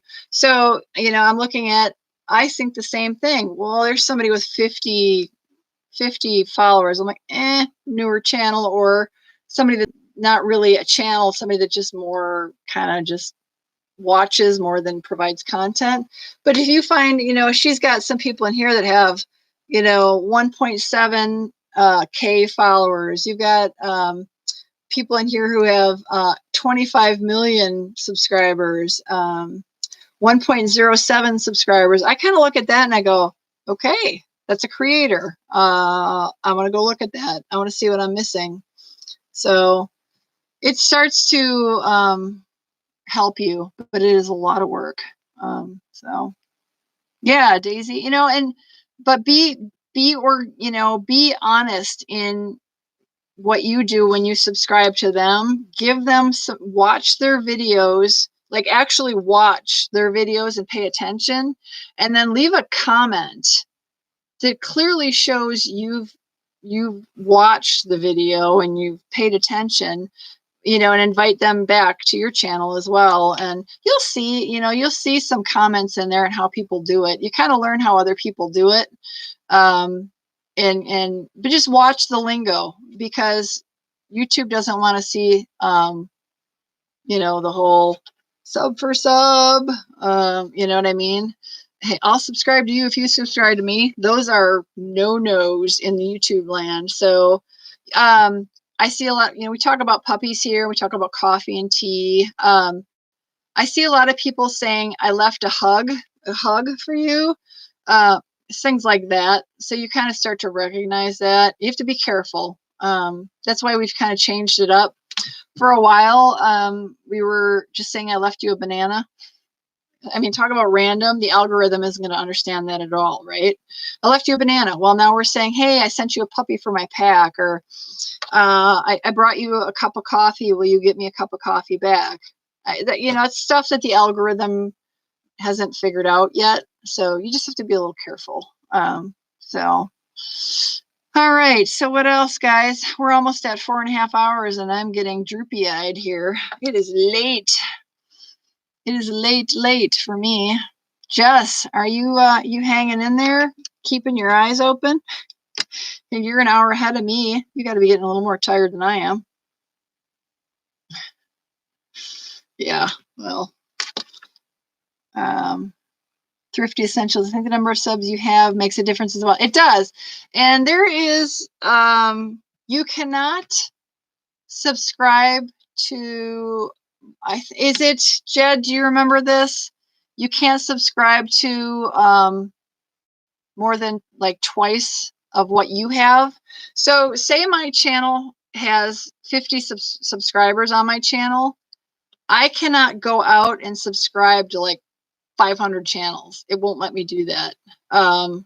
Which I'm not understanding why, because I feel like back when YouTube started, like I have a private channel, like I have my own private channel that's not, I don't put a lot of creator content on it like I'm trying to do to Opinionated Horsewoman.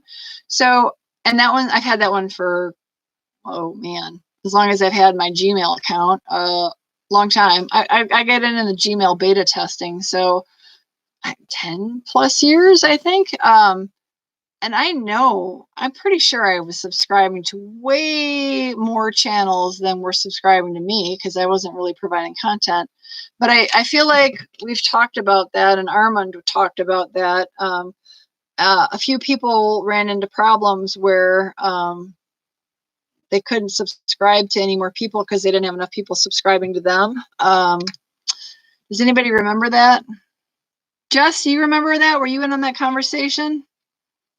There is some sort of threshold that you hit. So like if you have 100 subscribers, I don't think you can subscribe to 1,000 channels. I think you need people to subscribe back to you to kind of unlock that door. So I never bumped up against that because I kind of quietly grew my subscribers. I didn't just like whoosh, you know, try to go from 0 to 1,000 in 10 days. Some people do that. You see that in those Facebook sub for sub garbage, horrible groups that are useless. Somebody will post, I need 1,000 subscribers in one day. It's like, how are you going to do that? So there are some quirks with YouTube that you do learn. So yeah, just like I said, we think it's double. So you kind of have to be aware of that. So like if Jed said he had like 570 subscribers, you know, he could double that and who he could subscribe to, but he couldn't continue to subscribe to more channels. He'd have to do the dreaded unsubscribe or gain more subscribers. So all right, Daisy. Yeah, you too. And I think I'm tapping out a little bit here, guys. I am. We're almost to 4.5 hours. I'd like to call it at 4.5 hours. I'm sure Jess is tired. Have a good night, Daisy. Thank you so much.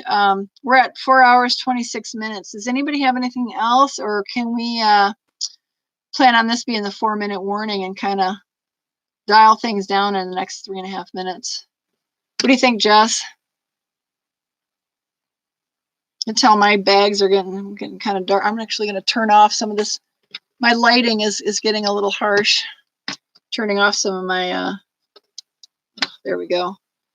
Some of my, yeah, this one was good. This is my longest since. I am super excited. I'm curious to see the analytics on this. And yes, I know you guys are freaking out that I'm going to delete this. I don't plan on deleting this. So, you know, I'm going to leave it public. Add it to my live stream playlist, and you know, if people want to come back and dig through here, they can certainly do that. So thanks, Jed. I definitely have been watching your videos quite a bit recently. I totally recognize you. We must be in some similar groups, my friend. Right, Jess? But Rights of Way Crazy, thank you. Definitely will be checking out your channel shortly here in the next day or two, or tonight while I let this kind of save and upload. Appreciate you guys all checking in. I'm trying to think of who else might be still in here. I'm pretty sure Gio's in here, but he's sleeping. I think his phone or his laptop is in here.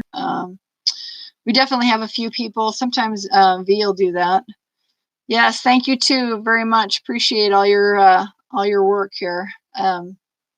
Sometimes like V and those guys will come in here and you know, they'll be making lunch or something and kind of listening in the distance. So 2-minute warning. We're at the 2-minute warning. I don't know if did Benjamin leave? I think he might have headed out as well. Thrifty Essentials, not sure if they're still in here. I'm just going through the chat, you guys, to see, looking for channel names. So all the puppies I gave to the much video through minutes with the red light. Yep, puppies. Don't worry. Organic. Yep. Thank you, Daisy. Reading your last. Thank you so much, lady. Take care of yourself. Have a good day or a good evening. Good night. Rights of Ray. I'm at 4 hours, 28 minutes, 47 seconds. So I'm going to try to tune this thing off and maybe. Peace, Octavian. You are out. Peace and cash flows to you. And sending everyone puppies and cups of coffee or tea. And of course, best wishes for everyone to remain extremely healthy and safe, right? We're at the 1-minute warning here. I'm going to count this down for the last 30 seconds and then I'll end it. So have a good night, Thrifty, you as well. Octavian, have a good night, everybody. Jess, appreciate you moderating. Oh, you are amazing. You and Jeremiah have been absolutely awesome. We had no trouble tonight. I can't believe it. All we had is just being careful with some words. We didn't have any troublemakers. So got 20 seconds left. So I will see you guys all in the groups. Heather, have a good night, Heather. Thanks for hanging in on this. Good night, Jess. I'm at 10 seconds, so I'm going to turn this one off right at 4 hours and 30 minutes. That's just astounding. Bye, guys. Have a good night. Love you all. Take care.